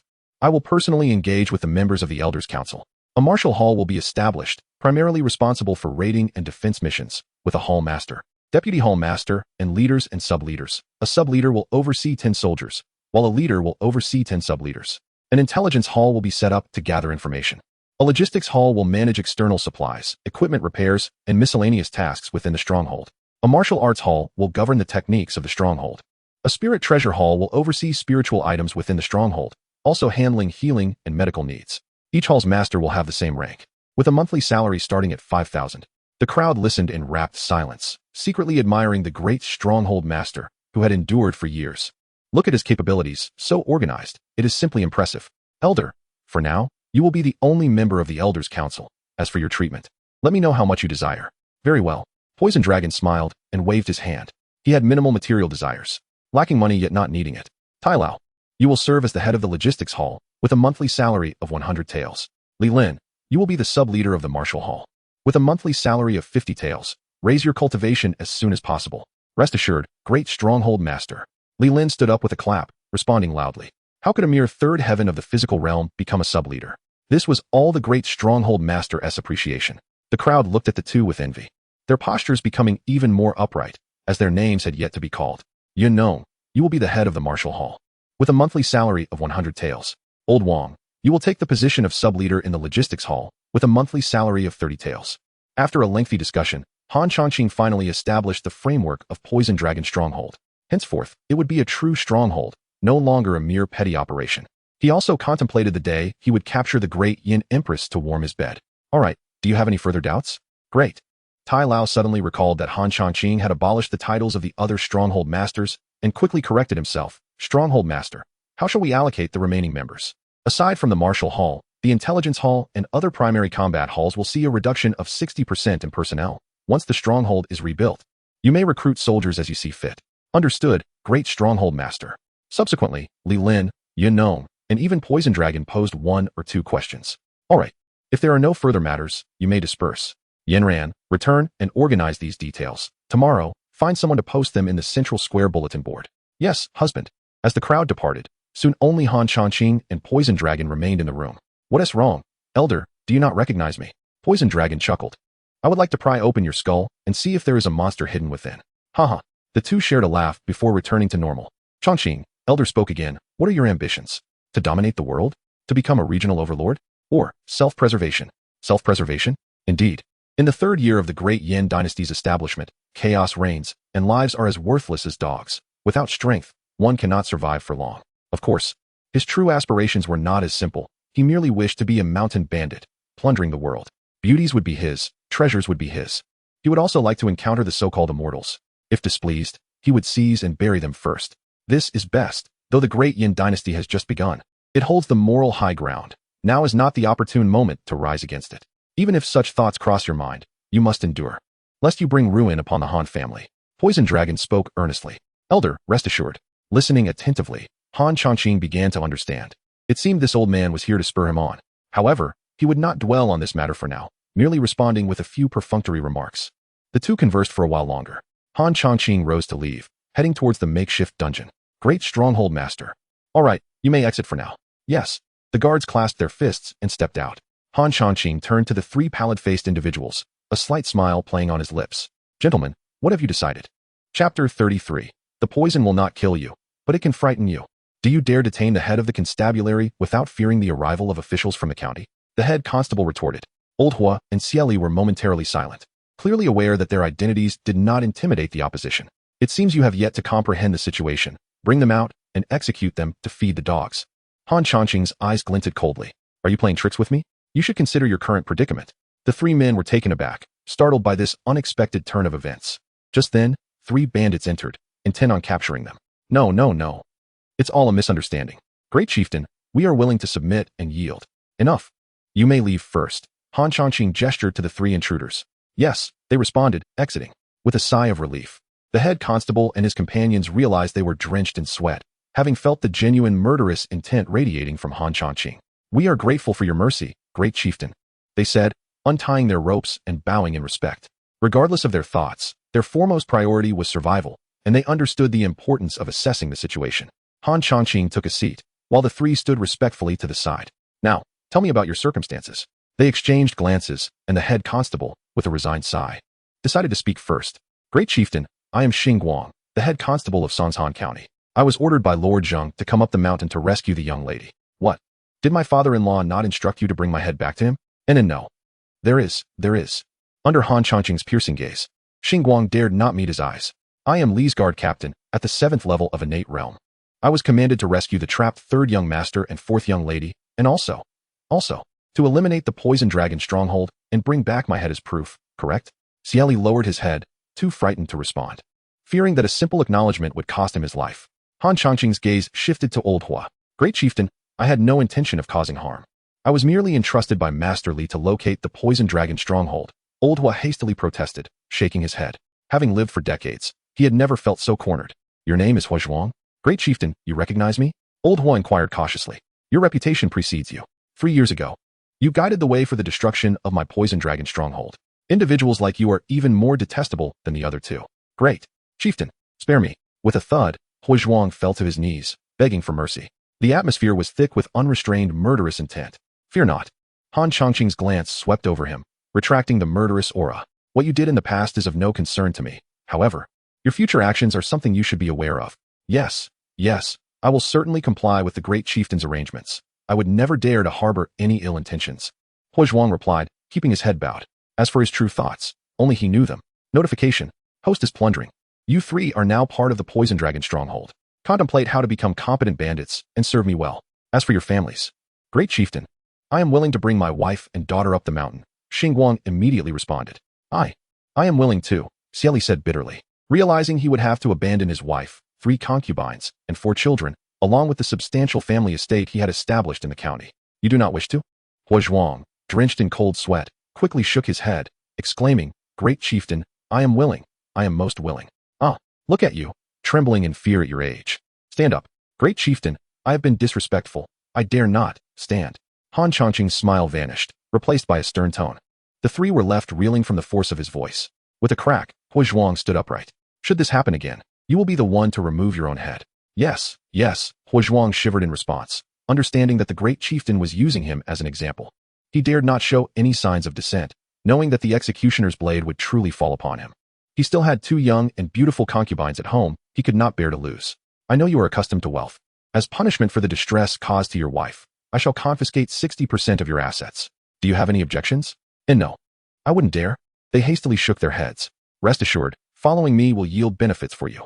Han Changqing's gaze landed on Hua Zhuang. Hua Zhuang, you cultivate a yellow-tier mental technique, which is why you have struggled to condense your Dan. Should you achieve merit, I could reward you with an advanced mental technique. Ah, Great Chieftain, are you serious? Hua Zhuang's eyes widened in disbelief, his voice trembling.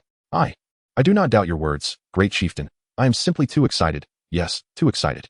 Hua Zhuang stammered, flustered. It was no wonder he was elated. The head constable and Xieli were equally taken aback by the mention of an advanced mental technique, their pupils contracting as if they had heard something extraordinary. Techniques are easily acquired, yet mental techniques are rare, particularly for those like them who possess talent but remain hindered by inadequate mental techniques. The regret they felt was profound. You too as well. With the reconstruction of the Poison Dragon stronghold, we are in need of skilled individuals. If you serve the Poison Dragon stronghold well and assist me, mental techniques shall not be lacking for you. Han Changqing understood the principle of combining rewards with punishment. Yes, rest assured, Great Chieftain. Great Chieftain, I will go through fire and water for you. Great Chieftain, I will not disappoint you. The 3 patted their chests in assurance. Han Changqing nodded and waved his hand, lifting the seal on their internal energy. Just like techniques and mental techniques, there are 4 tiers: Heaven, Earth, Xian, and Huang, with Heaven being the best, rumored to lead to the martial sage realm, while Huang is the lowest, confined to the innate realm. With the allure of such a mental technique, the likelihood of betrayal among the 3 would significantly diminish. As Han Changqing turned to leave, Xingguang instinctively asked, Great Chieftain, do you trust us so readily? Han Changqing halted. Trust? How could that be possible? Even if he were currency, he could not be loved by all, let alone by 3 innate realm warriors. You have reminded me of something. Han Changqing turned back, tossing 3 pitch-black pills. Xingguang and the others caught them, noticing a faint, foul odor. This is a blood-ruin pill I have concocted. If you do not consume the antidote within 3 months, your blood will rot, leading to a gruesome demise. The 3 stared at the small black pills in their hands, their hearts sinking, especially Xingguang, who wished he could slap himself for speaking out of turn. What? You do not wish to eat? Han Changqing's eyes glinted with coldness. The 3 broke into a cold sweat, hastily shaking their heads, and gulped down the pills. The faint, foul taste almost made them retch, but being innate realm experts, they swiftly suppressed their reactions. Very well. Han Changqing nodded. The concocted dirt pills would not kill them, but they certainly could frighten them. Chapter 34. The Leaving Fire Sword Technique and Sword Intent, doubling combat power within the chief's residence. Li Yanran and her 2 companions had already completed their morning rituals and nestled beneath the covers. Husband. The flickering candlelight cast a floral ambience throughout the room. 2 hours later, the the three women fell into a deep slumber. Han Changqing glanced at the notifications within his mind. Recently, he had received rewards from 3 individuals. Xingguang triggered a 10-fold critical hit, returning him 10,000 taels of silver.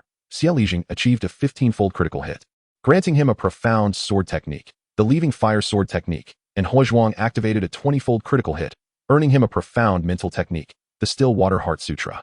This gave him confidence in subduing these 3 men. However, he also discovered a peculiar anomaly. He had been cultivating the yellow tier mental technique provided by the poison dragon, which should have limited him to the 9th level of the innate realm, akin to He Zhuang. Yet, he had somehow broken through and entered the condensed Dan realm. System. Is this your doing? Host, please do not harbor doubts. This system is dedicated to plunder.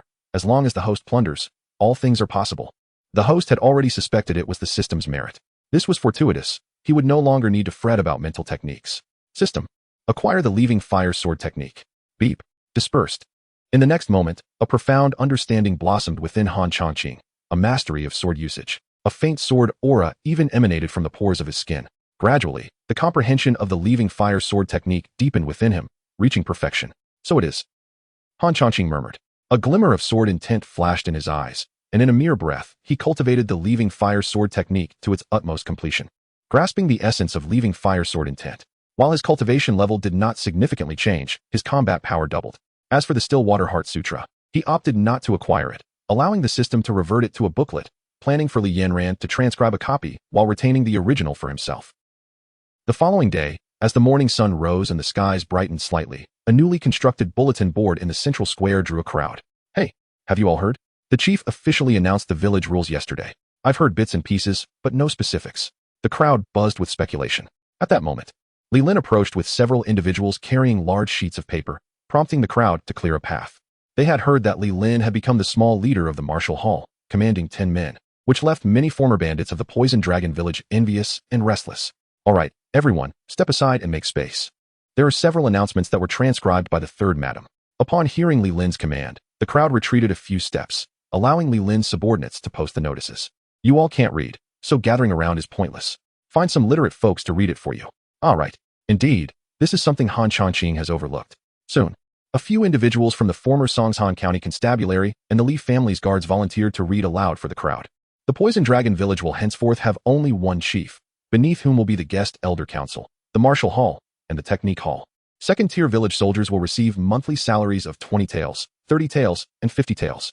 All members of the former Poison Dragon village will be classified as third-tier village soldiers, receiving a monthly salary of 10 taels, with former villagers of Wangjia village, able to exchange merit points in the technique hall for yellow tier and profound techniques. The crowd listened in stunned silence, unable to articulate their astonishment. 50 taels, 5,000 taels, along with yellow tier and even profound techniques. Is this all true? All eyes turned toward Li Lin. Rest assured, this cannot be faked. Last night, the chief ordered 2,000 taels to be transported to the storeroom. This iron-headed leader can attest to it. Indeed, Iron Old nodded as he approached. According to the chief's wishes, the salaries for village soldiers will be distributed on the first day of each month. Currently, it is only mid-month, so I ask everyone to be patient for a bit longer. Wow, the chief's grace. Long live the chief. The crowd erupted in joyful exclamations, filled with elation and overwhelming delight. The remaining 100 bandits who had not joined the Poison Dragon village looked on enviously, their hearts filled with longing. All right, disperse now. There is much work to be done today. Iron Old waved his hand. Understood. We shall be on our way to work.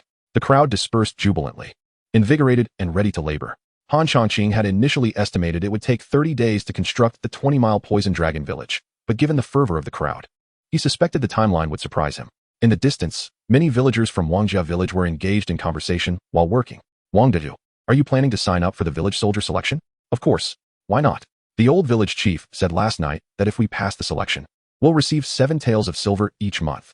But we lack cultivation. Another villager voiced his concerns. Wangjia village was impoverished, with little access to meat, making martial training nearly impossible. There were hardly any martial artists in the village. Do not worry. Wang Daju smiled, forcefully driving his pole into the ground as he spoke. Yesterday, my daughter was chosen by Madame Jiao to be a maid, earning 5 taels a month. The crowd gasped in envy.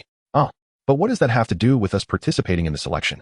Exactly. While they marveled at Wang Daju's fortune, their focus remained on their own matters. It's very relevant. Just as I struck the final blow, according to the chief's words, we villagers of Wangjia, having voluntarily joined the village, have been granted special permission. If we wish, we can all become village soldiers. Wang Daju's tone radiated pride. Ah, the others were instantly filled with joy. This news was simply splendid. Their work ethic intensified. Old Hua, Brother Xia, did you see that? The vitality of the Poison Dragon village is remarkable. The chief is truly formidable. What of it? Brother Xing, have you any thoughts? I advise both of you not to stir up trouble. Otherwise, do not blame this old man for using you as a means to gain merit. Hua Zhuang was a master of the 9th level of the innate realm. The bulletin board stood 100 meters away from them, yet the words were remarkably clear to their eyes. He had spent decades fruitlessly seeking a profound mental technique, and now hope was within reach. If these two dared to act out, he would not hesitate to use them to his advantage, as he was in dire need of accomplishments. Xingguang and Xia Lijing exchanged glances, particularly Xia, who harbored some ulterior motives but realized that discretion was essential in this situation. This elderly Hua, though appearing amiable, had a fearsome reputation. All right, let us descend the mountain and bring our families up. We must not keep the chief waiting, Hua Zhuang stated before turning to leave. The three of them had discussed the matter the previous night, planning to bring their families to the mountain, expecting that Han Changqing would have arrangements made for them. At the mysterious cave in the back mountain, Han Changqing cast a glance at the dark entrance before stepping inside with a stoic expression. Chapter 35. The terrifying fire and the voice of a woman in the cave. Soon, he arrived at the location where he had previously discovered the skeletal remains. As for the meteorites, he had inquired about them with Li Yanran, but she too was unsure of their nature. For the time being, he cast them into his storage space. Clang. Upon his arrival, he immediately sensed that his chi shield was under attack. Indeed, this cave held peculiarities. Han Changqing excavated the cave walls, extracting any meteorite that had assaulted him, regardless of their size, and deposited them into his storage space. After half an incense stick's worth of time, he reached the spot where he had retreated last time. Unfortunately, lacking the divine consciousness of the law manifestation realm, he could not discern the mysteries of this place. Clang, clang, clang. It felt as if countless fine needles were pricking him, causing his chi shield to shudder slightly. How intriguing. Have I stumbled into a place of all-encompassing massage? With each step, Han Changqing unearthed another meteorite, sometimes several at once. Before long, he realized he had traversed nearly 100 meters, and the sounds of clangs finally subsided. Suddenly, a phantom swept past before his eyes. Han Changqing furrowed his brow, forming a sword finger and directing it forward. A pale blue sword energy surged forth, akin to a sharp blade, and struck the phantom in an instant. Bang! Nothing. Han Changqing gazed at the sword mark on the cave wall, reaching out to touch it. The earth was hard and dry, unable to fathom it. He decided to continue his descent. As time passed, the diameter of the cave widened, and he encountered increasingly bizarre phenomena along the way. There were enchanting maidens playing the zither, generals wielding weapons, and elderly men with blades cleaving through the heavens. How strange, exceedingly strange. He walked for nearly an hour without reaching the end of the cave. What perplexed him most were those illusions, appearing and disappearing like projections from a bygone era, leaving him utterly bewildered. After another hour of walking, the cave now reached a height of 5 men. The surrounding illusions were appearing more frequently, with not only human figures, but also some beastly silhouettes, such as a 100-foot-long azure dragon, a qilin, and a fiery vermilion bird, among others. There is light ahead. Han Changqing's expression brightened, and he quickened his pace. The next moment, his countenance changed drastically, his pupils constricted, and a look of horror crossed his face as he turned to flee without hesitation. Unfortunately, he was a moment too late. A blaze of fire shot forth from the depths, scorching hot, with an intent to annihilate everything in its path. He suddenly felt as if he were engulfed in a sea of flames, a profound terror welling up within him. Damn it, I've truly messed up. Han Changqing cursed inwardly, just as the protective chi around him exploded with a loud bang. Immediately, his garments turned to ashes, his skin cracked, blood gushed forth, and the acrid scent of charred flesh filled the air. Damn it, I've turned myself into a roast pig. Han Changqing barely had time to utter his curse before darkness enveloped him, and he lost consciousness. In his dazed state, he seemed to hear a woman's delicate voice. Retreat. A gentle force surged through the terrifying inferno, enveloping Han Changqing and swiftly tossing him out of the cave's mouth. At the Poison Dragon stronghold, Sister Jiaoer, where's my husband? Li Yanran sought out Zheng Jiao. What's the matter? Zheng Jiao paused her actions. That fellow left behind only a few sketches and has been quite the absentee. I've been overwhelmed with work, supervising without a moment's rest. The elder has summoned him with news from the Blood Fiend stronghold. He may have gone off to cultivate. Zheng Jiao shook her head. She hadn't seen him for nearly an entire day. I see. Then I'll search for him again. All right. At this moment, Han Changqing was still near the cave entrance. A loud beastly roar echoed. A towering wild wolf approached the cave slowly, followed closely by several smaller wolves, their eyes gleaming with a cold light. This was the Wolf King leading its pack in search of food. The Wolf King growled at the figure lying on the ground, but the figure remained unmoving, eliciting a glimmer of desire in its eyes. Meat. That was delectable meat. However, the eerie and terrifying aura emanating from the cave made its primal instincts stir with fear. It hesitated for half an incense stick before finally deciding to drag out this enticing morsel, spurred on by the howls of its mate, who needed to be well fed to bear pups. Awoo! The Wolf King howled, leaping forward with its massive jaws wide open, ready to seize the prize. At that moment, another beastly roar erupted nearby as a striped tiger leaped from the forest. Bang! In an instant, the two ferocious beasts collided, both staggering back. Awoo! The Wolf King growled, asserting, "I found this meat, you better scram." The tiger responded with a disdainful roar, "I am the king of the forest, if you don't leave. Consider this my midnight snack." With negotiations broken down, the two beasts immediately engaged in battle, while the smaller wolves rushed in to assist. The tiger, outnumbered, began to roar in a low, desperate tone, yet it shot a glance at the cave entrance, a flicker of human-like warmth surfacing in its dark golden eyes, before it resumed the fight, leading the wolf pack deeper into the woods. "I'm not dead." Han Changqing regained consciousness and shook his heavy head. Ouch! The pain was excruciating, piercing through him like daggers. Looking down, he discovered numerous cracks on his skin, oozing blood and flesh in places, some forming scabs. Occasionally, the scent of charred flesh wafted from his scalp. His heart sank. He quickly reached up to touch his head, and as he had anticipated, his hair was a mess of black ash. "Damn it, don't let me catch you." After cursing to himself, Han Changqing retrieved a body-refining pill and swallowed it whole. Though it was ineffective in large quantities, it would assist in his recovery. That flame, he had no idea what it was. He had barely endured a breath before losing consciousness, and now he was gravely injured. Was that woman's voice real or not? Did she save him? As Han Changqing pondered, the body-refining pill began to take effect, warm currents circulating through his body, healing the cracks, shedding the scabs, and allowing hair and eyebrows to regrow. Half an incense stick later, Han Changqing leaped up from the ground, letting out a long howl. Han, had returned. Awoo. Han Changqing furrowed his brow, casting his gaze into the depths of the forest. A tigress roar? Was that little Huang's voice? His eyes scanned the surroundings and immediately detected something amiss. There were paw prints and patches of fur stained with blood on the ground.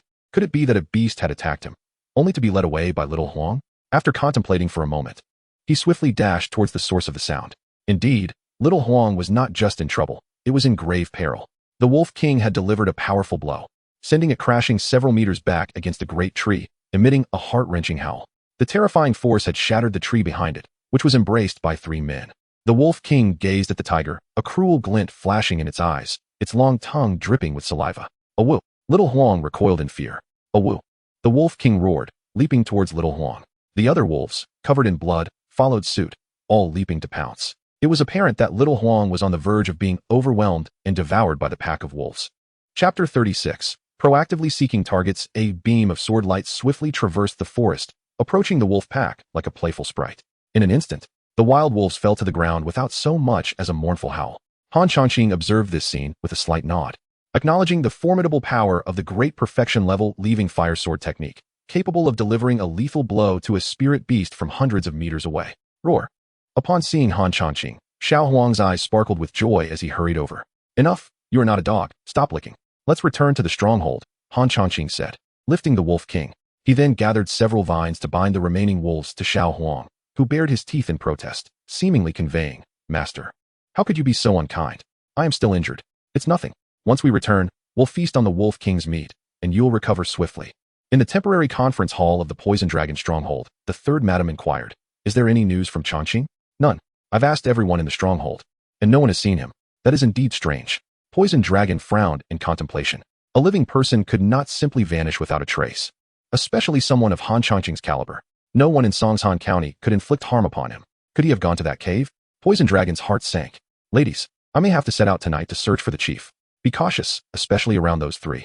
Han Changqing is the anchor of the Poison Dragon stronghold. If Hua Zhuang and his companions return to find him in peril, he fears they may harbor rebellious thoughts." "Grand Elder, are you suggesting they might turn against us?" Yun Rongrong asked with a furrowed brow. The three women, possessing considerable intelligence, understood exactly who Poison Dragon referred to. Who would dare to turn against us? At that moment, Han Changqing's voice echoed in.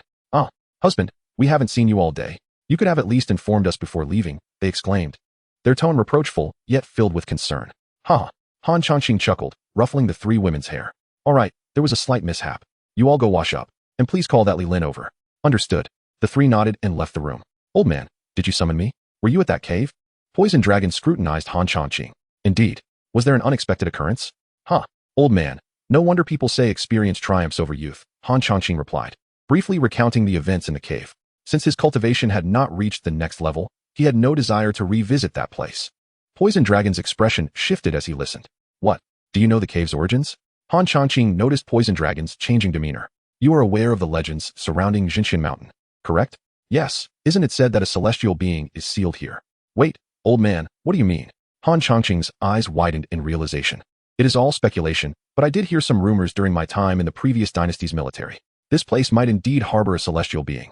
Even if it is not a celestial, considering the fearsome entities within, you should refrain from entering again. Han Changqing waved his hand dismissively. I won't go back. However, I am contemplating whether to find a new base of operations, as I feel somewhat unsettled sleeping here. But recalling the voice of that woman before I fainted, she did not seem to harbor any ill intentions. Perhaps I should take it slow. If I were to conquer a certain county, that formidable empress of the great Yin might send someone to eliminate me. It's best to remain cautious. By the way, what are your plans regarding Hui Zhuang and his companions? I intend to recruit them. Blood Fiend Stronghold has been quite arrogant in a few days. I will take my men to eliminate them. I have some intel about Blood Fiend Stronghold. Would you like to hear it? Old man, speak plainly. Blood Fiend Stronghold is not particularly concerning, but there are others behind them. The Blood God Stronghold, ranked 3rd in Jinxian Mountain, is rumored to be led by a powerful figure at the Dharma aspect stage. Moreover, the 72 strongholds of Jinxian Mountain have been stable for some time. If you provoke a conflict recklessly, it could draw hostility from many, perhaps even a siege. Old man, your words do hold merit, Han Changqing conceded. The bird that stands out gets shot first. Especially with Blood Fiend Stronghold backed by Blood God Stronghold, that complicates matters significantly. Not to mention, I currently cannot contend with a Dharma aspect expert, let alone someone above the 5th layer of the Dan condensation stage. However, just because I cannot destroy the stronghold does not mean I cannot take action. They are merely innate stage martial artists. On a moonless night, I could eliminate them without issue. Old man, please issue a prohibition order forbidding anyone from discussing my cultivation. You plan to take action yourself? Poison Dragon, seasoned and astute, quickly deduced Han Changqing's intentions. Old man, you truly are like a worm in my stomach. Very well, since you have your arrangements, I shall refrain from further commentary. Just ensure your safety. Rest assured. By the way, I have acquired a spirit beast as a pet. It will henceforth serve as our Poison Dragon Stronghold's guardian beast. Its name is Xiaohuang. Old man, please remind Li Lin to prepare meat for it. Additionally, I just slaughtered a wolf at the spirit beast level. I will send you some wolf meat later. Your cultivation is too weak. You wouldn't even withstand a single blow from me. With a look of disdain, Han Changqing exited. This young man, Poison Dragon, stroked his beard, bemused. In the chief's residence. Husband, when shall we move? Li Yanran inquired, wrapping her arm around Han Changqing's. Ask Jiaoer, Han Changqing replied, shaking his head. Since entrusting matters to Zheng Jiaoer, he had found it remarkably convenient. Zheng Jiaoer, overhearing, shot him a pointed glance. Our courtyard is the priority for construction. At this rate, it should be completed in 2 days. It's getting late. We should rest early. How annoying with a soft peck, in the dead of night. A muffled sound resonated within Han Changqing. His arduous efforts over the past few days had finally raised his cultivation to the 2nd layer of the Dan condensation stage. This is still too slow. Han Changqing glanced at the 3 women. Li Yanran could provide him with 2 years of cultivation each time, while the other 2 offered only a year. Yet for him, as a Dan condensation stage cultivator, such gains were merely a drop in the bucket. I'll explore the mountains tomorrow and scout for potential targets. He had not forgotten Poison Dragon's warnings, but his own cultivation was paramount. The stronghold soldiers could be trained in the interim, awaiting the right moment. But he could not afford to wait. He had to take action. Early the next morning, with Hui Zhuang and his companions still absent, Han Changqing paid them no mind. Confident in himself, after informing the 3 women, he mounted his steed and headed towards the back mountain. Jinxian Mountain was vast, and one could easily get lost. But Xiaohuang was different. Were it not for his tiger-like appearance, Han Changqing would have mistaken him for a dog. Chapter 37. Feiyun Village faces Shuisha Village. 300 miles away from the Poison Dragon Village lies Feiyun Village, a settlement gracefully nestled against the mountains and beside a river. The village's venerable leader, Hu Feichen, is an octogenarian, yet his advanced age does not diminish the respect he commands. For he is a formidable warrior at the 6th level of innate mastery. However, at this moment, the elder finds himself in a precarious situation. Are you from Shuisha Village? How audacious. Before you stands the 2nd in command of Shuisha Village. Be wise and kneel to beg for mercy. Opposite him stand 2 men. One a formidable middle-aged figure with inscrutable strength, while the other, a mere lackey, boasts only a physical cultivation level. Seeking death, the elder remains calm, though his subordinates fume with indignation, poised to draw their weapons. Enough. He raises his hand to halt them. Since the 2nd in command has come, I am curious about your business here. Though he holds Shuisha Village in contempt, He knows better than to underestimate the opponent's strength. A momentous occasion has arrived for Feiyun village. The villagers exchange bewildered glances. A bunch of insignificant fools. Our village chief has taken a fancy to your daughter and has sent me to propose. This is a tremendous honor for you. The lackey sneers, tossing a marriage proposal toward the elder. The elder catches the document, his expression darkening. His daughter is his most sacred treasure. To threaten her is akin to striking at his very heart. The notion of the Shueisha village leader marrying his daughter? A far-fetched dream. Everyone knows that this notorious villain uses young women to cultivate his blood magic. Chief, she cannot marry him. Indeed, the leader of Shueisha village is a notorious fiend, having harmed countless women over the years. Let us take action and toss these two into the blood pool on the back mountain. The mountain bandits of Feiyun village seethe with righteous fury. Their beloved lady is an unattainable goddess. They cannot allow her to fall into the hands of Shueisha village. Did you hear that? You may leave now. Feiyun village cannot accept such a surprise from Shueisha village, Hu Feichen states coldly. If not for his uncertainty regarding the middle-aged man's true strength, he would have already taken action to deal with them. Very well. The middle-aged man's expression turns icy. I have visited several villages, yet this is the first time someone has dared to speak to me in such a manner. Do you not hear? The second-in-command is enraged. You should quickly surrender or face the consequences. The lackey, sensing a chilling aura, falls silent, his bravado evaporating. Get lost. Hu Feichen retorts. You may proceed, second-in-command. I advise you to reconsider. You are merely at the 6th level, while I... Boom. The middle-aged man's demeanor shifts, and a wave of overwhelming energy erupts, sending a gust of wind that forces everyone in the room to stagger back. Faces turn pale, and fear flashes in their eyes. 9th level? How could your power be so formidable? Hu Feichen, seated in the main position, feels a surge of disbelief. Wasn't he the second-in-command of Shueisha village only at the 6th level? What is this 9th level sorcery? Pain grips his heart. Will you still resist? The middle-aged man's voice is frigid, laced with arrogance. Chief, we should fight back. Someone urges. Indeed, he is alone. The group bares their teeth. But under the oppressive aura of the middle-aged man, they barely manage to hold their ground. To act would be mere bravado. Hu Feichen knows all too well that the gap between the 6th and 9th levels is insurmountable. The enemy could dispatch him with ease. However, they are after his daughter, which feels like a direct threat to his life. Quickly, take the lady away. The farther, the better. Hu Feichen's expression hardens as he delivers a powerful punch. What should we do? We must find the lady. The crowd, though a few possess innate strength, is drenched in cold sweat under the middle-aged man's pressure, too terrified to speak. Foolish. A glimmer of cold light flickers around the middle-aged man as a red aura bursts forth like a blood-red rainbow, crashing into Hu Feichen. Bang. The elder is struck without resistance, spitting out a mouthful of blood, his complexion turning ashen, and the force sends him flying several meters into his fellow bandits. Pathetic. The middle-aged man scoffs. Indeed, that old fool is worthless, daring to trouble the second-in-command. We shall flay him alive after you take him down. Hu Feichen spits out another mouthful of blood upon hearing this. Chief, here is some healing medicine. Please take it. The crowd flusters in a frenzy.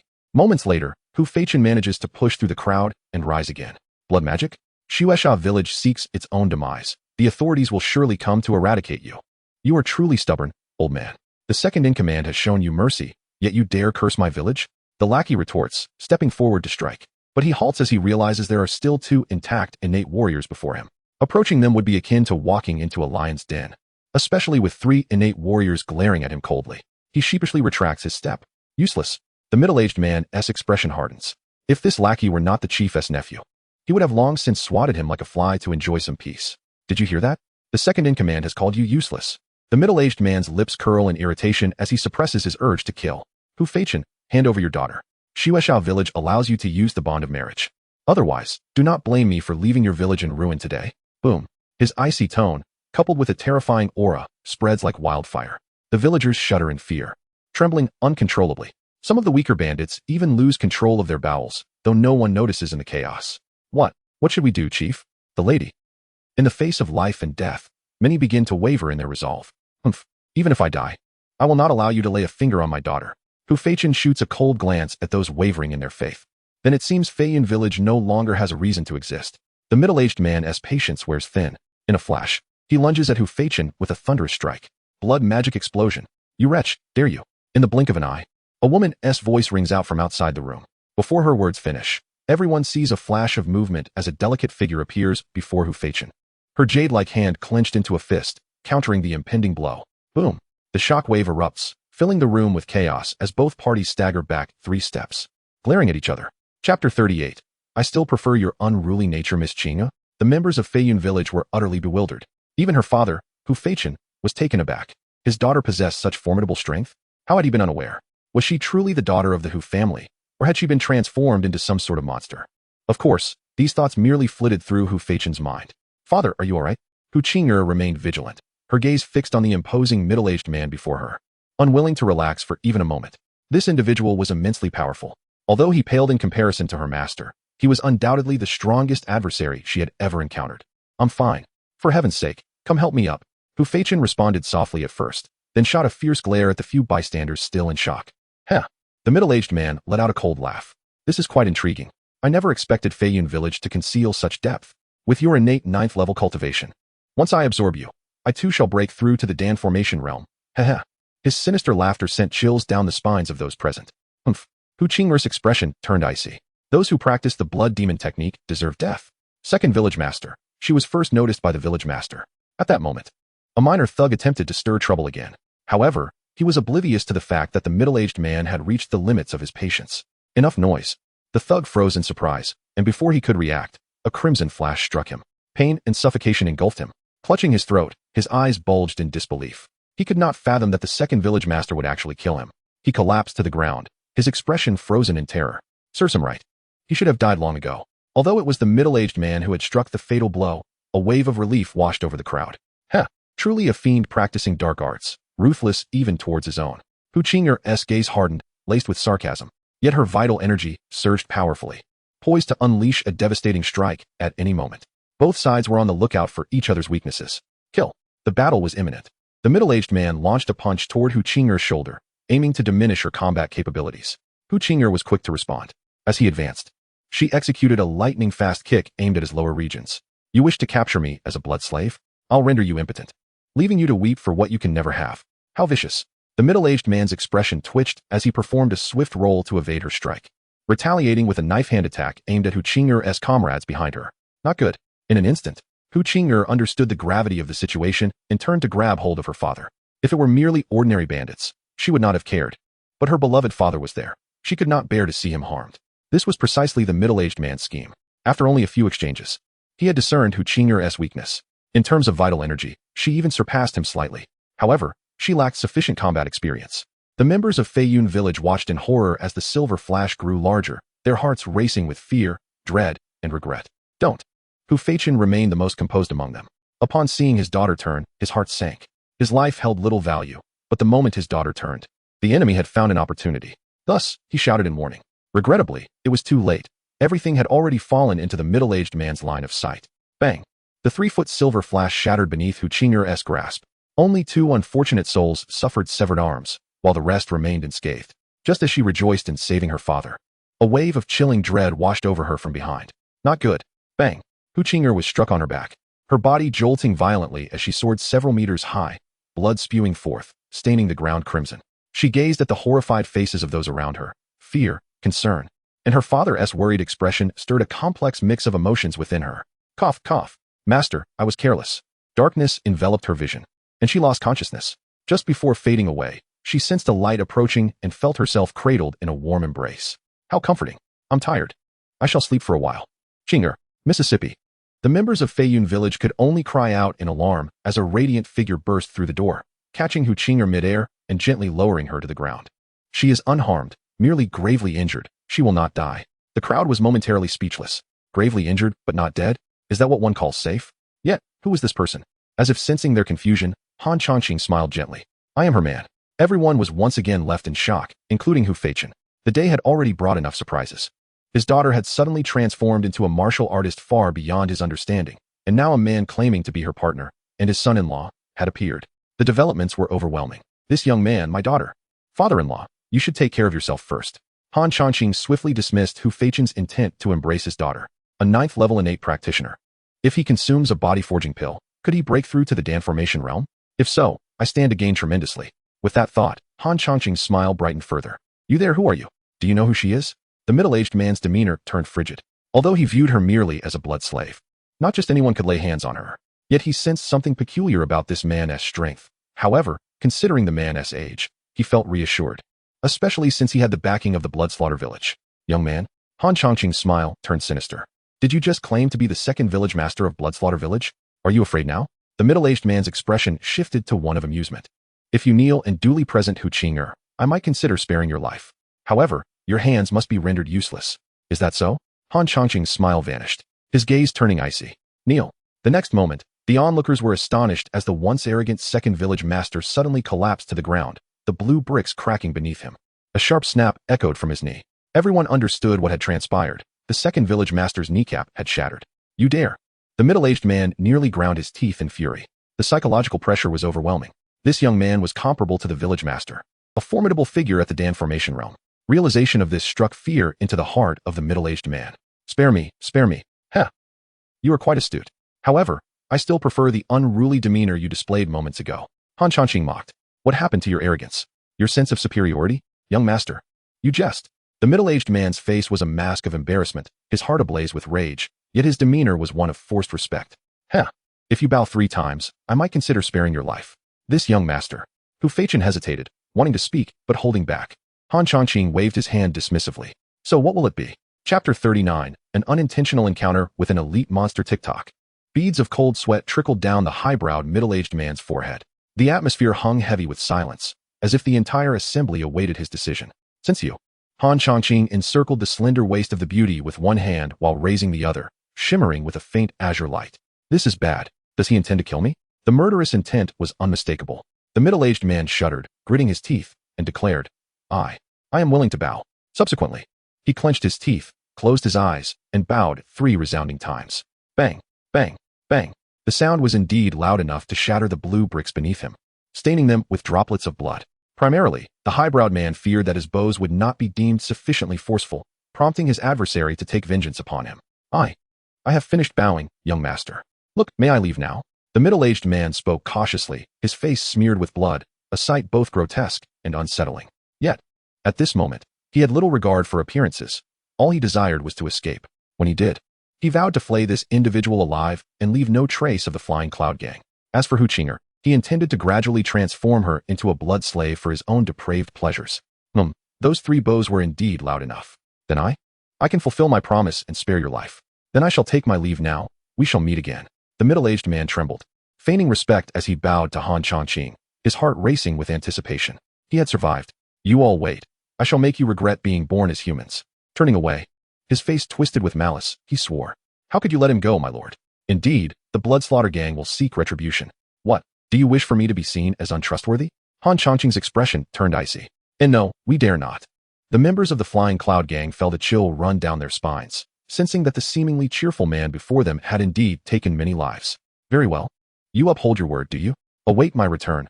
I, the gang leader, am equally trustworthy in my vow to flay you alive. Hey, you there? Yes, you. The second gang leader. Wait a moment. I have a question for you. The high-browed man's expression stiffened as he hastily reverted to a respectful demeanor. Turning back to inquire, my lord, what would you like to ask? Did you step in with your left foot or your right foot first? Not only was the high-browed man bewildered, but the members of the Flying Cloud Gang were equally baffled. You have already let him go. Does this matter? My lord. Perhaps it was my right foot. The middle-aged man replied cautiously. Is that so? What a pity. The fortune teller mentioned that I should avoid encountering anyone who steps out with their right foot today. No, it was the left foot. Yes, the left foot. I just remembered incorrectly. The high-browed man hastily corrected, wiping the cold sweat from his brow. How unfortunate. The fortune teller specified that I should avoid anyone who steps out with their left foot. I stepped out with both feet together. Yes, both at once.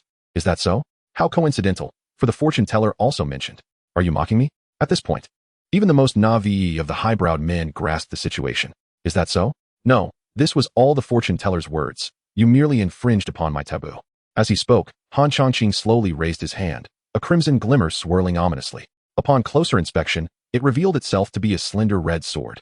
And those with discerning eyes would surely exclaim, sword intent. This is sword intent. Alas, the onlookers lacked such insight and were utterly befuddled, unable to keep pace with Han Changqing's thought process. You are not true to your word. The high-browed man, now furious, erupted with genuine energy. Do not speak so. After all, I did not kill you for bowing. You merely defied my taboo. The high-browed man's heart ignited with rage. The man before him was nothing short of a demon, mocking his dignity and toyed with his emotions, an unforgivable affront. I will kill you. I will kill you. He roared, rushing towards Han Changqing. A smirk curled at the corners of Han Changqing's mouth as he flicked the swirling azure light in his hand. Swish!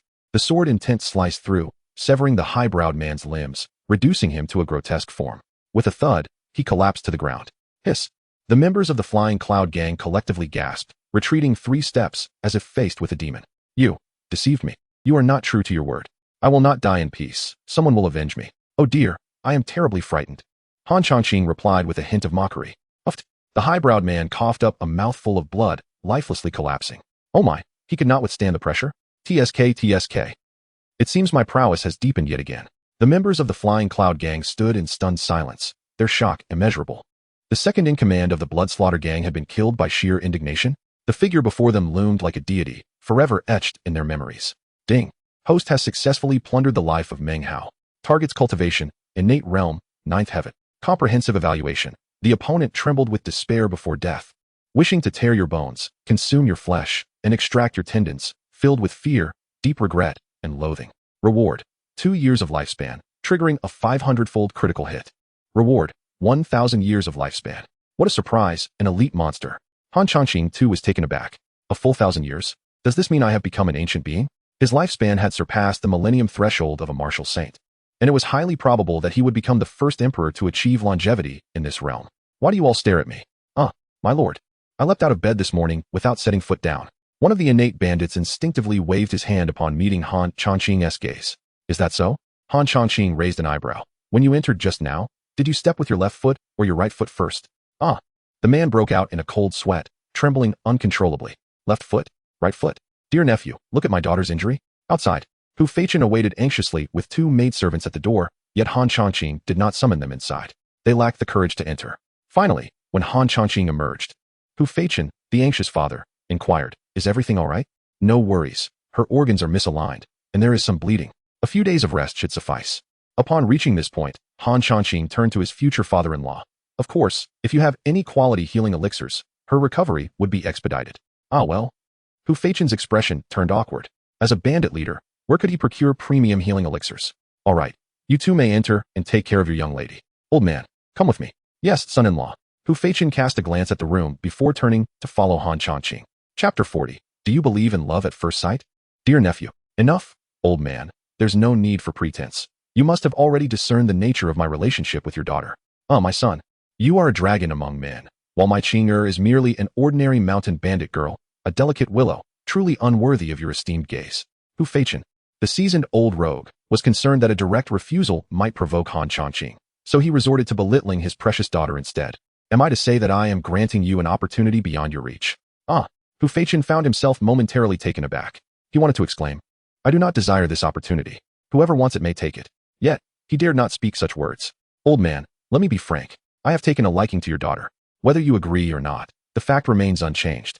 My son, isn't this akin to forcibly seizing a maiden? You are bandits. But, have you heard of the Poison Dragon stronghold?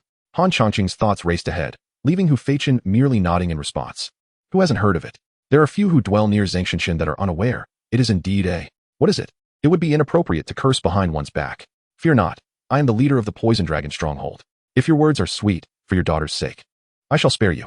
But should they be harsh, you might want to hasten your departure, lest you meet the same fate as that unfortunate fellow. Hu Feichen felt a chill run down his spine, as if he were trapped in an ice cellar, trembling uncontrollably. The spiritual pressure of the condensation Dan realm. In an instant, he comprehended the implicit threat being laid before him. If he dared to utter a refusal, he might very well follow in the footsteps of the previous unfortunate soul. And, not knowing the poison dragon, no. Dear nephew. Hu Feichen felt a sudden lightness, as if the weight of the world had lifted, the icy grip dissipating, leaving him feeling as though he were basking in a warm spring breeze. The contrast was so stark that even his seasoned demeanor faltered. Old man, let us discuss the matter of the dowry. Han Changqing placed a hand upon Hu Feichen's shoulder. The dowry? This. Consider it.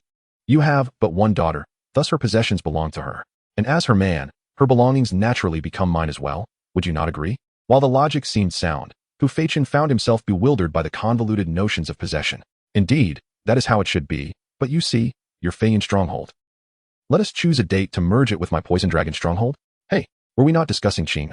How did we suddenly shift to my Feiyan stronghold? What do you mean your Feiyan stronghold? That belongs to me. Hu Feichen felt utterly bewildered. What had he just said? How had his Feiyan stronghold ceased to be his? Dear nephew, where am I? Why does my back ache so? And that embrace, was it real? In Hu Qing'er's mind, a faint light began to emerge, swiftly expanding into beams of illumination. Miss, you are awake. You have been unconscious for a day and a night. We were nearly beside ourselves with worry. Yes, the son-in-law just left. Xiao Dao went to summon him back, and upon seeing the miss awaken, he will undoubtedly be overjoyed, he. With that, Xiao Dao hurriedly dashed out. Hu Qing'er felt her mind was somewhat muddled. Son-in-law? Who is that? Suddenly, a figure flashed through her mind. Could it be him? Xiao He. Tell me what transpired after I fainted. What became of that second stronghold leader? Miss, let me tell you, the son-in-law is truly remarkable. He first pretended to release that villain, and then, and finally, as Xiaohua recounted the tale, Hu Qing'er's confusion only deepened. Son-in-law? Do I know this person? Could he possibly be a senior from my sect? Yet why does he refer to himself as my son-in-law? Miss, how did you and your son-in-law come to know one another? Xiao He has no information whatsoever. You may as well inquire of your son-in-law directly. Hu Qing'er retorted, vexed. How was she to know where this character had emerged from? Ah, miss, when Xiao Tao asked the son-in-law, he also instructed her to return and inquire of you. No wonder you are akin to family. In an instant, Hu Qing'er's fair visage turned crimson, akin to a ripe apple, radiating vibrant allure. Miss, why do you appear so flushed? Xiao He reached out, exclaiming, oh dear, your forehead is burning. Could it be that your injury has not yet healed? Listening to her devoted maid's words, Hu Qing'er yearned to find a crevice to hide within, then shot a fierce glare at Xiao He. Miss, your demeanor resembles that of a character in a romantic novel. Could it be that you miss your son-in-law? Oh, Xiao Dao, come quickly. You wretched girl. If you utter another word of nonsense, believe that I shall tear your mouth apart. Hu Qing'er threatened fiercely, grasping Xiao He's twin ponytails. Xiao He, trembling, pleaded for mercy. Miss, spare me, please. Moments later, the two were again embroiled in playful banter. Cough, cough. Hu Feichen cleared his throat to signal an approaching presence. Father, you have arrived. Yes, Qing'er, your health is still delicate. You must rest more. Father, before the old man could finish, Han Chongqing pushed him aside. Go on. Old man, do you not know how to speak? Where is my wife unwell? She is fit enough to climb mountains and hunt tigers. Uft. Upon hearing this, the three women could not suppress their laughter. Ridiculous. You are the one who climbs mountains and hunts tigers. After sharing a laugh, Hu Qing'er cast a disdainful glance at the audacious man, marveling at his audacity. It was no wonder he dared to declare himself her son-in-law, leaving her at a loss for how to respond to others. Ah, Hu Qing'er was about to speak when Han Chongqing interrupted. Wife, wait a moment. Now, let us enjoy our time together. You three irrelevant individuals, please step outside. Ah, nephew you. However, the three were swiftly ushered out by Han Chongqing. The door locked securely behind them. Hu Qing'er leaned against the bedside, her beautiful eyes reflecting confusion. What could this intriguing man desire from her? Was it possible? A fleeting, shameful thought crossed her mind, which she quickly banished. My lord, why must you tarnish Qing'er's reputation? Her voice was sweet and crisp, reminiscent of the enchanting melodies sung by the three maidens. Qing'er, do you believe in love at first sight? Han Chongqing approached the bedside, his gaze fixed intently upon Hu Qing'er. Chapter 41. Master, you are mistaken. Ah. Hu Qing'er felt her cheeks flush under that intense gaze. It was as if the sun itself had descended from the heavens, threatening to melt her entirely, leaving her utterly flustered.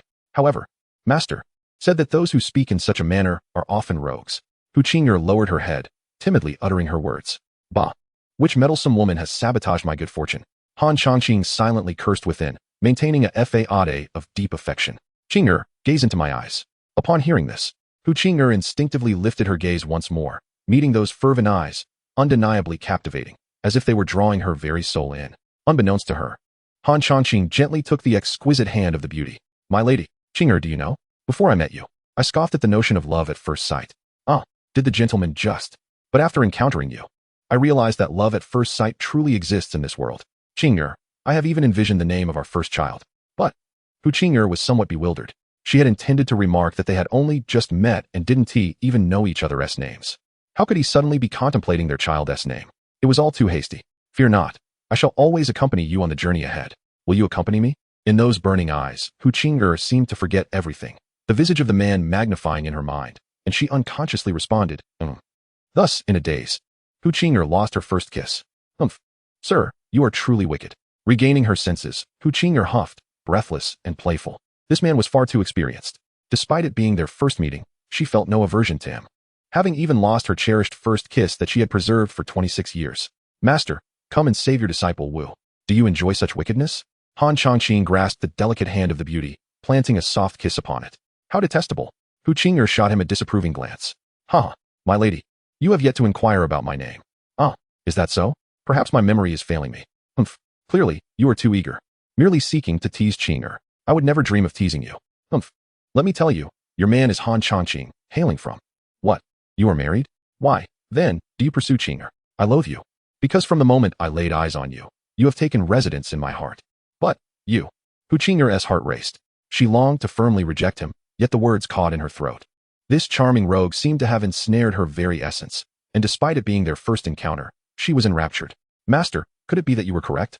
Is there truly such a thing as love at first sight? Indeed, were her master present, he would surely chastise her fiercely, asserting that there was no such thing, but rather a scoundrel with ulterior motives. Yes, do not look away, I speak of you. Han Changqing caressed the beauty's flowing hair, noting that though she was the daughter of a mountain bandit, her grace rivaled that of Li Yanran. After all, Hu Feichen cherished her as his own heart. From now on, you must not deceive me again, or else. Hu Qing'er resolved to grant this rogue a chance. She wished to utter a couple of stern words, yet found herself at a loss for words, unable to summon the courage to speak. Or else what? Han Changqing teased, lifting her chin playfully. Humph, I shall bite you, you heartless wretch, toying with me while I am still wounded. She feigned a fierce demeanor, only to be met with a persistent pursuit, as he claimed her second, then third kiss. Outside, great leader. Your son-in-law will take good care of the young lady. You little brat, what do you know? Hu Feichen halted, waving his hand dismissively. He feared he might soon become a grandfather. Surely, that lad wouldn't be so hasty. Yet, the thought of the young man's mischievous nature left him uncertain. I must intervene, he thought, turning to push the door, but hesitated at the memory of Han Changqing's warning gaze. Ah, what a misfortune. Great leader, do not worry. Your son-in-law truly cherishes the young lady and will care for her well.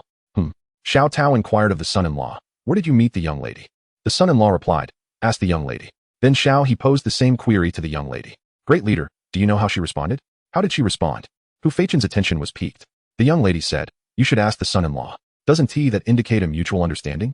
Xiao he innocently asserted. Damn it. Hu Feichen's anger surged. Your son-in-law and the young lady share no such connection. They are complete strangers. He refrained from sharing this sentiment with the foolish girl. Very well. If I must become a grandfather, so be it. After a moment's hesitation, Hu Feichen offered a brief command to the two women and departed, feeling a heart full of apprehension. Yesterday, the second-in-command of the Blood Fiend stronghold had perished in the Flying Cloud stronghold, and he needed to manage the aftermath. To put it bluntly, they might well be parting ways. Are you saying you wish to go to the Ice Goddess Palace? Han Changqing had indeed heard the name mentioned by the Poison Dragon. Among the 5 major supersects of Dian, the Ice Goddess Palace was one, located far upon the icy plains. Yes, my master mentioned that my unique constitution is particularly suited for her lineage's techniques, and she wishes to accept me as her direct disciple. Hu Qing'er's beautiful eyes revealed her reluctance. If she went to the Ice Goddess Palace, would this rogue forget her? Yet, if she did not go, her master would surely deal with this rascal. What? Are you worried that your husband might forget you? Han Changqing gently teased, playfully pinching the tip of her nose. How detestable. The beauty pouted, her expression shifting to one of concern. Changqing, I must ask. If I go to the Ice Goddess Palace, will you forget me? Seeing her pitiful demeanor, Han Changqing initially intended to jest, but his heart softened at the sight of her potential tears. He could not bear to see her cry. As for his feelings towards Hu Qing'er, they were fueled more by possessiveness than love, such is the nature of men. First, the body is moved, then the heart. Rest assured, go to the Ice Goddess Palace. I shall ride upon a rainbow to bring you home when the time comes. You are so kind to Qing'er. The beauty, overwhelmed with joy, embraced Han Changqing tightly. All right, do not weep. You will become a flower cat. Han Changqing lightly wiped away her tears. You are the flower cat, Hu Qing'er replied, bursting into laughter. In that fleeting moment of radiance, Han Changqing was utterly captivated. Chapter 42. What malicious intent could I possibly have? When will your master come to fetch you? You rascal, do you have any ill intentions? Hu Qing'er blushed at his words. Facing such a beauty. If I had no wicked thoughts, would I still be a man? Han Changqing flashed a mischievous smile. How annoying. Hu Qing'er felt her face flush at his candid remarks, shooting him an exasperated glance. My master went to the county to handle some matters and won't return for 5 days. Otherwise, those rascals from Bloodslaughter Village wouldn't dare to act so impudently. Hu Qing'er still harbored resentment towards Meng Hao for injuring her father. 5 days. That leaves us with 3. We should have enough time. Han Changqing contemplated. Perhaps, with some effort, he could pilfer the house before Hu Qing'er's master returned. He solidified his plan. Qing'er, do you wish to seek revenge? Revenge? Hu Qing'er expressed slight confusion, thinking, you rascal, do you intend to kill someone from Bloodslaughter Village? For some reason, she felt a thrill at the thought. Since childhood, her father had instructed her to behave. Perhaps it was time to stray from the path a little. Indeed, just look at it. The leader of Bloodslaughter Village sent someone to injure your father and nearly killed you. This is a grave enmity that must be avenged. Han Changqing said leisurely. But, your master will return in 3 days. Hu Qing'er felt a surge of annoyance. Fear not, I am here. Han Changqing leaned close to Hu Qing'er, whispering in her ear. Is it really feasible? Absolutely, we shall prepare together. And I will inform your father not to disband Feiyun village. All right. Hu Qing'er nodded with delight. As for why her father intended to disband Feiyun village, she had just heard Han Changqing's analysis. Miss, sir, have you emerged? Miss, you look splendid, rosy and vibrant. One would never guess you suffered grave injuries. You wretched girl. What nonsense are you spouting? Hu Qing'er shot a glare at her. I. Before Xiao He could say more, Xiao Tao covered her mouth. Ha! Qing'er, Xiao He speaks the truth. All worldly charm pales before you. Han Changqing chimed in with flattery. How shameless. Hu Qing'er cast him a flirtatious glance. The two strolled hand in hand towards the bamboo grove on the back mountain. Hey, miss, sir, wait for me. Just as Xiao He prepared to follow, Xiao Tao grabbed her by the ponytail. Ouch, that hurts. You truly have no sense, you foolish girl. Sir, miss wishes to be alone. What is your purpose here? What if they require Xiao He's assistance? Forget it, you cannot be saved. Return to your room and prepare the silk cloth as instructed by the sir. Very well. On their way, numerous bandits from Feiyun village noticed the couple holding hands. Initially startled, they quickly reacted, bowing in greeting. Greetings, sir, miss. Uncle Huang, wait a moment. Hu Qing'er called out to one of the bandits, who happened to be the second chief of Feiyun village and one of its 3 innate experts. A middle-aged man clad in coarse linen. Qing'er, what is it? Uncle Huang, please tell father that Feiyun village need not disband. I will. Hu Qing'er quickly glanced at Han Changqing before continuing. I will be assisting my husband with a matter. Uncle Huang looked slightly puzzled, but his gaze ultimately settled on Han Changqing. If this person intervened, he might instill fear in Blood Slaughter village, deterring them from attacking Feiyun village. Nodding, he said, very well, I shall convey your message to the chief. As Han Changqing and Hu Qing'er turned to leave, Uncle Huang couldn't help but admonish, be cautious. Rest assured, Hu Qing'er playfully replied, linking her arm with Han Changqing as they made their way to the bamboo grove. The atmosphere in Feiyun village is quite pleasant. Han Changqing couldn't help but sigh. Indeed, it is under my leadership. Hu Qing'er proudly lifted her head like a swan, revealing her graceful neck. I thought it was your accomplishment, but it turns out to be your father-in-law's handiwork. How shameless. You rascal, I have contributed as well. The two laughed and arrived at the bamboo grove on the back mountain. What shall we do next, you rascal? Just watch. Han Changqing grinned and flicked his hand, sending a beam of green light swiftly into the bamboo grove. Crack! 3 iron bamboos, each several meters tall and thick as a bowl, fell with a resounding crash. Han Changqing lifted and curled his fingers, and several beams of green light flashed, cutting the iron bamboo into 3-meter-long sections that flew back towards him. How showy. Hu Qing'er rolled her eyes at his display, yet a sweet smile graced her lips. Master, you were mistaken. When one likes another, everything they do appears beautiful. It is all because he is by my side. Han Changqing was unfazed, accepting her eye roll with grace. Qing'er, this kite must be larger since it is meant for carrying a person. If it is too small, it won't fly. As he explained, he waved his hand to cut the bamboo strips.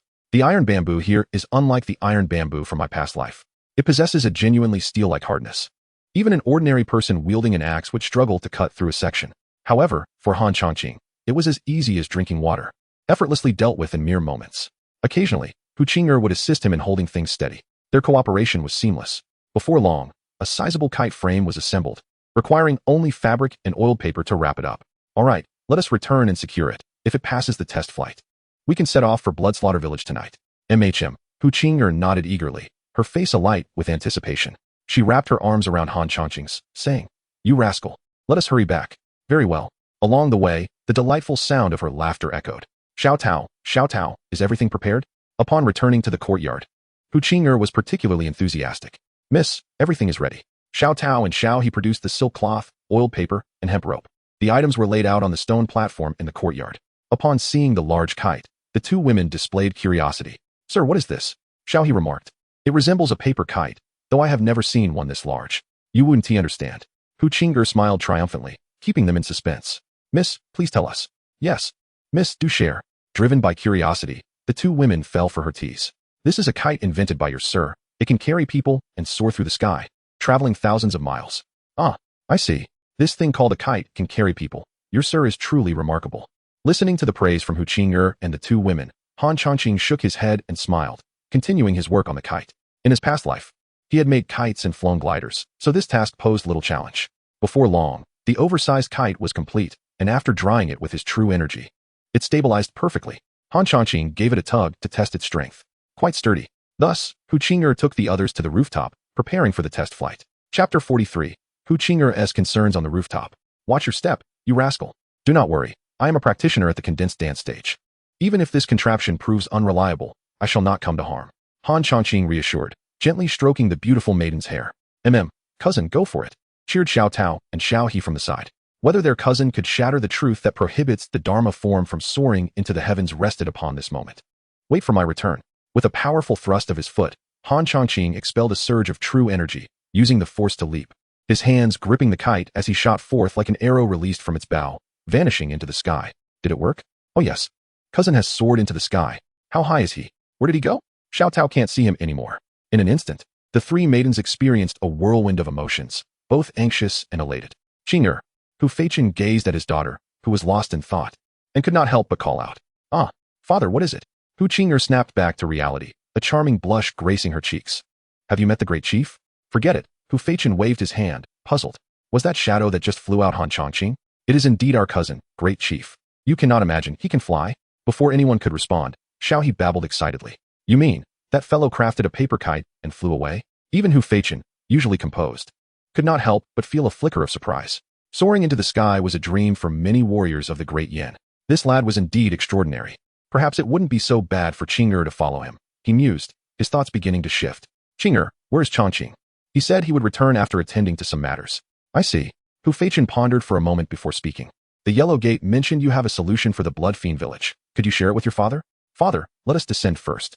I will explain as we walk. Very well. The doting father, Hu, nodded eagerly. It is like this, Changqing said tonight. In the Poison Dragon Village's conference hall. Chief. As Han Changqing entered, everyone rose to greet him. Enough, sit down. Yes. They promptly took their seats. Ears perked to listen. Han Changqing's gaze swept over the assembly. There were Poison Dragon, Tai Lao, Li Lin, Yin Nong, Xing Guang, Xie Liza, and He Zhuang. His eyes settled on He Zhuang and the other two. Are your families settled? Thank you for your concern, Chief. The madam has arranged for them to stay in the temporary tents. The three responded swiftly. Good. If there are future needs in that regard, just consult Tai Lao. Han Changqing's gaze shifted to Tai Lao. Tai Lao, in a few days, we will be increasing personnel in the village. Ensure your logistics are prepared. Rest assured, Chief. Tai Lao stood and bowed respectfully. Sit down. No need to be so serious. Han Changqing waved his hand. Though he spoke casually, the others dared not treat it lightly. His casual demeanor was a reflection of the chief's amiability. However, to take it lightly would be foolish, as even Li Lin understood the subtleties at play. He Zhuang, Xing Guang, Xie Liza, present. The three rose once more. You will act as the leaders of the martial hall. Your monthly stipend is set at 300 taels for now. If you perform well later, it can be increased. Do you have any objections? None at all. Chief Xie, He Zhuang, and Xie Liza were not concerned about this sum. They valued the position, as becoming leaders meant they were beginning to integrate into the Poison Dragon village. As for the martial arts and techniques, that should not pose a challenge. Xing Guang, on the other hand, was genuinely delighted. 300 taels a month. This was several times more than his previous earnings. Truly remarkable. The others congratulated him with pleasantries. Next, I have a few arrangements. First, I will be leaving the Poison Dragon village for a few days. During this time, you will follow the elders' directives. Yes. The group quickly rose to acknowledge, bowing to the Poison Dragon. The Poison Dragon smiled in return. Han Changqing had just given him the go-ahead to investigate the Blood Fiend village. He thought that the great chief of the Blood Fiend village was merely at the 9th heaven of the innate stage. Thus he nodded in agreement to take on this task. Of course, had he known that the great chief was a master at the condensed dance stage, he would likely not have been so composed about allowing Han Changqing to proceed. Secondly, Xing Guang and Xie Liza, you two will lead a team to thoroughly investigate the details of our neighboring factions. The more detailed, the better. Understood, Chief. The two nodded. He Zhuang, take Li Lin with you down the mountain to conduct business. Choose your targets and report back for the elders' confirmation. Understood. He Zhuang, please take good care. Li Lin, do not mention it. We will look out for each other. As for the nature of the business, they did not inquire. It was merely the old trade of mountain bandits, burning, killing, and plundering. Naturally, their primary focus was on plunder. In Han Changqing's words, they were currently in a sweet spot with the authorities. They should refrain from burning and killing to maintain this status. However, if they must, they should leave no evidence. After all, compared to the terrifying machinery of the great Yin Empire, the Poison Dragon village was still rather fragile and should not be provoked. Finally, Han Changqing continued to issue several more instructions before standing to leave. The others exchanged pleasantries and departed. After Han Changqing exited, he found Zheng Jiaojiao and the other three maidens, instructing them to prioritize safety and to seek the Poison Dragon in case of any issues. As he was about to leave, Li Yinren hesitated, but unfortunately, Han Changqing did not notice.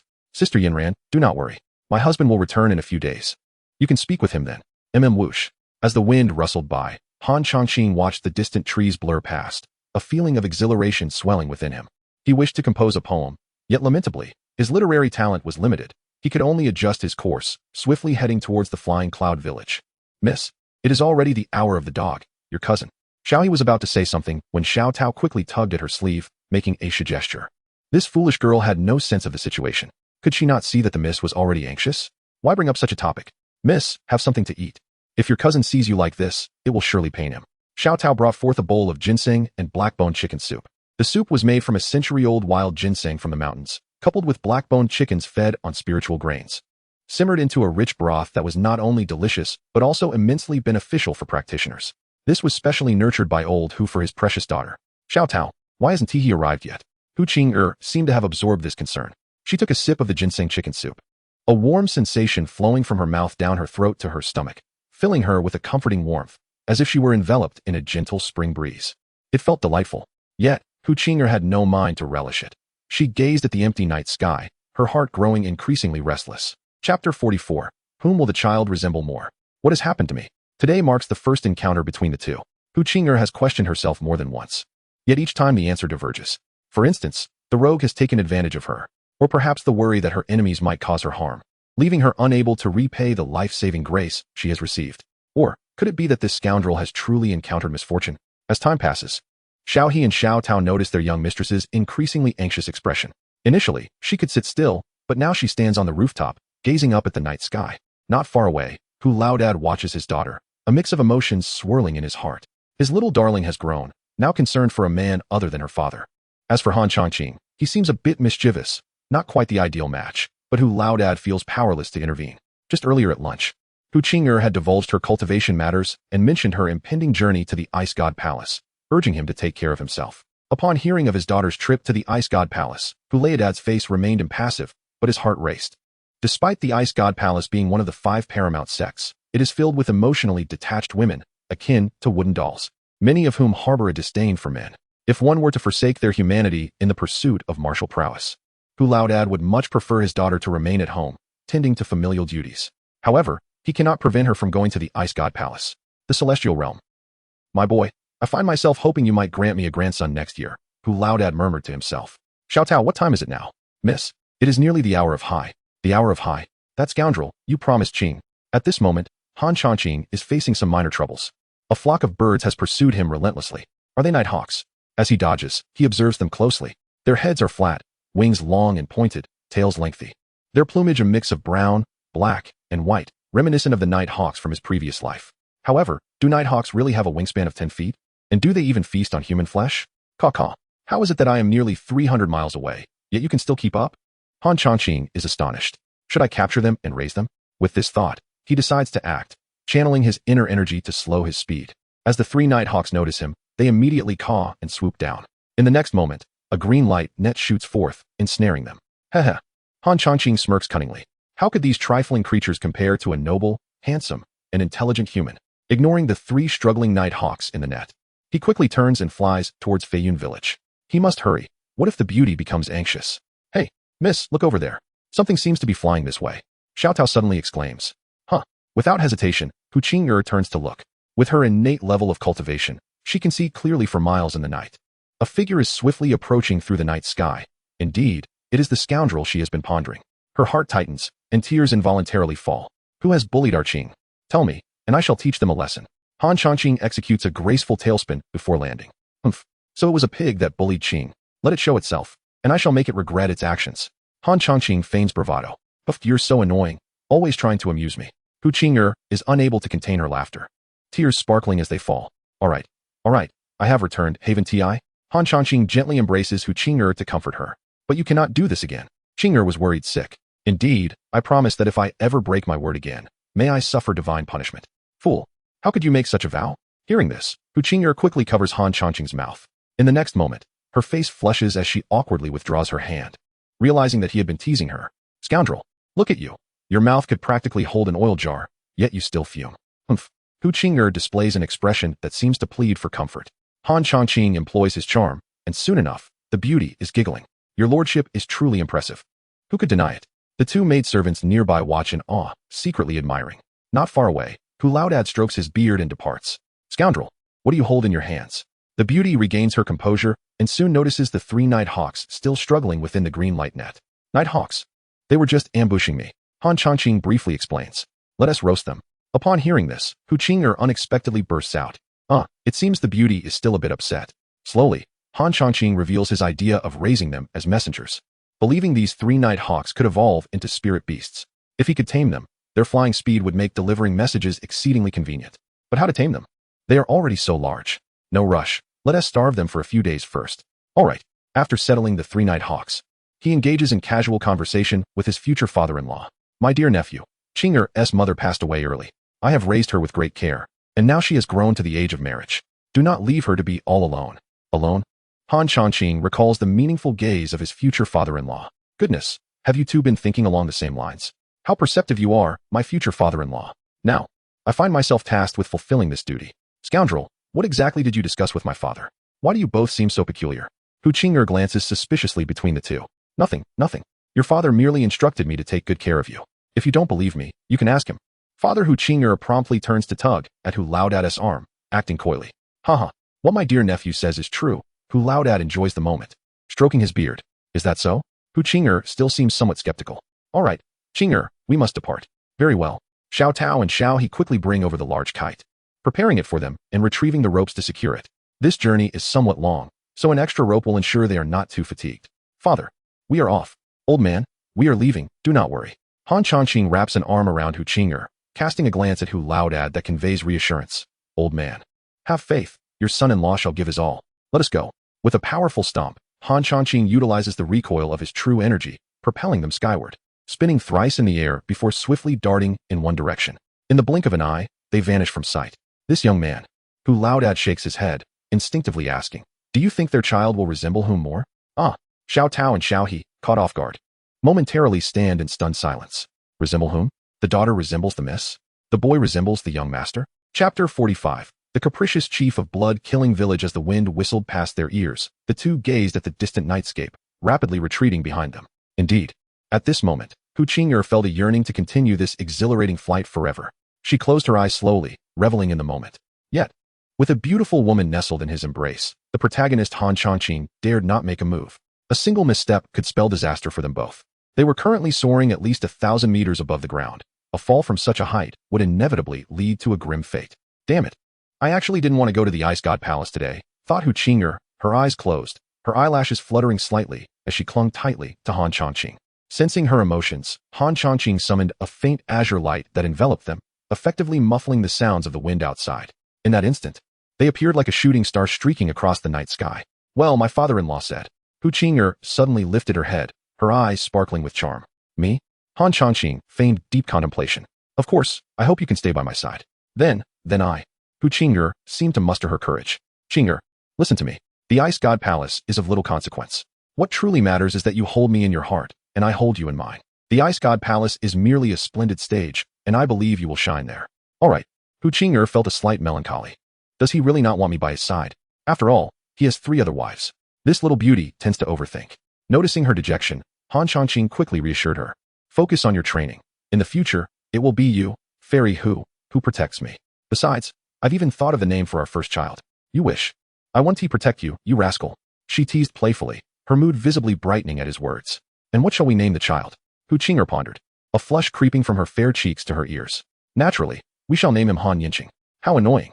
Do you think Yinqing will be a boy or a girl? A girl, of course, just like you. Beautiful, gentle, and gracious. And if she resembles you, then we shall have another, and if one is not enough, we shall have a whole brood. Surely, one of them will resemble you. Bah, do you take me for a pig? I won't bear a whole brood. But tonight, let us discuss how to bring Yinqing into this world. How infuriating, you scoundrel, in blood-killing village. The chief seethed with anger upon receiving the news of the 4th chief's disappearance. Useless. Take him out and execute him. A middle-aged man with flaming red hair erupted with fury.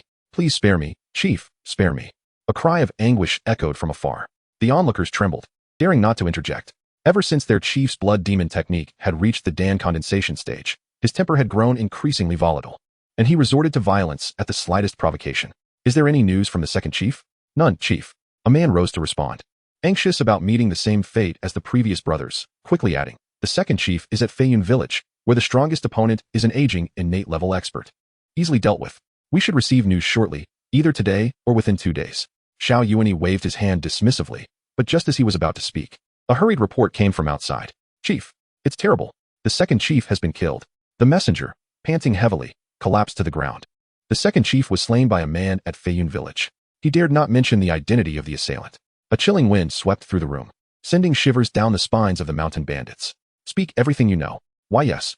The man on the ground hurriedly recounted how the second chief had bullied the people of Feiyun village, and during a moment of triumph, was unexpectedly crushed by Han Chongqing, who appeared out of nowhere. It was suspected that the assailant was of the Dan condensation realm. Good. So they dare to bully my blood-killing village." Xiao Yuani laughed in rage. First, the fourth chief had perished, and now this dreadful news of the second chief's demise. What a cursed dragon-poison village. "Chief, allow an old man to eliminate them." An elder offered respectfully. "I too wish to take action." Several others echoed, eager to volunteer. As for annihilating Feiyun village, that was a laugh. If even the second chief, at the peak of innate level, could be crushed, their arrival would only add to the tally of casualties. "You bunch of useless fools." Xiao Yuani's expression darkened as he berated them mercilessly. "Prepare yourselves. I will personally eradicate Feiyun village tomorrow. As for Dragon Poison village, I shall deal with them in passing." "Yes," a scarred man responded promptly. "Weren't you just saying the second chief was fine?" Xiao Yuani's gaze fell upon the speaker. "Chief, please spare me." The man, horrified, scrambled to plead for his life. Bang! His life extinguished in an instant, reduced to a pool of blood. A collective gasp filled the room as the others felt a chill grip their hearts. The chief had truly lost his mind. This man had served him faithfully for nearly 20 years, yet he was dispatched without a second thought. "You reported this as an achievement. What reward do you seek?" "Chief, I dare not ask for a reward." The man on the ground stammered, his face pale with fear, yearning only for mercy. "Not seeking a reward? How dare you refuse my generosity? Die!" Bang! Blood splattered as another life was claimed. The onlookers' pupils constricted, their hearts racing. The third brother had now perished under the chief's blood demon technique, leaving no remains. "Is there anything else to report?" "No, none at all." They quickly shook their heads, desperate to maintain their composure. "Third, you stay behind and discuss how to swiftly conquer Jinxian Mountain with the Blood God village." With that, Xiao Yuani departed. "Farewell, chief." Once Xiao Yuani's figure vanished, the remaining bandits exchanged glances, exhaling deeply. They had survived another day. This life is truly unbearable. Now, let us resume discussing the matters the chief has entrusted us with. They promptly assumed a serious demeanor. Meanwhile, Xiao Yuani exited the conference hall and turned toward the forbidden grounds of Blood-Killing Village. "I have seen the chief. Have there been any unusual occurrences today?" "None. Guard the gate well. Not even a fly shall enter." "Yes, chief." Xiao Yuani continued deeper into the compound, traversing the corridors and halls until he arrived beside an artificial hill. "Second elder, I seek an audience." Chapter 46. Who among you is a trustworthy bandit? After a brief moment of anticipation, silence enveloped the cave. Xiao Yuani was poised to turn and leave when a voice beckoned. "Come in." "Yes, Elder Xie," he replied, his expression brightening as he pressed a hidden switch. The rock formation trembled slightly, revealing an entrance that exuded an eerie atmosphere. Without hesitation, Xiao Yuani stepped inside with cautious strides. After a short while, he entered a grand hall illuminated by a luminous moon pearl that cast a gentle glow. "I pay my respects to Elder Xie," Xiao Yuani said. Bowing to the frail elder seated cross-legged in the center, his demeanor transformed from uncertainty to one of utmost reverence and flattery. "What brings you here?"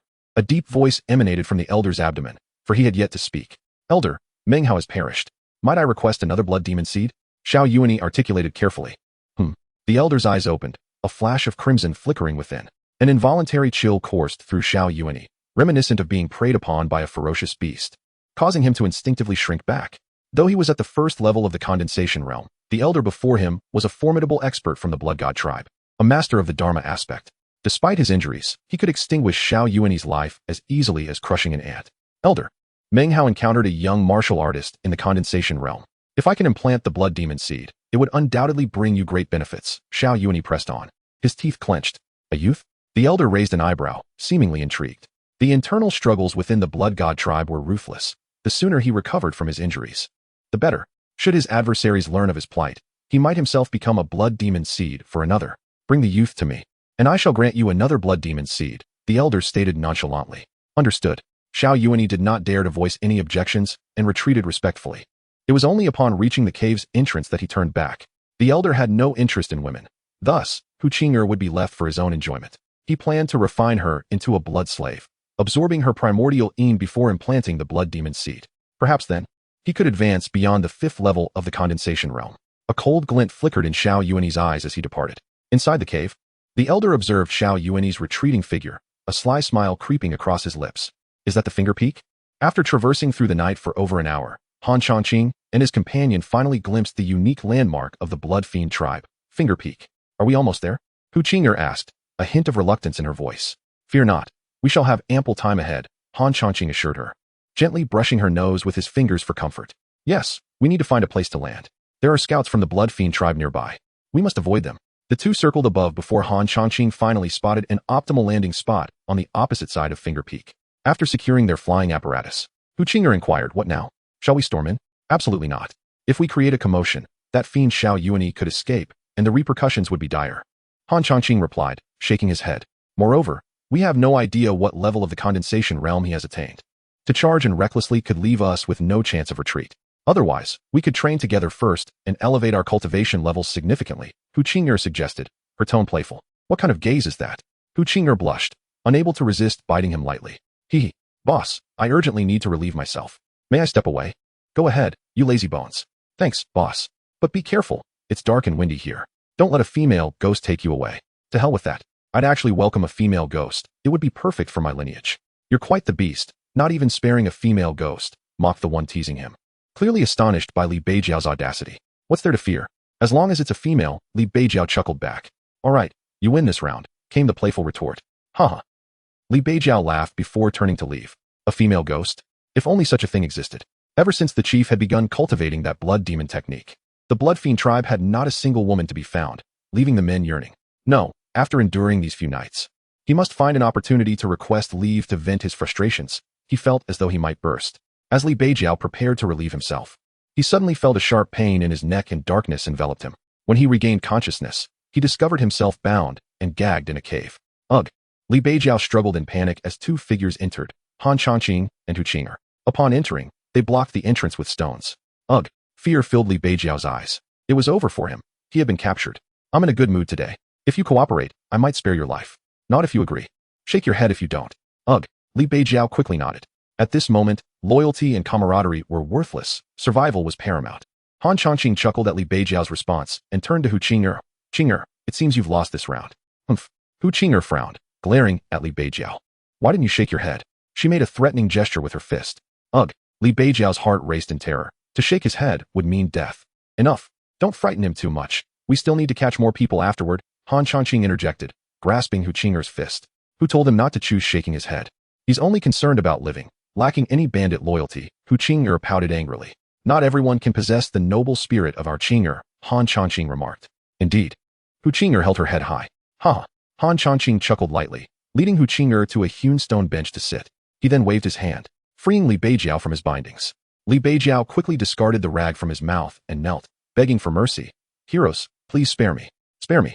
His forehead struck the ground repeatedly. How many scouts are hidden nearby? 20, Li Beijiao answered without hesitation. How many layers of ambush are there? 3 layers. The strongest being Elder Huang, at the first level of the innate realm. What level is Xiao Yuanyi in the condensation realm? Can't you say? Han Changqing's expression turned icy. No, that's not it. Li Beijiao shook his head vigorously. I don't know what level the chief is. He broke through just a month ago. Han Changqing asked a few more details before flicking his finger, sending a blue light striking Li Beijiao's forehead. Li Beijiao fell unwillingly, his eyes wide open, staring at Han Changqing, as if to question, why do you not keep your word? Who holds any trust with a treacherous bandit like you? Hu Qing'er scoffed. The young woman was still fuming over Li Beijiao's earlier choice. Let us depart. We must infiltrate the poison dragon tribe under the cover of night.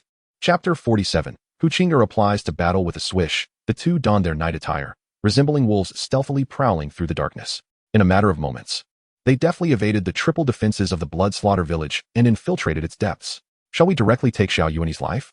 Hu Qing'er inquired softly, her face alight with eager anticipation. What if that Li Beijiao deceives us? Hu Qing'er paused, realization dawning upon her. What if he truly does trick us? A chuckle escaped Han Changqing's lips, unable to contain his amusement at her adorably self-doubting expression, compelling him to plant a kiss on her cheek. Hey, you rascal. You're bullying me.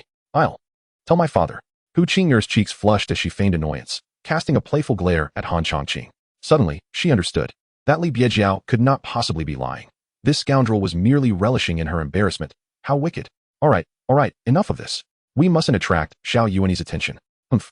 Hu Qing'er scrunched her nose cutely, her delicate hand playfully twisting at the excess flesh around Han Changqing's waist. Ouch! Han Changqing instantly reacted, his lips twitching as he fought back tears. This little lady possessed surprising strength. Does it hurt? Hu Qing'er regretted her action, tenderly caressing the reddened area. In due time, I shall ask you. Han Changqing whispered into her ear. Pervert, you're incorrigible. Hearing his mischievous tone, Hu Qing'er's face turned crimson. Although she couldn't comprehend his words, she was certain this rascal was up to no good. As they frolicked, they stealthily approached Xiao Yuan's courtyard. Oh, how tragic. How many women have perished this month? Who knows? The village chief seems to be going mad. Enough. Are you all seeking death by speaking ill of the chief? An older woman reprimanded. Qingjia, I would rather die quickly than suffer a terrifying demise like this. Indeed.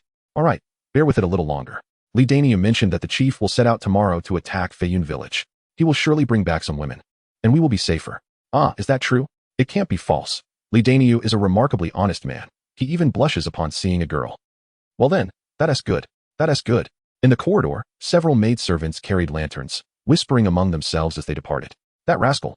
Xiao Yuan deserves to die? The two hid within the beams of the corridor.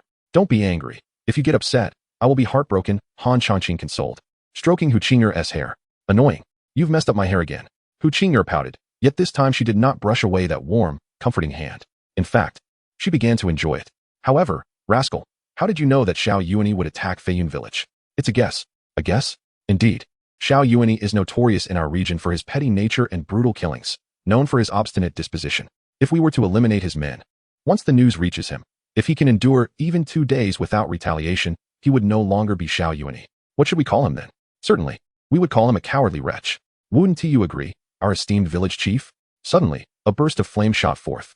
Han Changqing swiftly turned, cradling Hu Qing'er as they retreated 3 paces, narrowly avoiding the sudden onslaught of fire, landing gently among the grass. Such elegance. Who are you?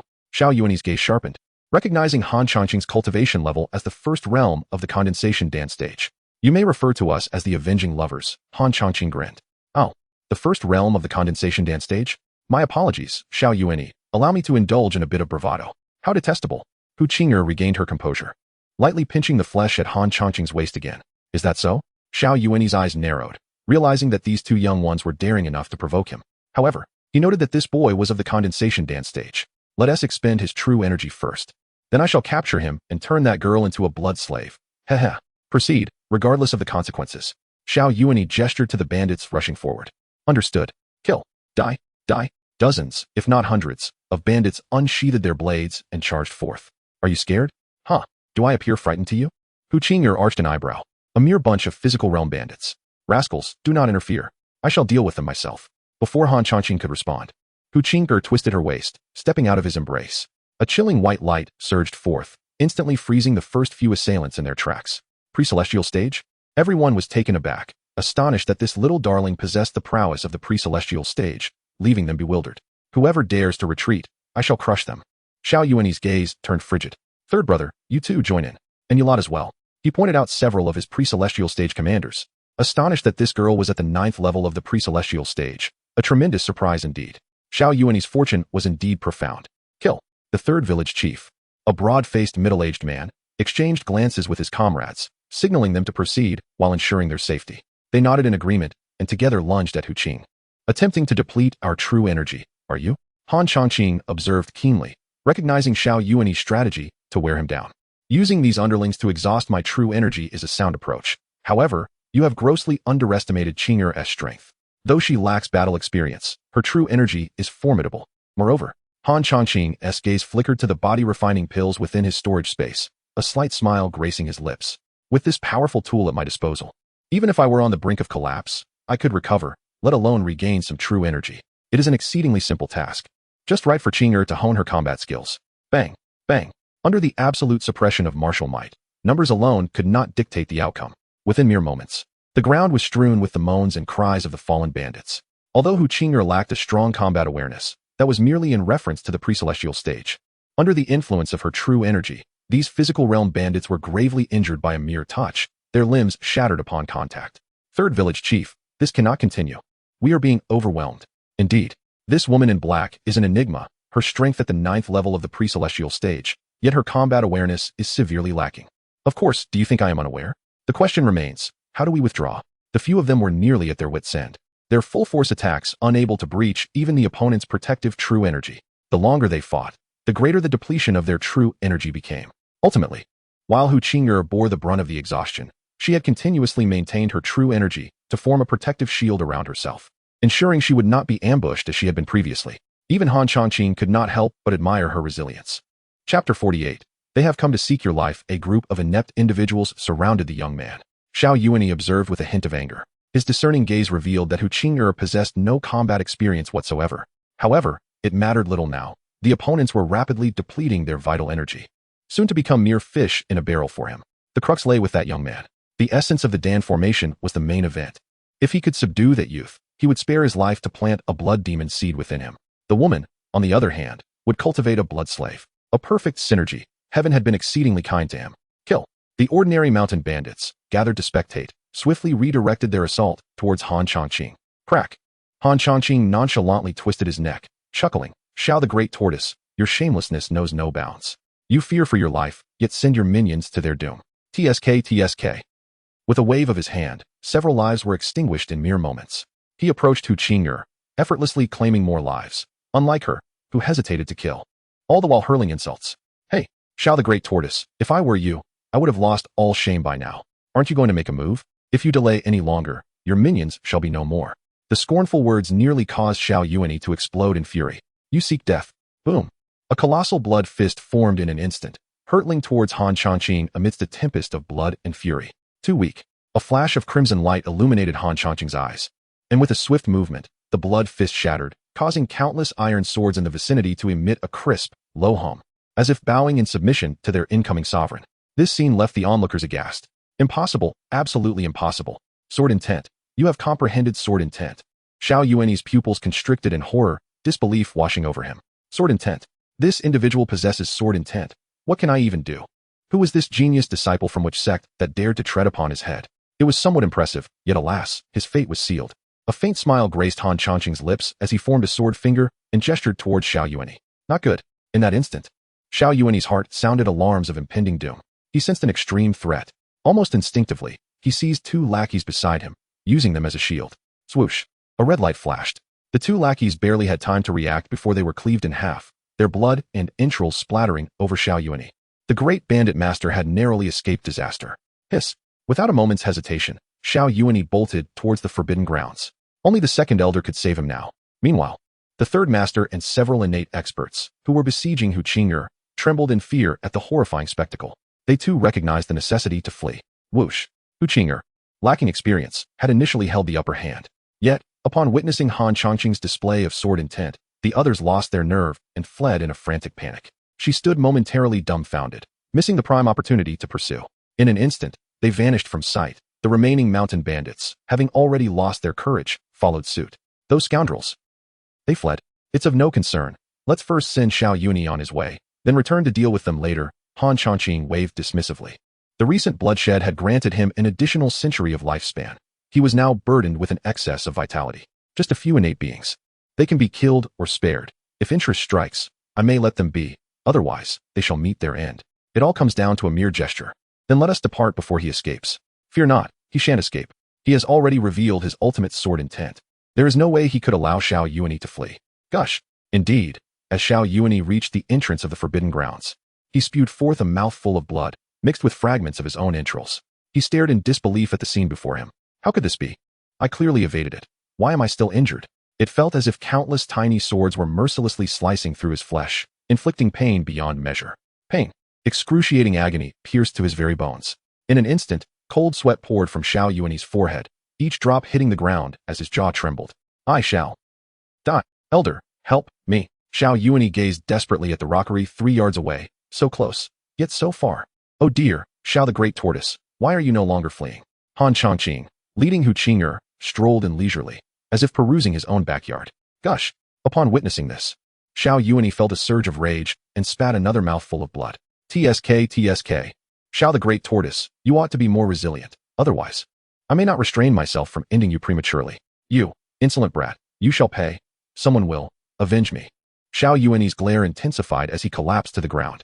Though he was alive, his spirit had withered, the pain engulfed him, and even attempts to grasp at his wounds resulted in further mutilation. Scoundrel! Hu Qing'er slightly turned her head away. Is there a hint of bloodshed? Just think of those women he turned into blood slaves and killed. This is his due retribution. Indeed. Hu Qing'er nodded firmly, turning to glare at Xiao Yuanyi. As they traversed the second layer of the blood slaughter stronghold, they passed a deep pit in the woods, reeking of decay, filled with corpses of varying sizes, most appearing to be women. Their bodies were emaciated, their garments tattered, clearly having suffered a tragic end at the hands of Xiao Yuanyi, who had drained their essence. In that moment, Han Changqing vowed to ensure this scoundrel experienced extreme torment. Though Han Changqing was no paragon of virtue, he believed that girls deserved to be cherished. Those who exploited beautiful women for nefarious practices must be eradicated. Revenge. Han Changqing approached Xiao Yuanyi, a cold smile gracing his lips. Do you feel it? They have returned to claim your soul. You have harmed those women, and now they have come back. And no. Please, kill, you, wretched, servants. In Xiao Yuanyi's mind, the specters of those women he had turned into blood slaves materialized, clawing at his flesh, drinking his blood, feasting upon his flesh, and extracting his marrow. What is happening to me? Have those women returned to exact vengeance? Hu Qing'er tightened her grip on Han Changqing's hand. Do not fear, they only slay the wicked. Han Changqing gently patted her back, speaking softly. Yes. Xiao Yuanyi struggled for a moment, his gaze growing vacant, yet he was not dead. The vitality of the Dan formation was formidable, and with Han Changqing's prowess, he would not perish easily. Swish. At that moment, a soft sound resonated in the air. The figure of a withered elder appeared beside Xiao Yuanyi, surveying him with a hint of astonishment. Sword intent. Flee. The instant the elder appeared, a colossal wave surged within Han Changqing, transforming his calm demeanor into one of alarm. Grasping the bewildered Hu Qing'er, he sprinted away. Chapter 49, The Empress Reborn. Solely for revenge escape? The old man sneered disdainfully, his withered hand curling slightly. Bang! Han Changqing suddenly sensed an invisible barrier blocking his path. Hold on tight. At that moment, Hu Qing'er also reacted. Ignoring her embarrassment, she clung to Han Changqing like an octopus, wrapping her limbs around him. Break through.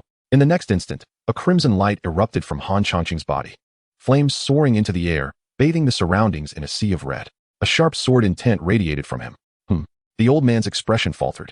The situation was becoming intriguing. Bang! Han Changqing's fingers transformed into swords, slashing through the air, unleashing the sword intent that coalesced into a deadly blade. With a single stroke, he tore through the starry night. The barrier before him shattered, and he swiftly darted towards the peak of a solitary mountain. The withered old man observed this scene without haste to pursue, a predatory grin creeping onto his face as if he had spotted prime prey. Help me. Xiao Yuanyi, seeing the old man, clung desperately to his pant leg like a drowning person grasping for a straw. Help you? Indeed. It would be too late if I delayed any further, but alas, you are somewhat damaged. Still, I can restore some of my strength through you. The old man regarded the struggling Xiao Yuanyi with a furrowed brow. Xiao Yuanyi was momentarily taken aback. Devour. A voice commanded. Instantly, Xiao Yuanyi felt his vital energy converging toward a single point, his dantian, where a blood-red speck flickered like a sinister eye blinking. Blood demon seed? He realized that he was merely someone else's blood slave all along. In that moment, Xiao Yuanyi comprehended that for decades, he had merely been a pawn, dressing another's bridal gown. But he could not accept it. Explode. The old man, focused on condensing the blood demon pill, furrowed his brow. Self-detonation? Bang. A burst of flesh and blood erupted, yet none splattered outward, all contained within the barrier of the old man's vital energy. After 3 breaths, a pill, the size of a thumb, formed within the barrier, a bit small, yet there was another. With a gulp, the old man swallowed the crimson pill. A familiar warmth coursing through him, a look of enjoyment spreading across his face as his aura strengthened further. 2 delightful little ones, the elder is coming. The old man raised his gaze, his eyes piercing through the confines of time and space, seeing the escape route of Han Changqing and the girl. With a resounding bang, the old man soared into the air, propelling himself toward their fleeing direction, in an expansive and magnificent palace that seemed poised to crush the heavens. A stunningly beautiful woman clad in a luxurious purple robe, with porcelain skin and striking features, opened her eyes. In the next moment, the world outside the palace fell silent, as if in awe or perhaps in welcome of the woman's awakening. Thunder rumbled. Countless bolts of lightning materialized from thin air, swirling around the palace as if to curry favor with her. Has the Empress truly been reborn? The woman initially found it hard to believe, but soon her conviction solidified. For all of this could not escape her divine awareness. She had indeed returned to a time before she ascended to immortality. Heaven does not abandon the Empress. Han Changqing, the schemes and insults you inflicted upon me in my past life shall be repaid in kind. A flicker of hatred crossed the beautiful woman's face, a loathing so profound that it threatened to shake the very palace to its core. Someone. Creak. The grand bronze doors swung open, revealing a woman clad in bronze armor, who knelt halfway. Your Majesty, please command. Send word, the Empress intends to break the barrier of the endless mountains and traverse the endless sea. Ah, the armored woman was taken aback. Do you not understand the Empress's words? The beautiful woman's expression turned icy. Your Majesty, please reconsider. The barrier of the endless mountains was set by the immortals. If broken, there will be endless repercussions. The countless citizens of the endless mountains may fall prey to evil forces. Moreover, you too will suffer grave injuries. Humph. The beautiful woman let out a cold snort. Instantly, the palace felt as though winter had descended, as countless ice crystals rapidly formed. Go and execute my command. Yes. The armored woman reluctantly rose to leave. The beautiful woman watched her retreating figure, lost in thought. Evil forces? You are all mistaken. That man is the greatest evil in the world. Since the Empress has been reborn, I must slay him to prevent his rise and restore hope to all beings. 3 years. I need only 3 years. Han Changqing. Await the day I claim your head. A chilling voice echoed throughout the palace. Yet, unbeknownst to the beautiful woman, the so-called evil she perceived was currently fleeing for his life in the skies. Child, you cannot escape. Comply and stop. This elder shall spare both you and that girl. Otherwise, do not blame me for being ruthless. The withered old man snarled with a face twisted in rage. It was an unexpected turn of events. He had presumed the pair would be unable to flee, yet they had indeed taken flight. What was even more infuriating was their speed. Had he been fully healed, he could have easily caught up, but alas, he was still wounded. Moreover, as time passed, the vital energy within him was depleting. Even a warrior at the Dharma manifestation stage required energy to fly. It was not an endless pursuit. Such a valuable blood slave seed must not be relinquished. He had to sweet-talk them into compliance. Old man, if you have the guts, then pursue me. If you cannot catch up, then cease your prowling. Han Changqing raised a middle finger defiantly. Child, you seek death. Do you truly believe I cannot deal with you? The old man roared, blood spewing forth from his mouth. Old man, I thought you truly had the means to threaten me? You. Whoosh. The old man's eyes glinted dangerously, his figure suddenly doubling in speed. 100 meters. 80 meters. 70 meters. By heavens. Has this old man consumed some sort of stimulant? He actually surged in power. Han Changqing nearly lost his grip on the kite in fear at the sight of the rapidly approaching old man. Let me go, you scoundrel. You escape on your own. He won't catch you. Hu Qing'er's face paled, her hands trembling slightly. She was acutely aware of the fate that awaited her if that old man captured her. Yet, this was not a sustainable solution. Neither could escape. As long as the scoundrel remained alive, someone awaited his safe return home. She could not allow herself to be a burden. In that moment, Hu Qing'er mustered her courage and spoke, having contemplated extensively. Are you serious? Han Changqing was genuinely taken aback. Had he nearly reached the end? Let me go? For reasons unknown, upon hearing Han Changqing's tone, Hu Qing'er felt a pang of sadness. She knew she should not feel this way, for it was her suggestion, yet tears threatened to spill from her eyes. Drip. Han Changqing felt a slight dampness on his chest. After a moment's thought, he quickly understood the cause, letting out a long sigh. Such a foolish girl. Did your master provide you with any means of protection? Han Changqing glanced at the withered old man who was now within 50 meters of them and quietly inquired. Chapter 50. Burning my lifespan. Forging flames for survival. Hu Qing'er was momentarily taken aback. Does burning one's lifespan to perish alongside the enemy count? It certainly does, she thought. Speak of it, then. Han Changqing, upon hearing this, was filled with immense joy. Wasn't this precisely the technique he had been seeking? No, I cannot disclose it to you. Suddenly, Hu Qing'er recalled something, biting her lip. Her master had once told her, Qing'er, this technique is known as Flame of the Soul, by sacrificing my lifespan. I forge flames to send my enemies to hell. In simple terms, the more lifespan one burns, the greater the power unleashed, even allowing for challenges beyond one's level. This was the method for disciples of the Ice God Palace to protect their purity while ensuring mutual destruction with the enemy. Hurry. The old ghost is less than 40 meters away. Han Changqing urged. You scoundrel, after Qing'er dies, will you still remember her? Hu Qing'er suddenly spoke. No, absolutely not. I will find 100 women to forget you. Han Changqing responded loudly. You, bastard. Upon hearing this, Hu Qing'er was at a loss whether to feel angry or amused. Rest assured, I won't die. I have my own means of survival. But adding yours would be more secure, Han Changqing reassured her. Finally, Hu Qing'er divulged the secrets of the Flame of the Soul technique. The method was not overly complicated, yet its effects were remarkable. By forcing one's true energy, one could tap into latent potential to create a flame-like energy. The more flames generated, the stronger the power unleashed. However, once one unleashed their full potential to burn the flames, it would result in immediate demise. Han Changqing absorbed the knowledge in mere moments. Coincidentally, after Xiao Yuani's death, he had regained 2,000 years of lifespan. Excellent. Old scoundrel, your doom approaches. With 3,000 years of lifespan. I refuse to believe I cannot defeat this old ghost and reclaim some of my own. You scoundrel, you promised Qing'er not to act recklessly. Fear not, with me here, nothing will go awry. Hu Qing'er gazed at Han Changqing, wanting to say, how can I rest easy with you acting this way? But ultimately, she held her tongue. 30 meters. Old scoundrel, your nose is quite sharp. I just let out a fart, and you could smell it. Seeking death. The withered old man, licking his lips, suddenly changed expression, and with a wave of his hand, a beam of bloodlight shot forth. I will evade. Heh, missed me. I will evade again. It was as if Han Changqing had eyes in the back of his head, dodging several bloodlight swords. Damn it, I forgot he possesses sword intent. The withered old man cursed angrily. As long as his attack approached, the opponent would sense it immediately, and evading in midair was not difficult. Old scoundrel, how do you find the scenery below? At this moment, the morning sun was rising, casting a golden glow across the land, bringing life to a distant mountain peak. Humph. The withered old man snorted coldly. That is the burial place I selected for you. No need to thank me. After all, I respect the elderly and cherish the young. Haha.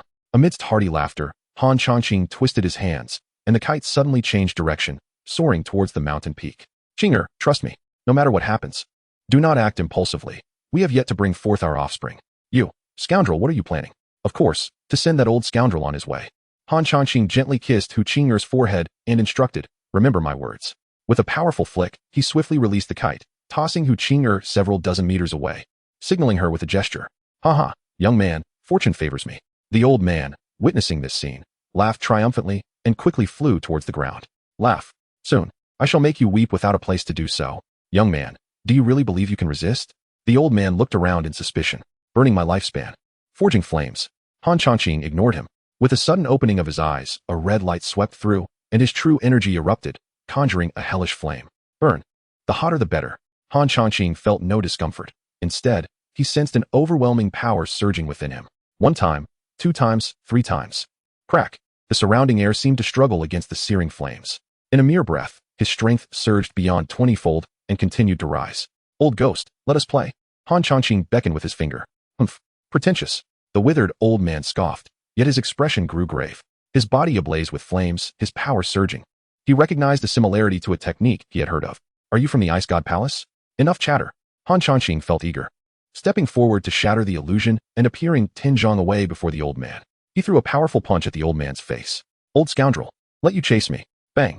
The old man reacted swiftly, countering Han Changqing's punch almost instantaneously. He deftly dodged the blow, then struck Han Changqing's back, sending him flying dozens of zhang, crashing into a pile of stones.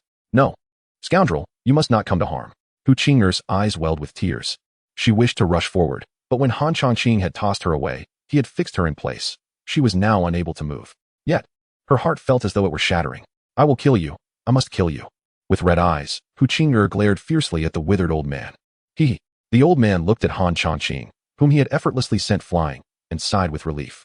I thought he was formidable. What good is strength when the body cannot keep up? Just as he was about to unearth Han Changqing from the rubble, his brow furrowed, halting his steps. Something's amiss. Within the stone pile, an ominous red light began to spread. In the next moment, countless stones, seemingly unable to withstand the intense heat, melted away, and a tattered figure soared into the sky, mirroring the old man's earlier ascent.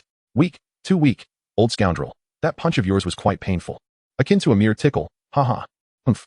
Pretentious. The old man glowed with red light, rising into the air. Indeed, this is more like it. Come, either you kill me, or I will shatter your bones one by one. Seeking death. The old man stepped forward, instantly arriving before Han Changqing, delivering a powerful punch. Boom. The force of the punch unleashed a terrifying shockwave, as if an 18-level typhoon had swept through. Bang. Undoubtedly, Han Changqing was once again sent crashing into the ground. The old man turned his head, startled. He saw that Han Changqing, who had just been sent into the ground, had somehow appeared behind him. Old scoundrel, you hit me quite well. Now, let me try my hit the old scoundrel punch. Bang. In the blink of an eye, the old man barely managed to shift aside. Yet, Han Changqing seemed to have anticipated this, landing a hook punch. Bang. In an instant, he sent the old man reeling, spewing blood and crashing dozens of meters into a pile of rubble. Hu Qing'er watched this scene, her eyes having long since run dry of tears. Chapter 51. Remember my words, trust me. Boom. The withered elder tumbled out from the pile of rubble, his disheveled hair a testament to the humiliation he had just endured. In that moment, he was not gravely injured, but the insult was profound. He had been toyed with by an insignificant creature of the condensation Dan realm. Insect, you seek death. You dare? You're the insect here, old fool. Your entire family is made up of insects. In the art of verbal combat, Han Chongqing never shied away. As he proclaimed his dominance, he unleashed his fiery fists, striking fiercely. Here's one punch. And another. The withered elder remained silent, retaliating while observing the fluctuations in Han Chongqing's physique. Bang! Bang! The two combatants soared from the heavens to the earth and back again, their overwhelming might reducing everything around them to dust. Countless creatures fell victim to their unrestrained fury. Hu Qing gazed at the two crimson figures in the sky, utterly perplexed. Hadn't he, her master, stated that once the flame of soul incineration was unleashed, even a warrior of the Condensation Dan realm could scarcely endure beyond a few breaths? Why was this wretched fellow enduring so long? In stark contrast to Hu Qing's confusion, the withered elder was filled with despair and self-doubt. As the esteemed second elder of the blood god stronghold, and a formidable figure of the eighth heaven in the Dharma realm, even in his injured state, he should have been far superior to a mere warrior of the Condensation Dan realm. Each time he saw Han Chongqing's momentum falter, believing victory was at hand. The next moment, an astonishing flame erupted from Han Chongqing's being, stronger than before, albeit only slightly. As the battle raged on, the elder's heart sank deeper into panic. No, if this continues, I will be dragged to my doom. This boy is too cunning. He intends to wear me down bit by bit. A chill ran through the elder's core. Haha, old fool, why don't you fight back? Have you withered away? Shall I kneel and call you father to make your death swifter? Han Chongqing thrust a flying kick forward.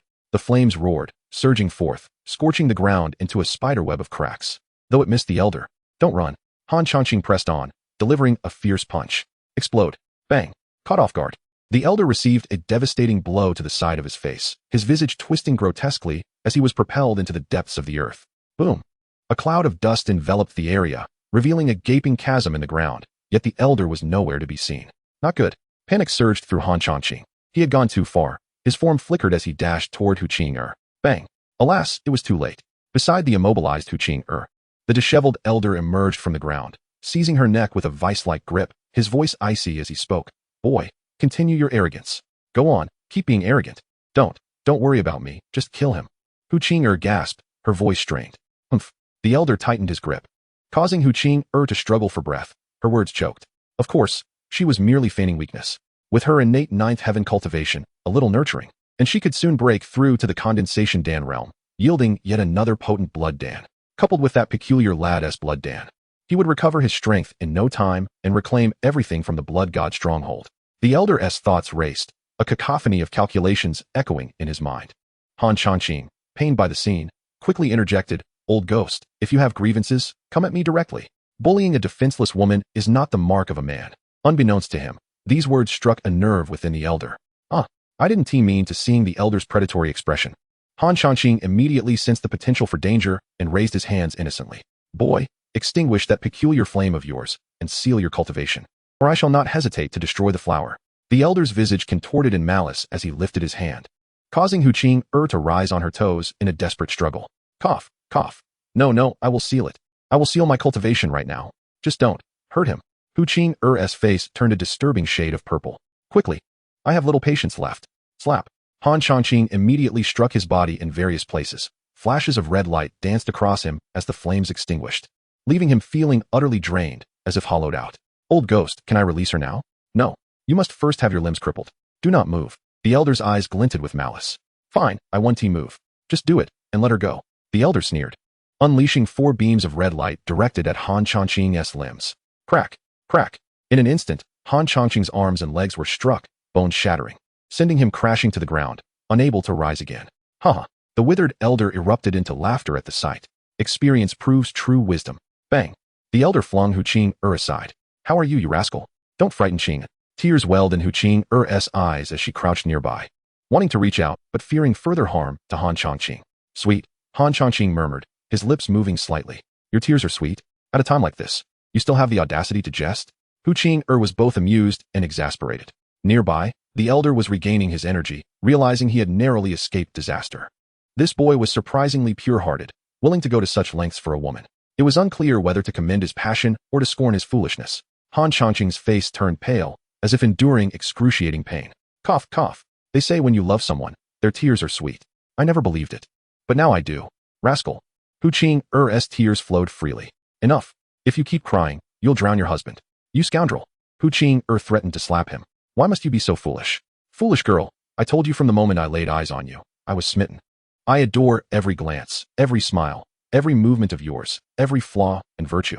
Hu Qing could hardly withstand such a heartfelt confession. Woo, don't hold me too tightly, it hurts. You rascal, you only know how to bully me. Han Changqing winced. Pain, pain, pain. Are you all right? Hu Qing grew anxious. A little blow and I'll be fine. You. Hu Qing's frustration mounted. You rascal. It seems we are destined to be star-crossed lovers today, but alas, Qing cannot bear you a brood. The more she spoke, the lower her head drooped until her eyes brimmed with determination. Oh no, this girl isn't planning something foolish again, is she? I dare only do this because I have my advantages. Do not follow my lead. Han Changqing whispered urgently. Remember what I told you. Trust me in all things. Hu Qing lifted her gaze, filled with confusion. Are you done yet? Boy, you are quite the sentimental type, but alas, your life is short. The elder mocked as he approached, a sneer plastered across his face. Chapter 52. How to make her submit voluntarily. 3 meters, 2 meters, 1 meter. Old ghost, release her. And I will let you do as you wish. Heh. Boy, do you think you still have the right to negotiate? You enjoyed playing tricks on me just now, didn't you? The old man stepped forward and crushed Han Changqing's immobile calf with his foot, with a resounding crack.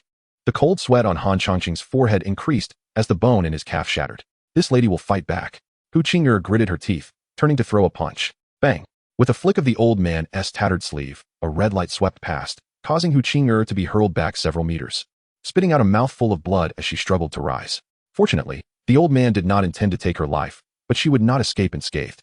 Qing, truly a romantic, even in such dire straits, still concerned for a woman, the old man sneered as he approached Han Changqing. You're right, but don't get ahead of yourself. If you have the ability, kill me now.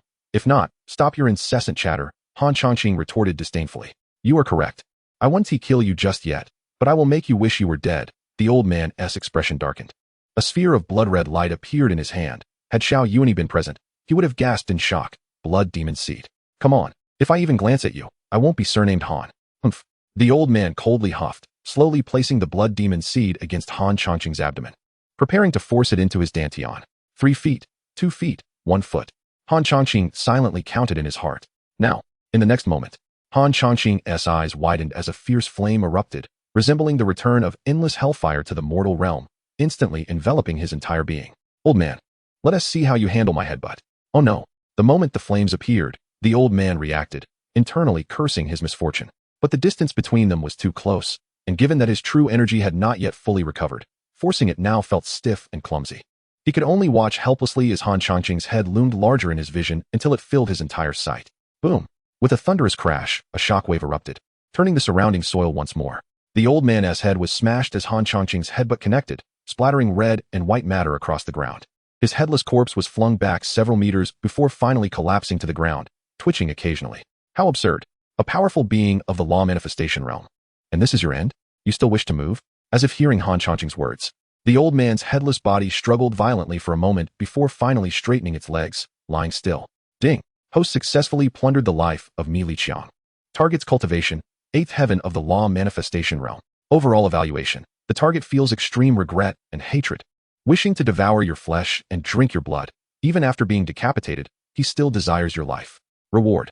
3 years of lifespan, triggering a 3,000-fold critical hit. Reward. 9,000 years of lifespan. Note. Current lifespan is 9,200 years. Damn it, system, are you too ruthless? I only played around, and you gave me over 2,000 years? Han Changqing almost erupted in a curse. Silence, a silence that was expected. Han Changqing could only shake his head. It seems he must be more cautious next time, lest he burn away his own life. The power brought by the burning soul was akin to poison, intoxicating yet harmful. However, it could serve as a hidden card for a comeback. Han Changqing chuckled to himself. Qing, can you move yet? He inquired. As for himself, he still had body-refining pills. Consuming one would suffice, but after taking the elixir, he could no longer continue the tragic act. Stupid man, wait a moment. Qing will soon break free from the seal. Bang! With a muffled sound, Hu Qing broke through the seal, left by Mi Liqiang within her body, and hurriedly ran to Han Changqing's side. Stupid man, how are you? Before her stood her beloved, clothes tattered, hair disheveled, covered in blood, and pale as a ghost. I'm fine, just my limbs are incapacitated. I won't be able to hold you anymore. With Qing here, I am your hands and feet, Hu Qing said, her voice thick with emotion, tears welling in her eyes. Then you might have to move on your own. Such strange words again. Hu Qing noticed Han Changqing's gaze drifting downwards and suddenly understood, her face turning crimson. Perverted man, all you think about are unsavory things. Hu Qing'er reached out to give him a light smack, but restrained herself upon seeing his condition. With her delicate hand gently brushing Han Changqing's blood-stained face, she spoke softly, "Stupid man, don't worry. Qing'er will take good care of you." This foolish man could have escaped alone, but chose to save her instead, enduring the old man's punishment willingly. Such deep affection warranted her eternal gratitude. All right. A battle has occurred here. If someone notices, it will be troublesome. Search that old ghost for any martial arts manuals, or the like. Then let South leave this place and find a cave to recuperate. Hu Qing'er wiped away her tears, nodded slightly, rummaging through the old man's belongings until she unearthed an ancient manual. She then gently lifted Han Changqing and swiftly departed. 100 miles away from the battle between Han Changqing and the old man, in a concealed cave. "Stupid man, how is your body?" Hu Qing'er set down the firewood, her concern evident. "I'm fine, just a bit uncomfortable from being unable to move." Mi Liqiang not only shattered his limbs, but also destroyed his meridians. So while he still had true energy within his dantian, he could not circulate it through his body. To heal his injuries, he first needed to restore his damaged meridians. Qing'er had rewarded him with 5 body-refining pills, and with the 5 remaining from Yun Rongrong, he now possessed 10. But how could he make Hu Qing'er consume these pills, and then entice her to submit voluntarily? This was the dilemma Han Changqing pondered. Meanwhile, Hu Qing'er misunderstood, believing her beloved was merely struggling to adapt to his condition.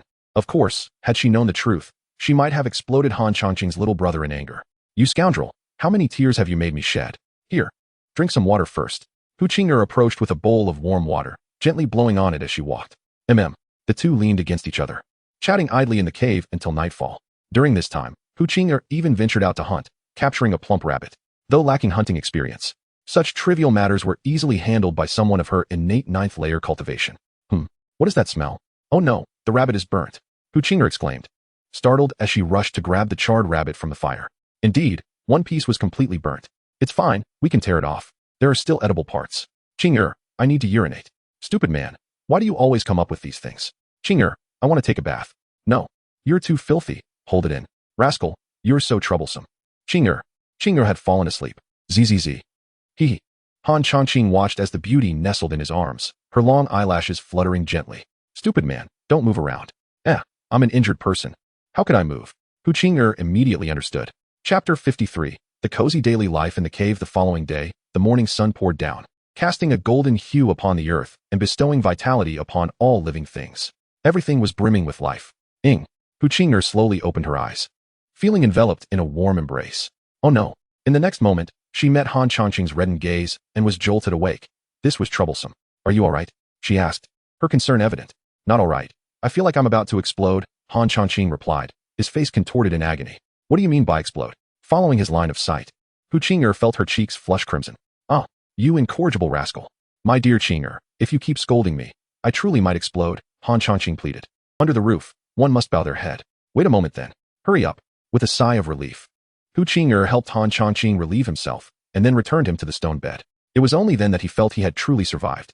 At this age, he thought, he shouldn't be wetting the bed out of embarrassment. He nearly suffocated himself. "Sit tight, you rascal. I'll prepare breakfast for you." "Yes, I want fish. The kind without bones," Han Changqing immediately ordered. "You insolent brat, aren't you grateful? You should be happy to have anything to eat, yet you dare to be picky," Hu Qing'er remarked, her adorable little nose wrinkling in mock annoyance as she turned away, playfully waving her small fists like a little lioness. "I adore you," she added, her cheeks slightly flushed, feeling that this rogue had an audaciously thick skin. She waved her little fists again and walked to one side of the cave where a small stream ran. Fishing? It was naturally impossible for Miss Hu to fish, as she had never done so in her life. However, she possessed true energy. Standing by the stream, she observed the fish swimming beneath the surface. With a surge of true energy, she struck the water's surface. Boom!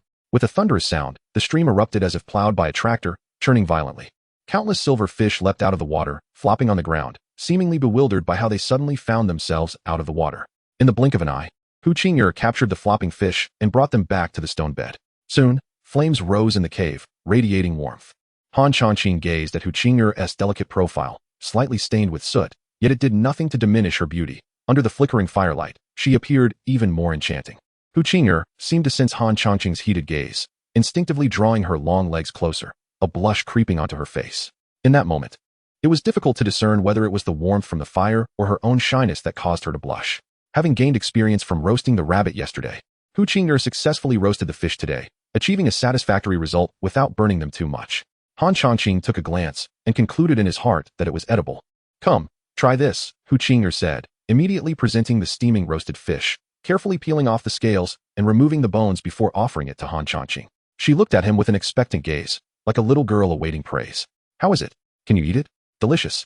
The fish is tender and flavorful, with no hint of mud. This is undoubtedly the best roasted fish I've ever had, filled with your affection for me, Han Changqing remarked, smacking his lips. If only there were some cumin powder, it would be perfect. Really? Hu Qing'er beamed with joy. She brought the fish to her mouth, took a slow bite, and suddenly grimaced as a muddy taste filled her senses. Ugh, you trickster, you deceived me. Hu Qing'er pouted, sticking out her little pink tongue. Haha, different tastes. Han Changqing chuckled. This fish reminded him of the African tilapia from his past life, both possessing a strong, earthy flavor. However, he wondered if it was due to the environment, as the tilapia here in Yin had white scales and were 3 fingers wide. Humph. I won't fall for your tricks again, Hu Qing'er retorted, turning her head away in mock anger. After a moment, noticing Han Changqing's silence, she turned back only to find him gazing at her with fiery eyes. What are you staring at? There are no flowers on my face.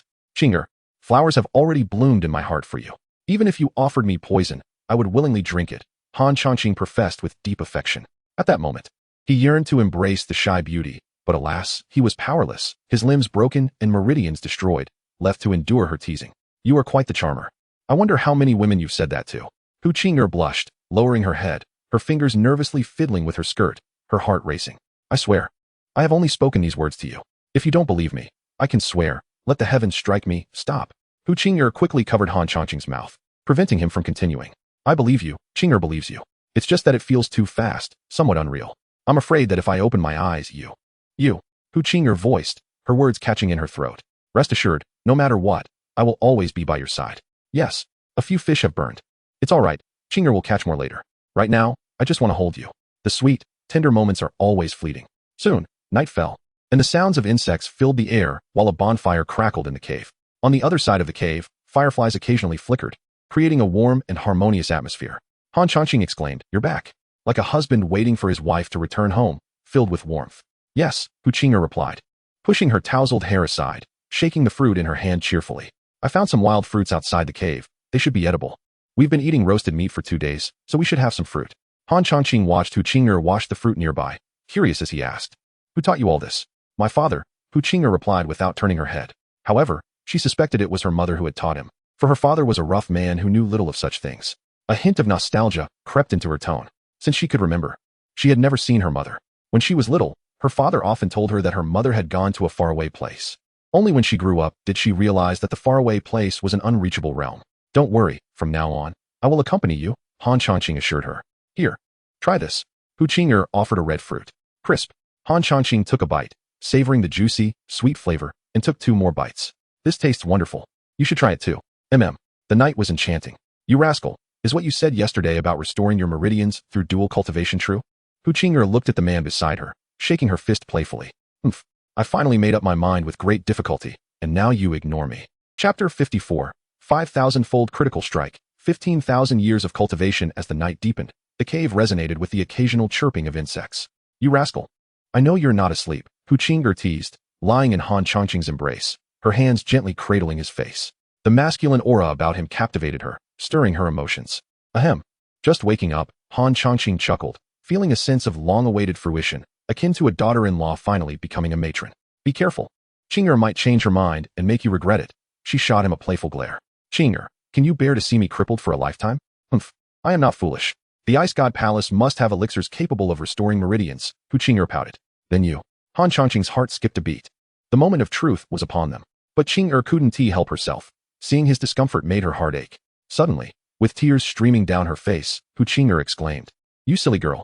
Qing'er isn't silly, she retorted, wiping her tears, her lips curling into a mischievous smile. You've only tricked me, so if you're going to deceive me, you must do it for a lifetime. Do you understand? You are a good girl. Despite Han Changqing's steely heart, he couldn't help but question whether it was right to deceive such an innocent girl. I don't want to be merely a good girl. I want to be the girl you adore, Hu Qing'er said, leaning closer to his handsome visage. After a brief moment, she playfully asked, Where's the secret to your cultivation? Listen closely. Circulate your true energy in your dantian. Synchronize your heart and mind. Harmonize yin and yang, and merge your divine intent. As Han Changqing recited, a mysterious aura enveloped Hu Qing'er. This technique, known as the Lingxi Jiaotai Ju, was a dual cultivation method bestowed upon him by the system when he accepted Hu Qing'er. a technique of the earth tier that could facilitate the fusion of their true energies and mend internal injuries, including repairing damaged meridians. Moreover, Hu Qing'er was indeed an exceptional disciple of the Ice God Palace's lineage, showcasing remarkable comprehension. Within no time, she fully grasped the technique. You rascal, after tonight, I'll belong to you. If you dare bully me, I'll ensure you can never find me again, she declared with a determined glint in her eyes. How could I ever bear to bully you? Han Changqing replied. I need to take a bath. Hu Qing'er suddenly blushed, feeling a surge of energy within her, as if on the verge of a breakthrough. What did you just give me? She inquired, her curiosity piqued. A candy, wasn't it delightful? I couldn't even bear to eat it myself, Han Changqing replied, suppressing the truth about the body-forging pill he had tricked her into consuming. With the unique effects of the body-forging pill, Hu Qing'er would undoubtedly break through to the golden elixir realm. At that point, their intimate moments would be enhanced by her affection for him, ensuring a mutually beneficial outcome while maintaining his virtuous reputation. Another deceit, Hu Qing'er teased as their banter echoed through the cave. Moments later, a muffled sound erupted from Hu Qing'er, and a powerful aura surged forth, momentarily silencing the surroundings. In reality, she had broken through from the 9th layer of the innate realm to the 1st layer of the golden elixir realm, struggling to contain her spiritual energy, causing it to explosively affect the environment. You rascal, Qing'er has broken through to the golden elixir realm, she exclaimed joyfully as she swam over to him. Of course, just look at who Qing'er belongs to. In less than a year of cultivation, you've reached the golden elixir realm. If you share this outside, many will likely be astonished, he praised. Hu Qing'er lifted her chin proudly, clearly indicating that she desired more compliments. Well, let us begin, Han Changqing said after a moment of contemplation. After a brief pause, Hu Qing'er cautiously scanned their surroundings, her cheeks flushed. Here? Han Changqing was genuinely surprised. I'm really taken aback. With the audacity to deceive me into this, and yet you fear this? Hu Qing'er rolled her eyes playfully. I'm simply not accustomed to it all of a sudden, he replied, feeling a bit awkward. Deep down, Hu Qing'er had genuinely fallen for Han Changqing, willingly doing certain things for him, even if she suspected he had ulterior motives in approaching her. Yet, she was willing to leap into the fire like a moth drawn to a flame. However, as she said, if Han Changqing were to betray her, she would truly find a place where he could never locate her, living out her days with only a flickering lamp for company. As for whether Han Changqing would ever betray her in the future, who could say for certain? Soon, splashes echoed in the water, accompanied by a hint of crimson, evoking a mixture of joy and sorrow. Ding! Host successfully claimed Hu Qing'er's purity. Target's cultivation. 1st layer of the golden elixir realm. Comprehensive evaluation. The target's feelings have evolved from initial unfamiliarity and doubt to current anticipation, anxiety, joy, and overwhelming affection. The target is completely in love with you.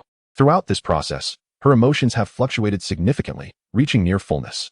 Rewarding the target with 3 years of cultivation based on current aptitude, triggering a 5,000-fold critical strike. Reward, 15,000 years of cultivation. Will you accept the reward? No. 3 days later, in the cave, Hu Qing'er resembled a gentle wife, feeding Han Changqing minced meat with tender care. Open wide. Careful, it's hot. She gently blew on the morsel. It's fine. My meridians are starting to recover, and I can use a bit of true energy now. In a few days, I should be able to fully reconnect my meridians and restore my injuries. Han Changqing smiled as he ate. That's good, but if you burn yourself, I'll be heartbroken. Hu Qing'er pouted playfully. Ouch, I'm burning to death. Han Changqing feigned a dramatic wail. Where did you burn yourself? Hu Qing'er immediately panicked, nearly dropping her bowl. Inside, deeper in. Yes, it's all burned in my heart, he replied teasingly. Upon hearing this, Hu Qing'er's face flushed with anger as she scolded him. You annoying rascal. After their playful squabble, a comfortable silence enveloped them. Are you worried about your father-in-law? Han Changqing sighed. Yes, we haven't returned in many days. I fear my father is worried, Hu Qing'er admitted, a hint of sorrow crossing her face. They promised to return in 3 days. How many days has it been now? Very soon, he reassured her. Yes, Hu Qing'er leaned against Han Changqing, their gazes lost in the expanse above the cave. One day earlier, at Feiyun village, the silver-haired Hu Lao was pacing back and forth anxiously. Chapter 55. The master has arrived. The chief of the stronghold was informed that a masked woman had come, claiming to be the master of the young lady. Just then, Xiao Tao entered from outside. Quickly, please invite her in, Hu Laodao said, his expression shifting slightly. Yes, Xiao Tao was about to step out, when Hu Laodao furrowed his brow and added, Wait, I shall accompany you. That woman is a formidable expert from the Ice Divine Palace. Even if she is Hu Qing'er's father, he would not dare to be presumptuous, especially since he currently has matters to attend to. Soon, they arrived at the entrance of the stronghold. A woman clad in a simple white gown stood there quietly, and even with her face veiled, her ethereal grace was unmistakable. She stood there like a celestial being, instilling a sense of reverence in those who beheld her. I have encountered the immortal Mu, who Fei Chen greeted from a distance. You flatter me, the woman named Immortal Mu replied with a slight nod. I have come to take Qing'er for her cultivation. I kindly ask you to bring her out. Immortal Mu, this matter is complex, Hu Laodao said. His face filled with concern. Immortal Mu's expression turned icy, and a chill swept through the air, causing everyone to shudder involuntarily. A wave of dread coursed through Hu Laodao. Immortal Mu, I hope you will temper your powers, he said, his countenance stiff. Is Qing'er in danger? Her voice was crisp and cold. Hu Laodao breathed a sigh of relief and quickly gestured for her to enter. Immortal Mu, please come inside and allow me to elaborate. Half a jaw stick later. Such a bloodthirsty stronghold, courting death. Hu Laodao gazed at the thick layer of ice crystals on the table, from which cold air emanated, his lips twitching. Indeed, one should not provoke the people of the Ice Divine Palace. What is going on with Han Changqing? Immortal Mu suddenly turned her gaze towards Hu Laodao, her eyes filled with inquiry. When she departed, Hu Qing'er was still naive regarding matters of the heart. How could a fiancé suddenly appear? If there were a fiancé, Hu Qing'er would surely have mentioned it.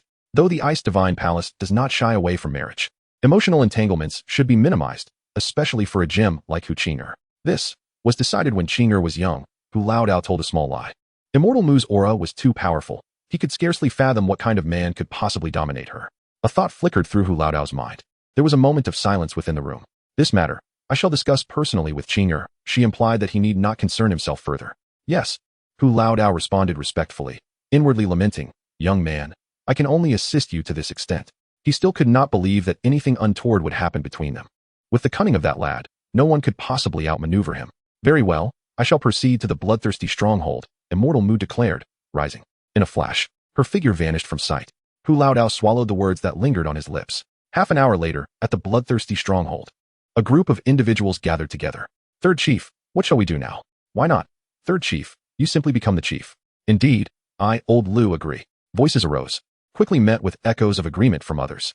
Although several innate realm members were displeased, they found themselves compelled to join in the chorus. Greetings, Chief. Greetings, Chief. The former third chief of the bloodthirsty stronghold had dramatically transformed into its new chief, his face alight with joy as he accepted the accolades of the crowd. Oblivious to the calamity that awaited him. Everyone, after we bury Xiao Yuani, we. What do you mean by that? Is there something behind me? He attempted to turn, but the bandits recoiled in fright, their faces pale. You are the chief of the bloodthirsty stronghold? A cold voice rang out from behind him. The newly minted chief felt a chill seep into his heart, his legs trembling. No. Where's Hu Qing'er? She is not in the bloodthirsty stronghold. She was pursued by the former chief's men to who knows where. Is that so? Immortal Mu's tone turned frigid. I would not dare deceive you, Immortal. Furrowing her brow, she inquired, where did she go? Just moments ago, she had searched the bloodthirsty stronghold with her divine sense. Finding nothing. You practiced the blood demon technique. I just. Uffed. The new chief spewed a mouthful of blood, his face turning ashen. Anyone who practices evil techniques shall perish. Immortal Mu snorted coldly, swiftly debilitating the new chief's cultivation. Then, she soared into the air, vanishing from sight. Just as the crowd sighed in relief, the next instant, a colossal hand, darkening the sky, descended upon them with a thunderous crash. Boom. It was as if the world had met its end. The audacious, bloodthirsty stronghold was obliterated, with none left to survive. Immortal Mu was unconcerned with their fate. Her focus remained on searching for Hu Qing'er. Circling and scouring, it was not long before she discovered the headless corpse of the second elder. Law Manifestation Realm. Immortal Mu's gaze shifted towards a distant location, and her figure vanished once more. Within a cave. Stinky fellow. How long will it take for you to move on your own? Hu Qing'er complained. Almost there, just a moment more. Hurry up, Qing'er can barely hold on. Just a little longer. You wouldn't want to suffocate me, would you? If you suffocate, you deserve it for your mischief. What a grievance. Immortal Mu stood at the cave entrance, her expression cool. Inside, a man and a woman, coupled with the recent heated exchange, painted a scene in her mind that she felt compelled to prevent. Taking a deep breath, she walked in with a calm demeanor. Air. How large? The feeling of shock washed over her. She wished for nothing more than to find a crack to hide in. How scandalous. Ah, master. Hu Qing'er exclaimed, momentarily stunned, her heart a whirlwind of surprise, fright, and anxiety. Her hands froze mid-action. Han Changqing felt a chill, as if eyes were boring into him. And he quickly whispered, pants, pull up your pants. Oh. Hu Qing'er regained her senses, hurriedly helping her beloved pull up his trousers and seat him on the stone bed before dashing to Immortal Mu's side. Pouting, Master, Qing'er missed you terribly. As Immortal Mu caught a whiff of the strong masculine scent emanating from her disciple, her lips twitched. But she ultimately refrained from sending her disciple flying with a palm strike. Instead, she pulled her down and demanded, speak. What transpired? Have you forgotten everything I taught you? I did not forget. Hu Qing'er pouted, attempting to change the subject. Master, look, Qing'er has broken through to the condensation Dan realm. Immortal Mu's focus was indeed diverted, and she finally noticed her precious disciple's advancement. What is this? Your cultivation? It was impossible for her not to be astonished. She had only been away for a few days, and Hu Qing'er had remarkably ascended to the condensation Dan realm. To rise from the mortal realm's first level to the first level of the condensation Dan realm in a year was enough to astonish a multitude. Master, it is all thanks to this stinky fellow, Hu Qing'er said with a slight smirk, pointing at Han Changqing. Han Changqing offered an awkward smile. Hi, master. Stinky fellow. Don't call me that. Who is your master? Immortal Mu frowned, preparing to scold him, but Hu Qing'er interjected. Yet, how did it sound like they were flirting? Cold sweat trickled down Han Changqing's back as he silently thought, Precious Qing, my dear, please stop being so coy. You do not see how terrifying your master's gaze is upon me. I feel as though I am on the verge of being devoured alive. Chapter 56. What is an immortal? Seriousness enveloped Mu Xianzi's expression as she felt the weight of the situation. With such exceptional talent as Qing'er possessed, she could not allow her emotions to interfere. It was time to take decisive action. A plan began to form in her mind. Master. Hu Qing'er clung to Mu Xianzi's arm, feigning innocence. Qing'er, please step outside, Mu Xianzi instructed, gesturing towards the cave entrance. Ah, master, Changqing is Qing'er's husband. Please do not act recklessly, Hu Qing'er replied, a spark of alarm flickering within her. She was acutely aware of her master's disdain for men. Leave. Mu Xianzi's tone turned icy. In this moment, she needed to be resolute. Hesitation could lead to chaos. Though the icy beauty of the Ice God Palace had never experienced love, she was no stranger to the art of separating lovers. Tears welled in Hu Qing'er's eyes, her pitiful demeanor tugging at their hearts. Mu Xianzi gritted her teeth, determined to maintain her stance.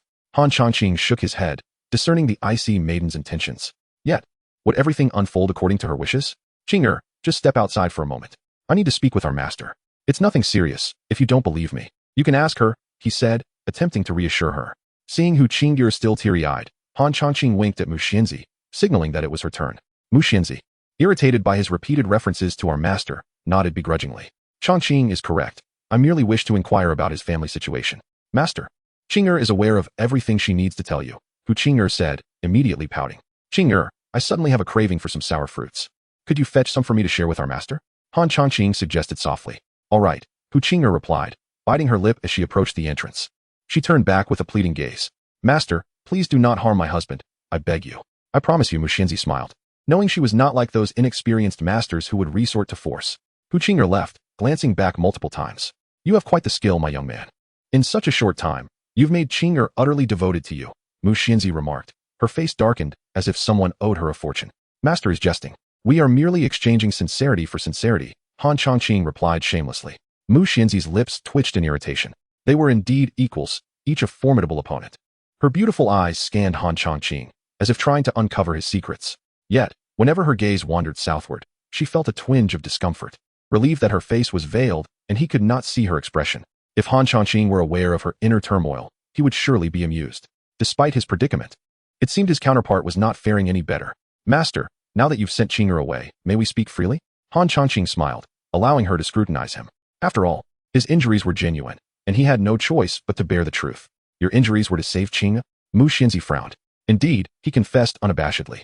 I shall assist you in recovering your injuries, help you advance to the 5th level of the condensed Dan realm, and provide you with 3 years' worth of martial resources, in exchange for your departure from Qing'er. Less. Indeed, master. Let us consider this. I am Qing'er's husband. As long as I do not leave her, do you believe you could simply stand by and watch me suffer? With Qing'er in the Ice God Palace, do I need to worry about martial resources? Han Changqing stated matter-of-factly. By heavens, how reasonable.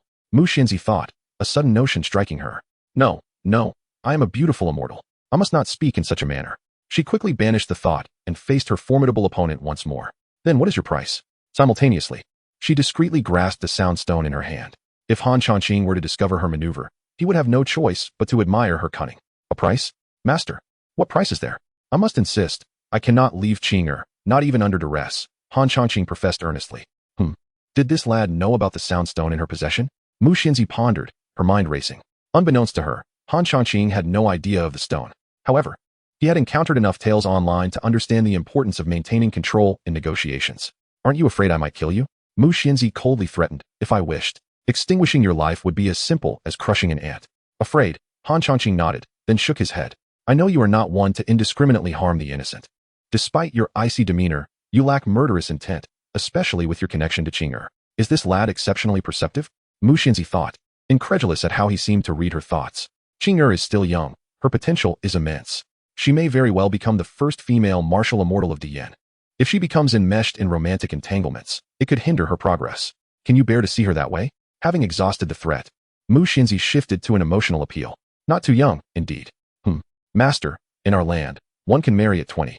Qing'er is 26. She could already be a mother to several children, Han Changqing explained earnestly. Mu Xinzi felt her anger rising. As for the notion of hindrance you mentioned, I must address that now. Han Changqing's gaze deepened. Speak. Mu Xinzi ground her teeth, barely managing to utter. I am aware of the cultivation techniques of the Ice God Palace, which uphold the doctrine of transcending emotion. But, Master, have you ever considered why you have yet to produce a martial immortal, or even a martial saint? Why? Mu Xinzi instinctively replied. Because of the doctrine of transcending emotion. You are human, not a heavenly principle. The heavenly principle is devoid of sentiment, indifferent to existence, treating all as mere fodder. But you are human. How can you possibly renounce your emotions? Do not forget, you were born of flesh, not stone. Noticing Mu Xinzi was lost in thought, Han Changqing silently reveled in his cleverness, contemplating how to deceive her and her companions. His previous assertions were merely fabrications, following the conventional narrative. The path of transcending emotion was undoubtedly flawed, yet one could not outright dismiss it. However, he had no intention of allowing Hu Qing'er to become another cold-hearted figure after spending years in the Ice God Palace. Thus, he pressed on. Moreover, Master, you mentioned the female martial immortal. What, in your opinion, constitutes an immortal? What constitutes an immortal? Mu Xinzi murmured. Isn't an immortal simply a person embodying a mountain? If even immortals cannot escape human emotion, then to cast aside that which defines humanity is to lose sight of the essence. Here, Han Changqing cleverly manipulated the conversation. If Mu Xinzi were to reflect deeply, she would undoubtedly uncover the flaws in his reasoning. Yet, thanks to his earlier groundwork, Mu Xinzi found herself ensnared in a conundrum. Upon hearing that even immortals were bound to human emotion, she felt as if struck by lightning. Chapter 57. Is the Ice Fairy about to self-destruct? What on earth? Have I overcooked it? Upon witnessing the icy demeanor of the Ice Fairy, suddenly pale as a ghost, Han Changqing couldn't help but murmur to himself. Simultaneously, he felt a twinge of disdain. Here I am, yet to unleash my ultimate move, and you, without hesitation, have capitulated. The notion of transcending emotions? A person cannot simply sever their feelings. After all, humans are born of flesh. Even immortals are but human. Each word resounded with profound clarity, shaking the very foundation of the Ice Fairy's martial heart, cultivated over a century. In that instant, she felt an unsettling truth in his words. They had indeed strayed from the rightful path of the Ice God Palace. As this thought took root within her, it spread like poison in her heart, shattering her faith. Her face turned as pale as parchment, and she spewed forth a mouthful of blood, staining the ground crimson. Meanwhile, Han Changqing found himself drenched in misfortune. What the hell is happening? Before he could comprehend the situation, the previously fluctuating expression of the Ice Fairy shifted, her eyes closing as she collapsed towards him, blood staining the corner of her lips. They tumbled onto the stone bed, assuming a bizarrely intimate position. Bang! Han Changqing found himself pinned, unable to move, a searing pain radiating from his back where it had scraped against the stone. Yet, this was not the life-threatening part. The real danger lay in the erratic energy emanating from the Ice Fairy, akin to a powder keg on the verge of explosion. Oh no, this is bad. Has this madwoman lost her mind? Is she truly going to self-destruct? Panic gripped Han Changqing's heart. Cursing himself for his reckless words, he frantically searched for a way to save her. If this cold beauty truly exploded, their remains would be irretrievable, and the devastation would extend for miles. Even Hu Qing'er, who was out foraging, would suffer dire consequences. Master, please wake up. Master, Ice Fairy. What the hell? As he desperately pondered solutions, he called out, attempting to restore the Ice Fairy's consciousness. Damn it, why is she so fragile, unable to withstand even the slightest blow? What kind of so-called master of the Ice God Palace is this? Weakling would be a more fitting title. Cough, cough. One cannot sever their emotions. Master, are you awake? Hearing the Ice Fairy's voice, Han Changqing immediately called out loudly while lying on the stone bed. The Ice Fairy remained sprawled atop him, her eyes void of life, murmuring incoherently. Had the Ice God Palace truly taken the wrong path? What should I do? Ancestor, has the path of the Ice God Palace truly been erroneous? Uft. The Ice Fairy's gaze dimmed as she coughed up another mouthful of blood. Simultaneously, her aura grew increasingly perilous, as if the heavens themselves were about to collapse. Oh no, I'm going to die? You crazy woman, if you're going to perish, do it alone.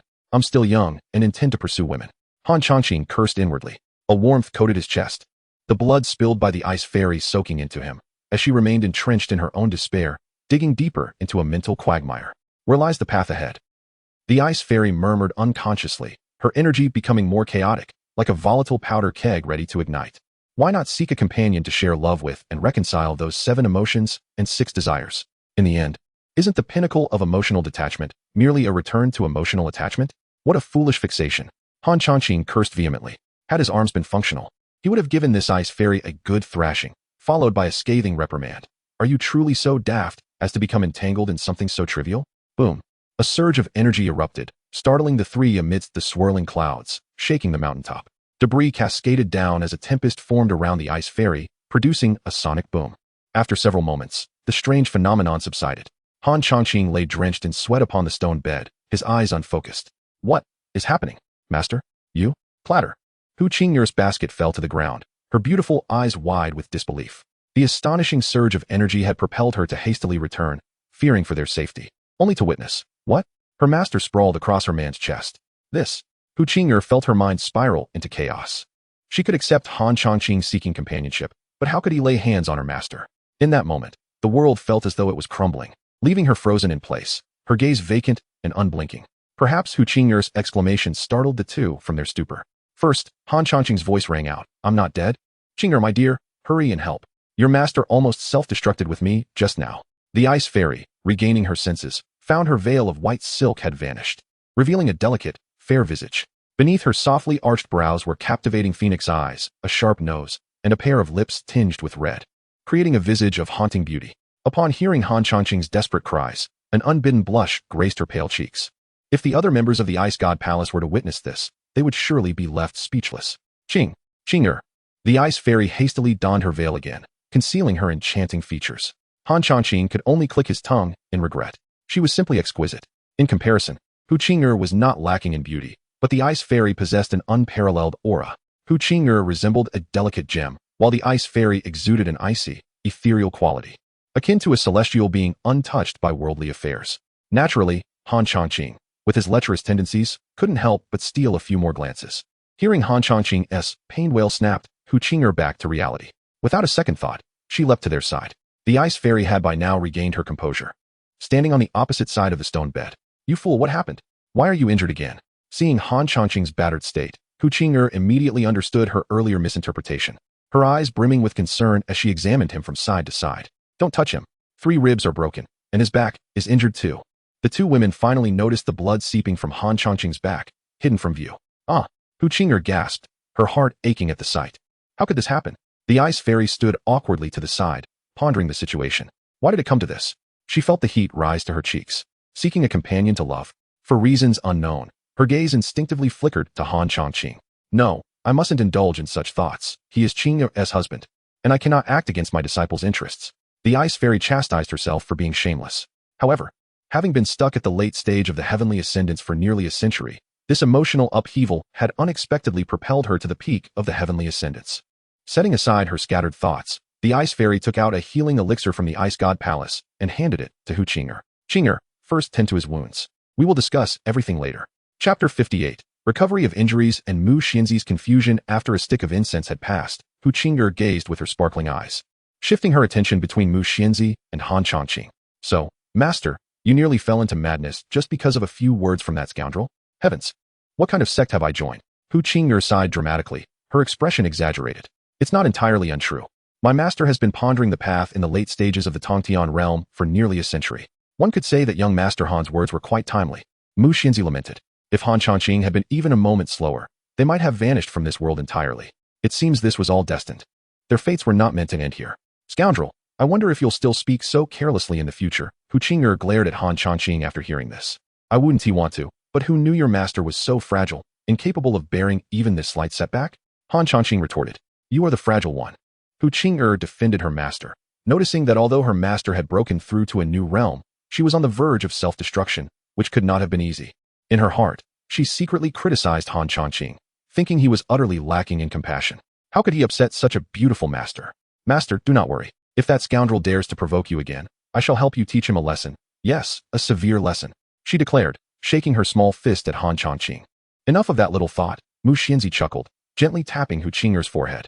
Though she had never experienced love, she could read Hu Qing'er's intentions like an open book. Not at all, master. You misunderstand your disciple. Hu Qing'er protested, her stubbornness evident. Is that so? Then, when you return, you can tend to his injuries well. Mu Xianzi suggested. Really? Hu Qing'er blurted out, her face flushing red as she quickly added. Ah, master, do not misunderstand. I meant, what will I do if you leave? I still wish to honor you. Mu Xianzi interrupted her. Take this. It is the ice spirit pill from the Ice God Palace. One is sufficient to reshape young Master Han's meridians, though the bones may pose a challenge. Bones? Hu Qing'er asked, slightly puzzled. Master means that my bones have already misaligned somewhat. Repairing the meridians now could exacerbate the misalignment, and if that happens, I would be unable to stand at all. Han Changqing clarified. The fact that this ice beauty was willing to use a treasure from the Ice God Palace to treat his injuries indicated her significant interest in him.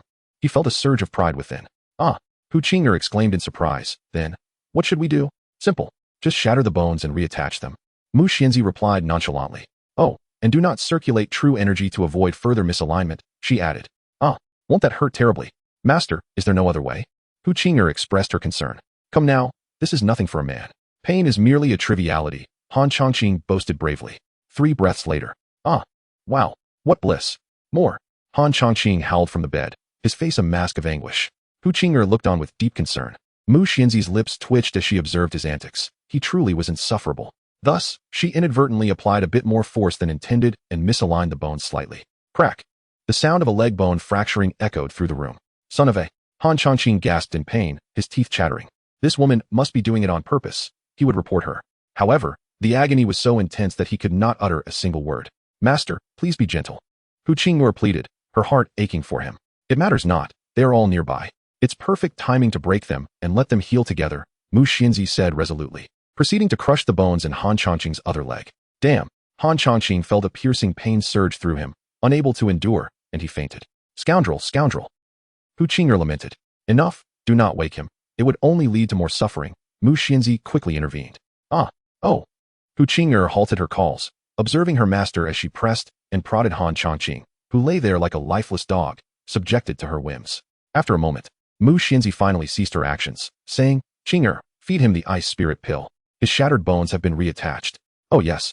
Hu Qing'er nodded eagerly, hastily pouring out the ice spirit pill, which was crystal clear and roughly the size of a fingernail.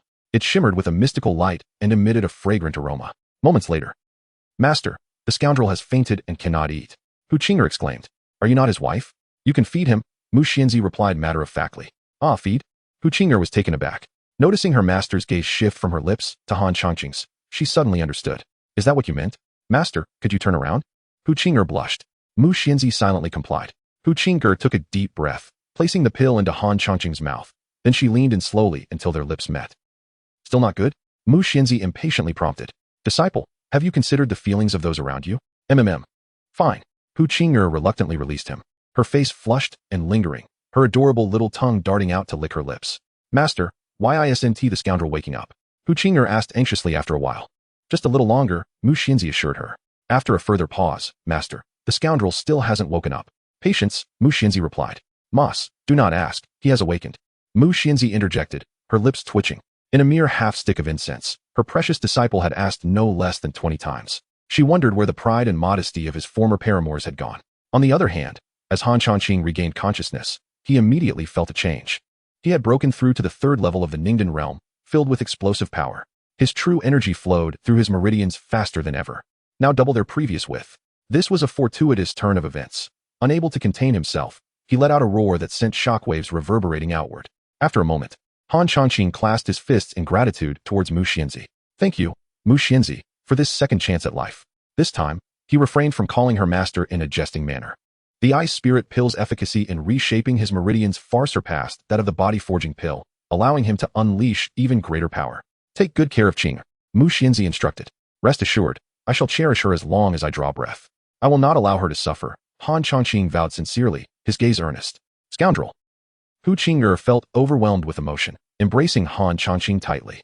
He gently patted her back, reassuring her, it's all right, everything will be fine. Mu Xianzi silently approved of this. Hu Qing'er began recounting the events of their recent ordeal, and her perception of Han Changqing shifted. Despite his roguish demeanor, he was willing to risk his life to protect his beloved. Such a quality was rare among men. Had Han Changqing known the extent of the positive impression he had made on this ice beauty, he would have been utterly delighted. Young Master Han, Qing'er mentioned you used the fiery soul burn. How is it that you remain unscathed? Here it comes, Han Changqing thought to himself. Chapter 59. Did you really say your face is big? Our master, I too am curious. Why not investigate? Han Changqing chuckled, spreading his arms wide in a gesture of mock submission. He feigned ignorance, suggesting that as the esteemed figure, it was his duty to examine the matter. Indeed, master. Did you not tell Qing'er that once we employ the fiery soul incineration, our bodies would swiftly wither into dust? Why then is that scoundrel unharmed? Could he be harboring some hidden aftereffects? Hu Qing'er, with concern etched on her face, glanced between Han Changqing and Mu Xianzi, her beautiful eyes pleading, Master, perhaps you should examine him. Mu Xianzi regarded the two before her, a rogue and a naive romantic, with a mix of frustration and resignation. Sitting cross-legged, she thought, well, let us heed our master's words.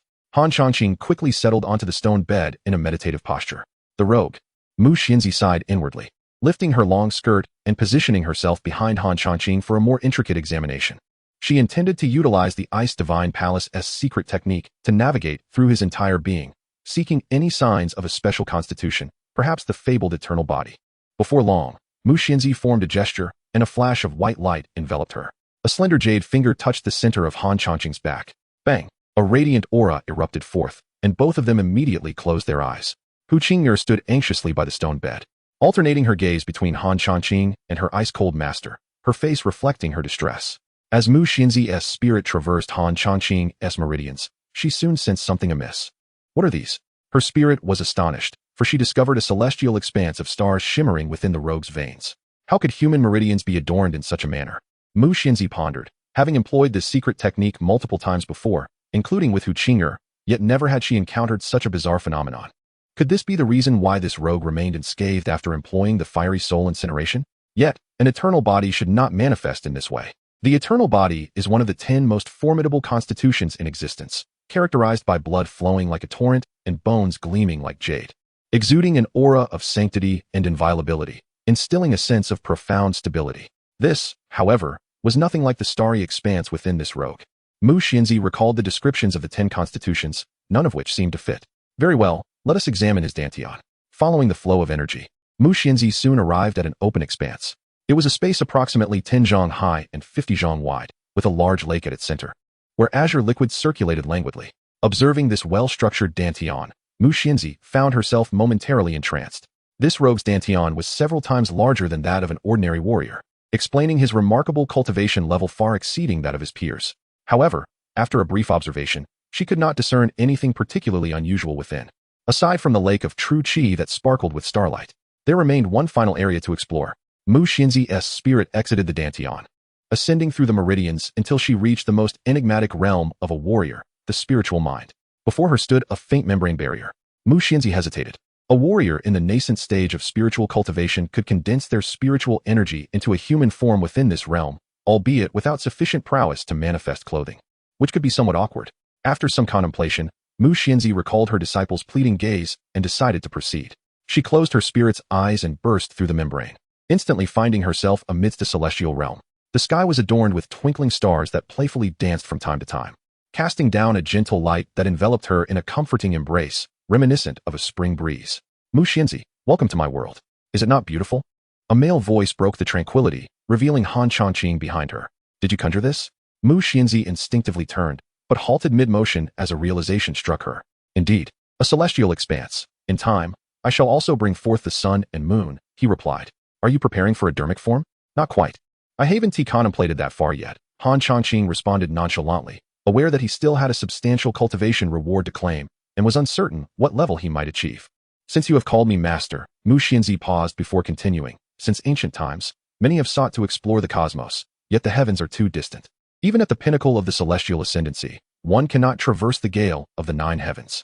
Some sages have suggested that the starry sky above is an illusion crafted by a powerful being.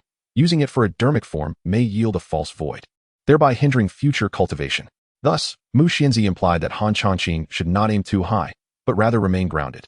As he listened, Han Changqing recognized the underlying tone of admonishment, reminiscent of his former teachers. Mu Xianzi, her back turned, furrowed her brow slightly, stating, listen well.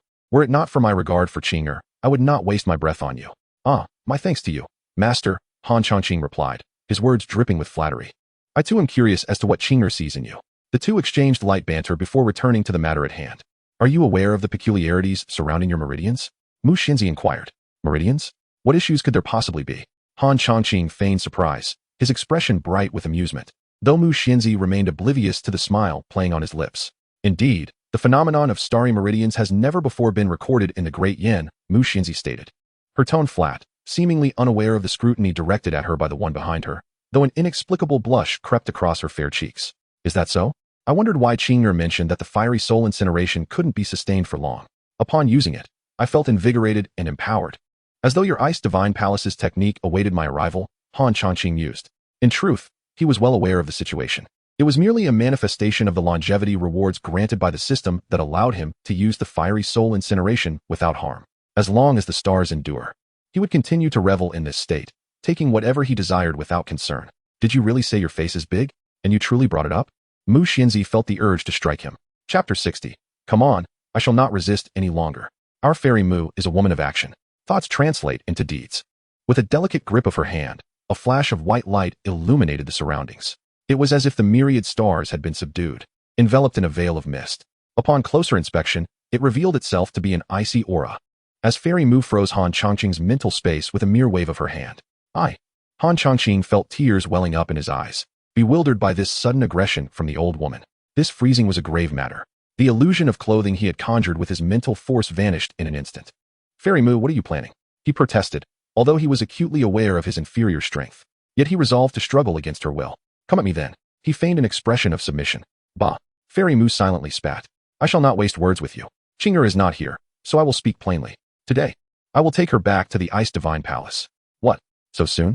Han Changqing stammered, his face flushed. Master, please continue. He awkwardly covered himself. Having just received a slap, the situation was dire, and he had no choice but to endure the embarrassment.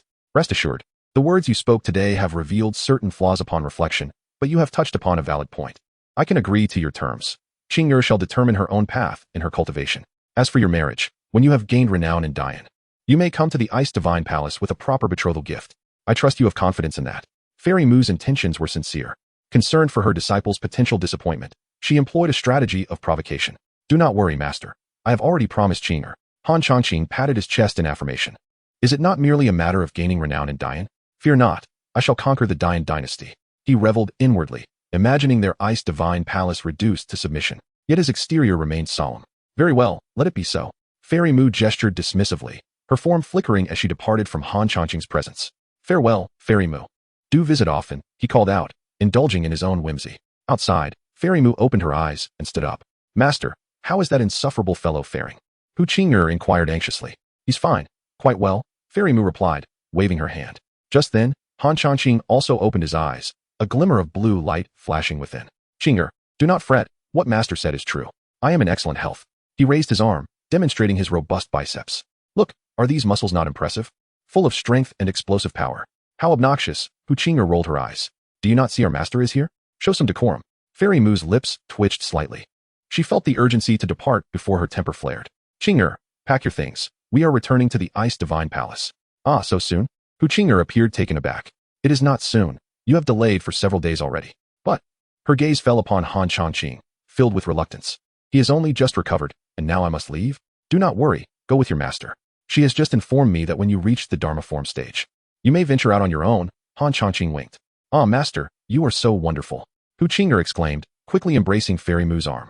Fairy Mu frowned slightly, casting a reproachful glare at Han Changqing. When did I ever say that? Han Changqing chuckled nervously, glancing around. Master. On the other side, Hu Qing, noticing Fairy Mu's silence, began to pout. Indeed, master did mention this, but only after you achieve the Dharma form stage, Fairy Mu said, gently ruffling Hu Qing'er's hair with a benevolent expression. Master, that insufferable fellow says you should not touch Qing'er's head anymore. The more you do, the dimmer she becomes. Hu Qing'er pouted discontentedly. Fairy Mu turned her head, her sharp eyes narrowing dangerously. Ha! Han Changqing felt a chill run down his spine and hastily laughed. Dear me, silly girl, do not say such things. Else, your master's formidable wrath may be unleashed. Master, let us negotiate, he suggested after a moment. Speak, came the icy reply. Is it permissible for me to write a letter to Qing'er if I miss her too much? Fairy Mu's lips twitched in irritation, her desire to silence this rogue intensifying. Master, Hu Qing'er chimed in eagerly from the side. Fine, Fairy Mu conceded, her voice clipped. But may I have a token? I fear that letters may not reach her otherwise. Fairy Mu regarded him with newfound respect, realizing he had anticipated her concerns.